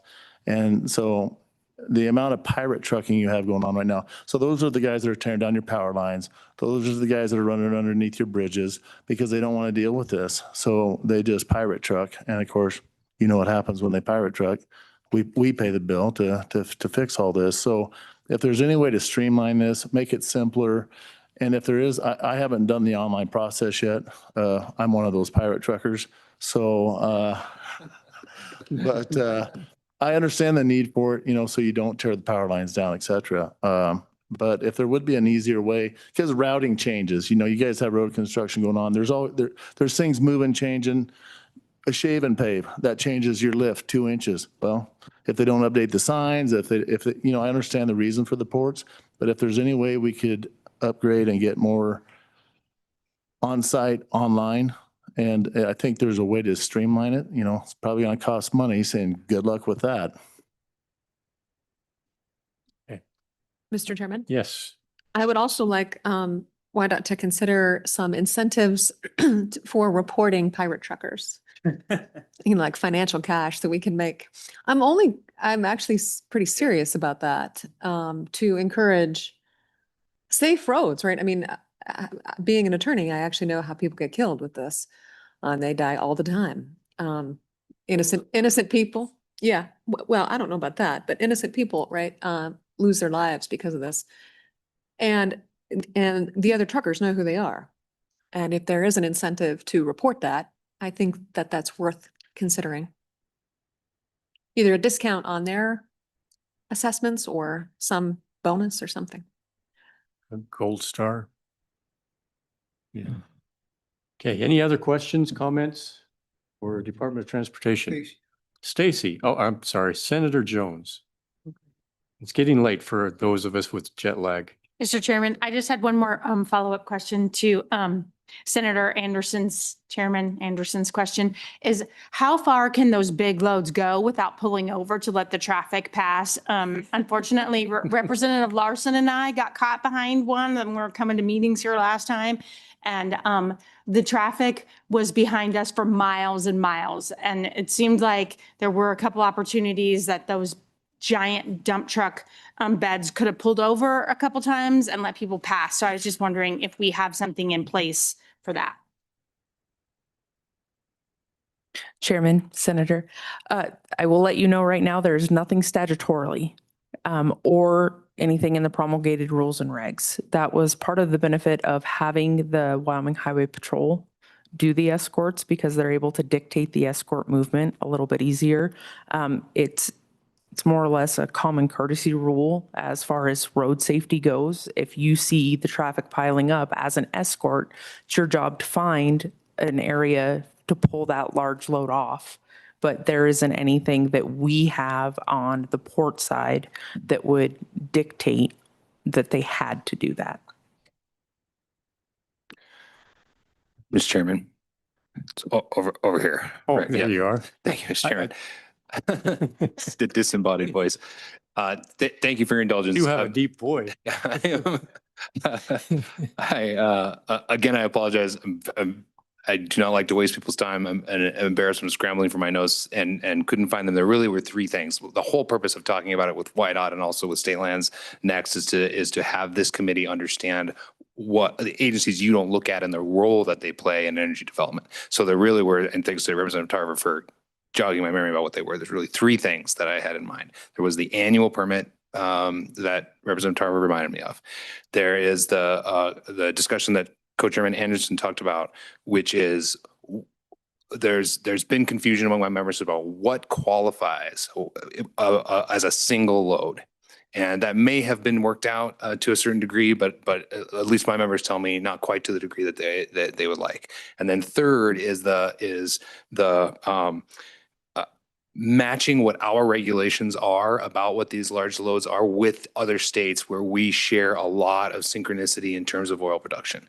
So when loads, and we're not talking about super loads, people aren't moving super loads from North Dakota to Wyoming. That's not generally how that works. But in terms of semi-traffic and large loads, there is a lot of traffic there, and our rules are different from the other rules. And I'd like to see that synchronized. And we ran into a lot of resistance about that when we went through the last process. So those are the three things. And next time I'll just do better to coordinate with the directors so that we can have a better conversation about that in front of you. And this has been a good conversation. This has been enlightening for some of us that there may be some things we need to look at. And so I appreciate you bringing this to our attention, and Director, I appreciate you being here to listen to this. And hopefully we can work through some of these issues and come up with some great ideas. Thank you, Mr. Chairman and committee. It was an education all afternoon. All right. Thank you. Yeah, for us too. Thank you. So now we have the state lands here. So Mr. Obermueller, would you please stay in Yep. the seat? Mr. Chairman, I'll just kick it off while they're coming up here. This one I am a little bit more prepared for. Mr. Chairman, the director will outline about oil and gas production on state lands. This one is particularly important, given how much mineral resource there is underneath state-owned lands that are for the benefit of trust beneficiaries. And over the past few years, for various reasons we can get into, it has become less and less desirous for my companies to operate on state lands and to produce state mineral resources. And that is a problem for trust beneficiaries in Wyoming. And a lot of credit to Director Berry for working with us on trying to improve that and to entice operators to come back to produce state minerals. But part of it, which I can get into a little bit later once Director Berry is done, is that it takes some backing from this committee and others to recognize what state lands responsibilities are to trust beneficiaries. And that may be in competition with private landowners, and that's okay.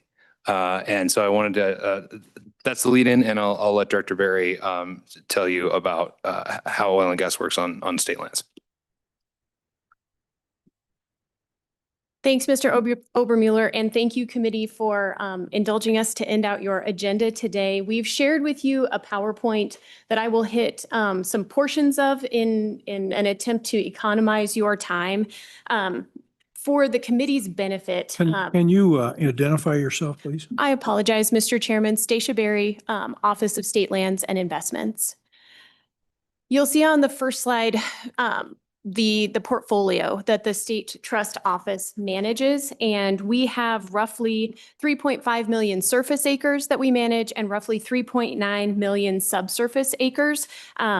As one of the largest landowners in the state of Wyoming, this provides our portfolio a unique opportunity to be a part of the energy dominance that the committee has been talking about today.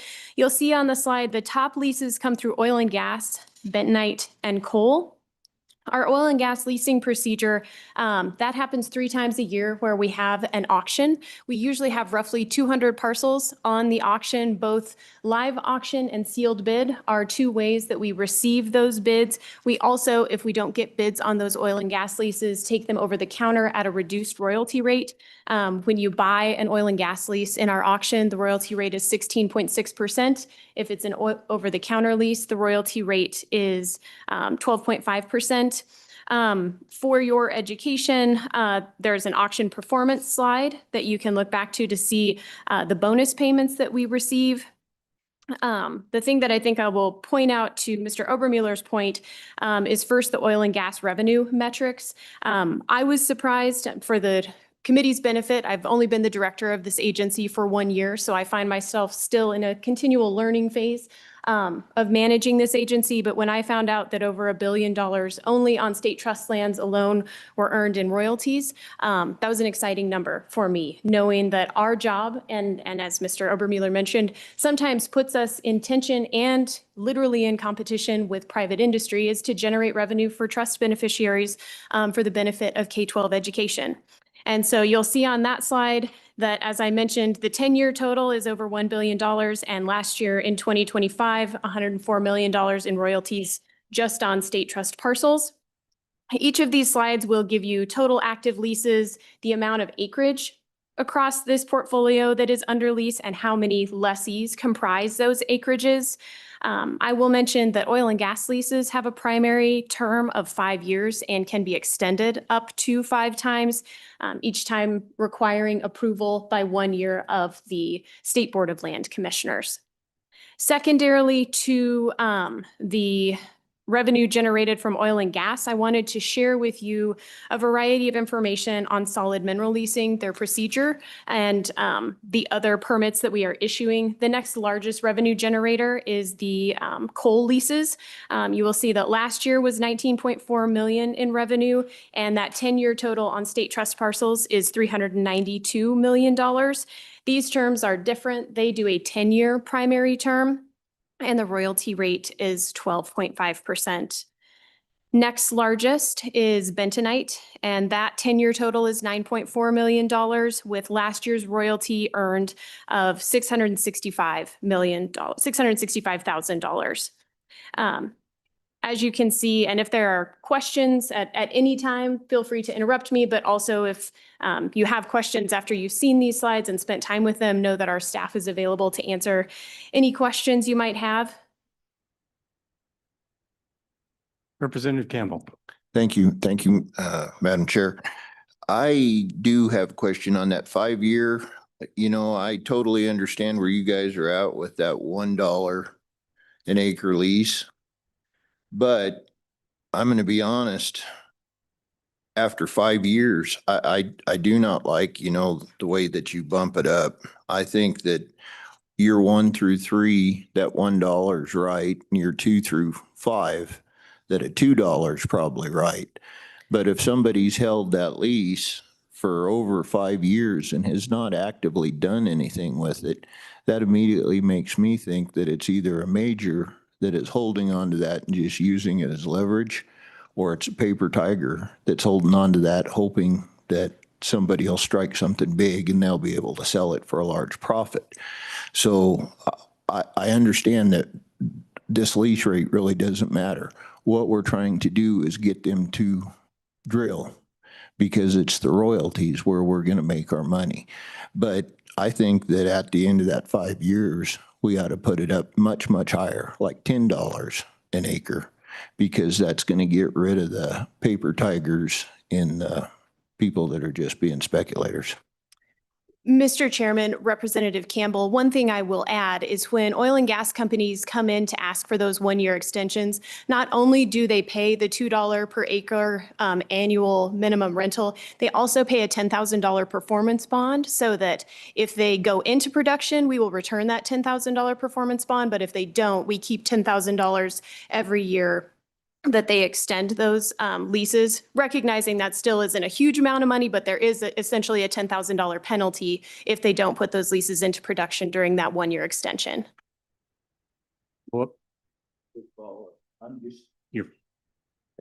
My concern with that is, again, the $10,000. That's not, I just want to make sure that we're actually doing what we're supposed to do, you know, that we're really moving, that there's some sort of metrics in place, some sort of dynamics, a benchmark that we can hold up against to show that they really do intend on utilizing those permits and are not, you know, because it's a big issue on a lot of levels. I mean, not just the state of Wyoming, but BLM, different entities.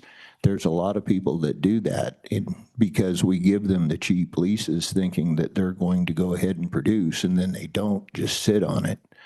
That's a big issue to where I just don't want to see that become an issue on Wyoming state lands. Understood, Mr. Chairman.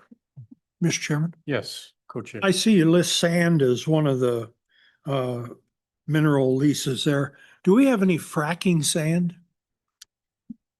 Mr. Chairman, yes, we do. There is, not only do you have sand and gravel, you also have industrial sand and silica. So we have a variety of different sands that entities are able to mine off of state parcels.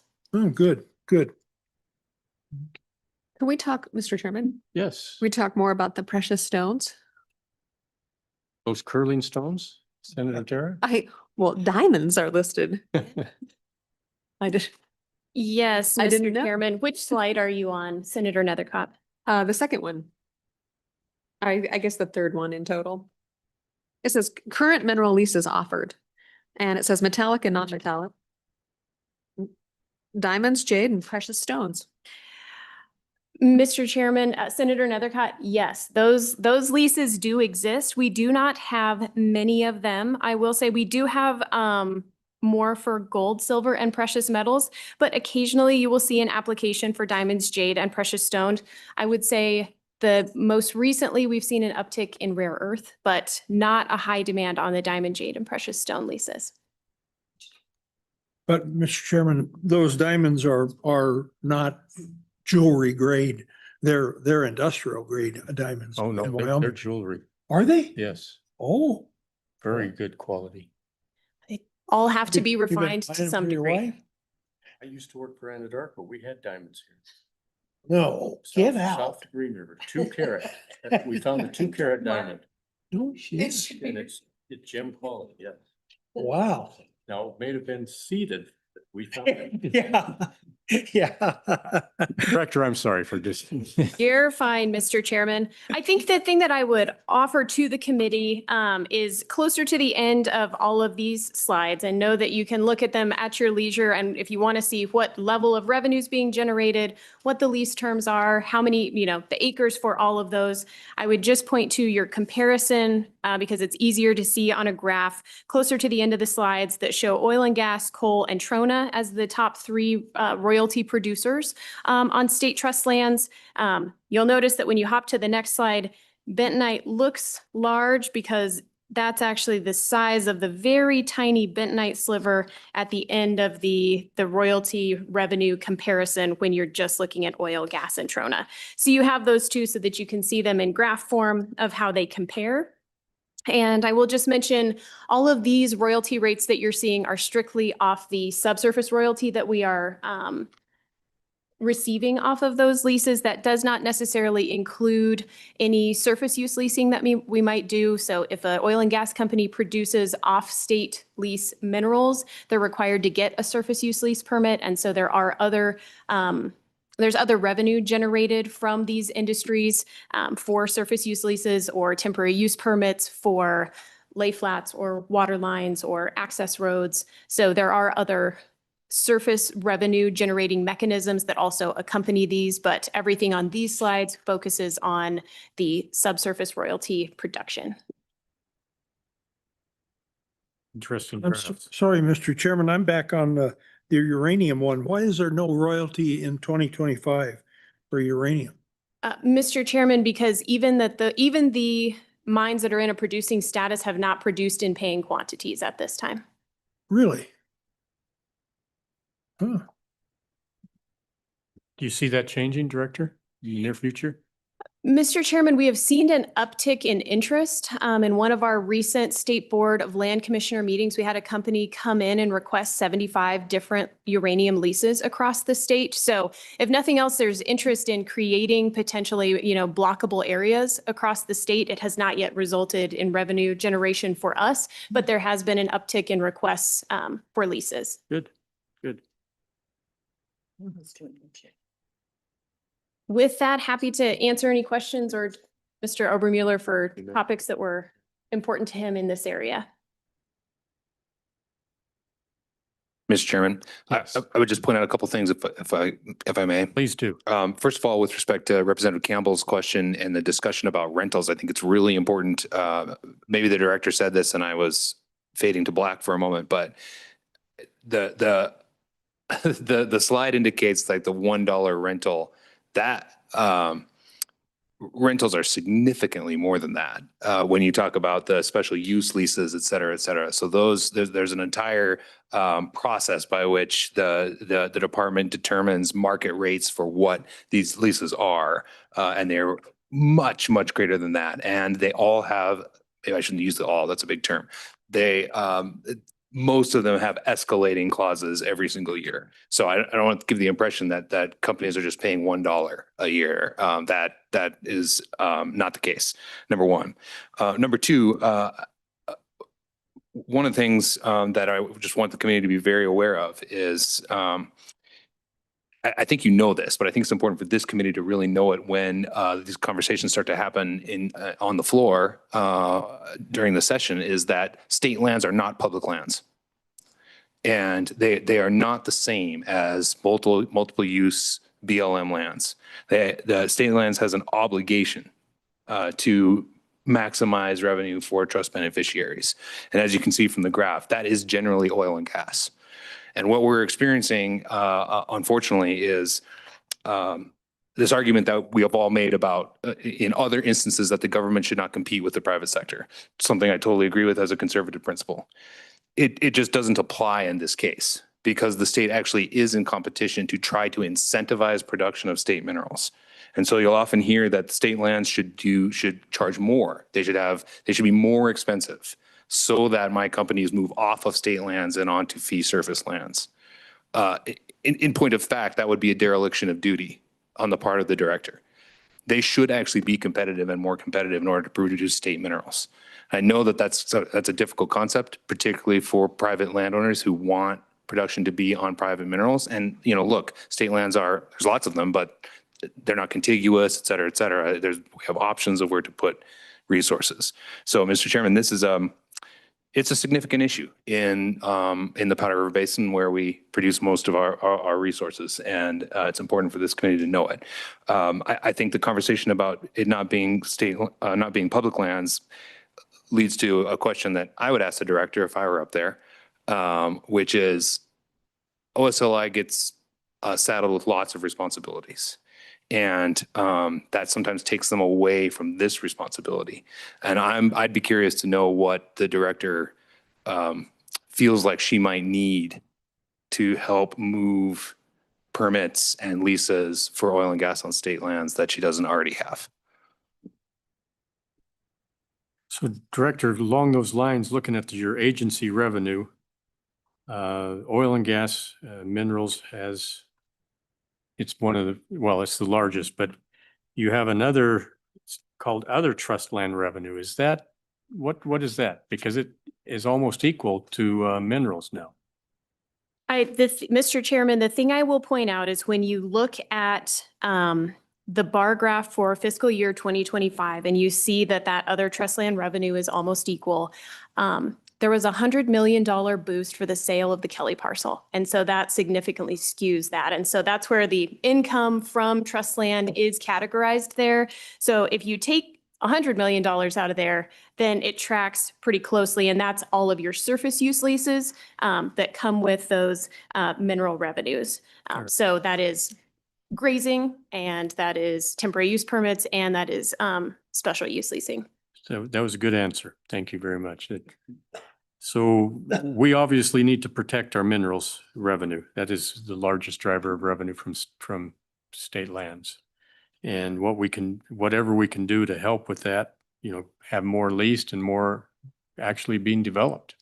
Leasing doesn't bring in the money that developing and severance taxes do. So Representative Lowe. Thank you, Mr. Chairman. Along that same lines, and with the good help of Mr. Overmueller for this tired committee here, I do want to know a little bit about what tools you think you need, or the legislature maybe needs to provide you to better respond to the permitting and processes, make them more efficient, move that along. Because I have heard from some of my constituents this saying, that's what they believe to be true. I'm not affirming it to be true, but that it is getting more difficult to do work in the oil and gas area on state lands than on BLM land, which was an attention getter for me when that was told to me. And I said, you're surely not serious, but I don't know all the reasons behind that. I don't pretend to know, but what could we do to help develop, as Chairman Heiner mentioned, these opportunities, and make sure we're doing things that in Wyoming with this more efficient processes and doing a good job in that regard? Mr. Chairman, Representative Lawley, thank you for the question. Because when I started this job last year, I had that exact conversation with Mr. Obermueller, and it was one that shocked me, where I went, really? Rather than working with the state, that's not a great thing to hear. One thing that we have been doing that I will mention is we've been working on new rules to expedite our surface use leasing. And so those will come up on Monday in the discussion in front of the Board of Land Commissioners to allow the director to give preliminary approval for oil and gas well pad leasing, and hopefully have an expedited process to speed that up.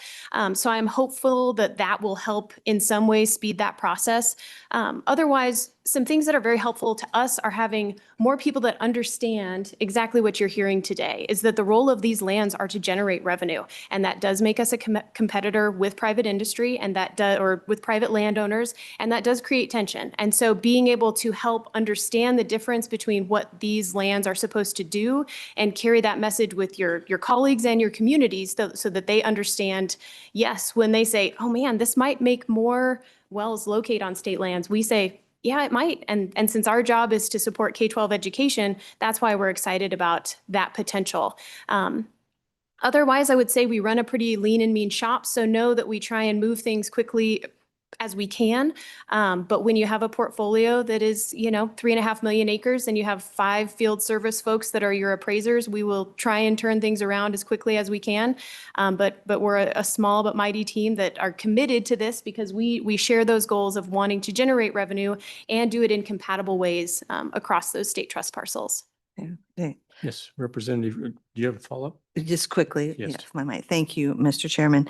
I appreciate the charts because I think they help quantify, because I have said this to people, you need to understand the purpose of the state lands. And, but this quantifies not only where that revenue is coming from, but that one of the last ones about where the revenue that we receive goes, like the sources coming in, but then how it's distributed in our state. I think would be very helpful for people to understand and part of that conversation. Thank you for the material. Representative Campbell. Thank you, Mr. Chairman. I just wanted to kind of ask how we compare with other states, because it's very difficult for me. I understand that we're to generate revenue, but it's very difficult for me to understand when we compare this to a private process. A rancher is going to take care of his ranch. He's going to want anywhere from $50 to $5,000 an acre. So Wyoming at $1 is pretty competitive. Are we getting the real value of, because I mean, that is our job as legislators, is to ensure that Wyoming's not getting ripped off on this. And so what are other states go for this? Because I'm going to just look at your other leasing, with an animal unit. Wyoming charges about $6 for an animal unit on a state lease. Colorado's $26. Utah's $28. So we're giving things away very, very cheap compared to our other states. If we're generating revenue is the purpose of state lands, are we doing our level best to generate the maximum amount of revenue from these lands? Mr. Chairman, Representative Campbell, I didn't bring data from other states with me today, but I think there is always room to grow in any industry. We certainly have space to grow in ways of generating revenue. Specific to oil and gas leases, the one thing that I would encourage you is not to think only of the $1 minimum annual rental, but it comprises essentially 3 elements with those leases, which is first, when you want to secure that lease with the office, you have to pay a bonus payment. And so we get an upfront bonus payment that also increases the cost. Then you have that annual payment. And then you also, once they bring it into production, where we really make our revenue is those royalties. But then also, as Mr. Obermuller mentioned, there is also your surface impacts that you pay for as well. So it is multidimensional in what they're paying. And so I apologize that I don't have data from other states with us today, but I would admit, I think there's certainly always room to grow in reanalyzing what we're doing and how we can best meet those goals of maximizing revenue generation. Director, are you seeing an uptick in APD applications on state lands for drilling applications? Mr. Chairman, I don't have a good answer to that. I don't have the numbers in front of me, so I don't have a good answer for that. Fair enough. Okay. Representative Larson.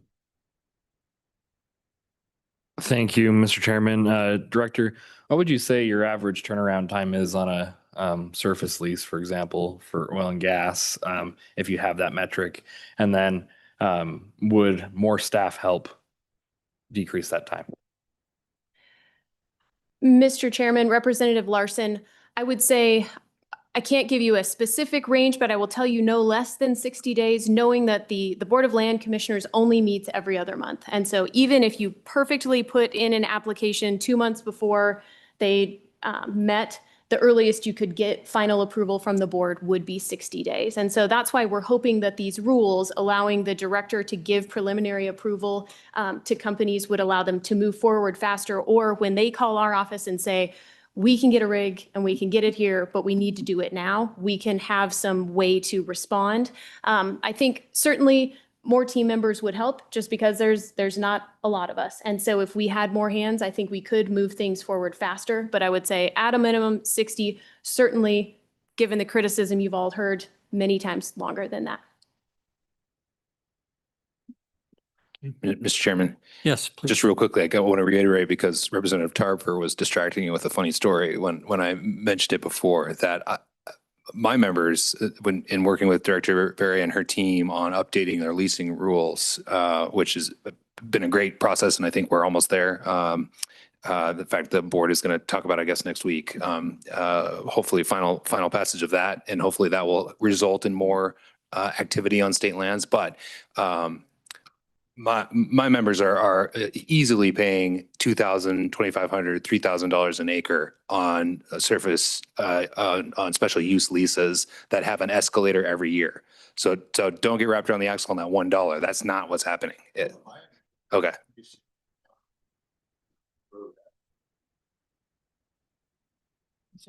Yes. Thank you, Mr. Chairman. So one question I have, though, is that we haven't really entered into the mix directly yet when we're comparing other states, is our own revenue structure. How much money the state will make in other types of taxes and severance taxes primarily. So when we're comparing, we have to make sure it's apples and apples. We just can't look at this, but the potential, what we have to earn in the state in another area, which is in the severance tax. So wouldn't you say that? I mean, I don't know how in Colorado, for example, they tax their minerals. So, but that would be a factor I would want to know and try before I would decide we need to really up this here because we want to be just like somebody else. I think it's really kind of complicated what we're trying to achieve here. So I don't have a particular idea in mind other than I would want all those facts on the table to understand before we start suggesting some changes and even understand some of what you mentioned, Mr. Obermuller, about the nuances of what's actually being paid. It's not the dollar per acre or whatever it was there. It's so much more goes into that than you're seeing there. So I think that's a little bit complicated, although might be worth looking at. But I think certainly the factor of what would be the ultimate revenue into the state in terms of the taxes. Yeah. Thanks. Director, I apologize that you were the last one on the list today. You held with us. You finished strong. Thank you very much. Mr. Chairman and committee, thank you so much for taking time to learn about state lands. Truly, if there are any questions, let us know. We may invite you back. All right, thank you. Committee, any closing directives before we adjourn for the night? Representative Tarver. No, we'd like to hear from you. You've been so quiet all this time. Representative Larson. Thank you, Mr. Chairman. I don't know what the committee's thoughts would be on maybe Minerals Committee writing a letter to Appropriations Committee, just expressing the importance of providing OSLI the needed staff to process these leases in the energy dominance conversation. It's one, supportive to our schools, but two, also helps develop and get more resources out of the ground and to work for America. So just a thought. Sounds like you ought to draft.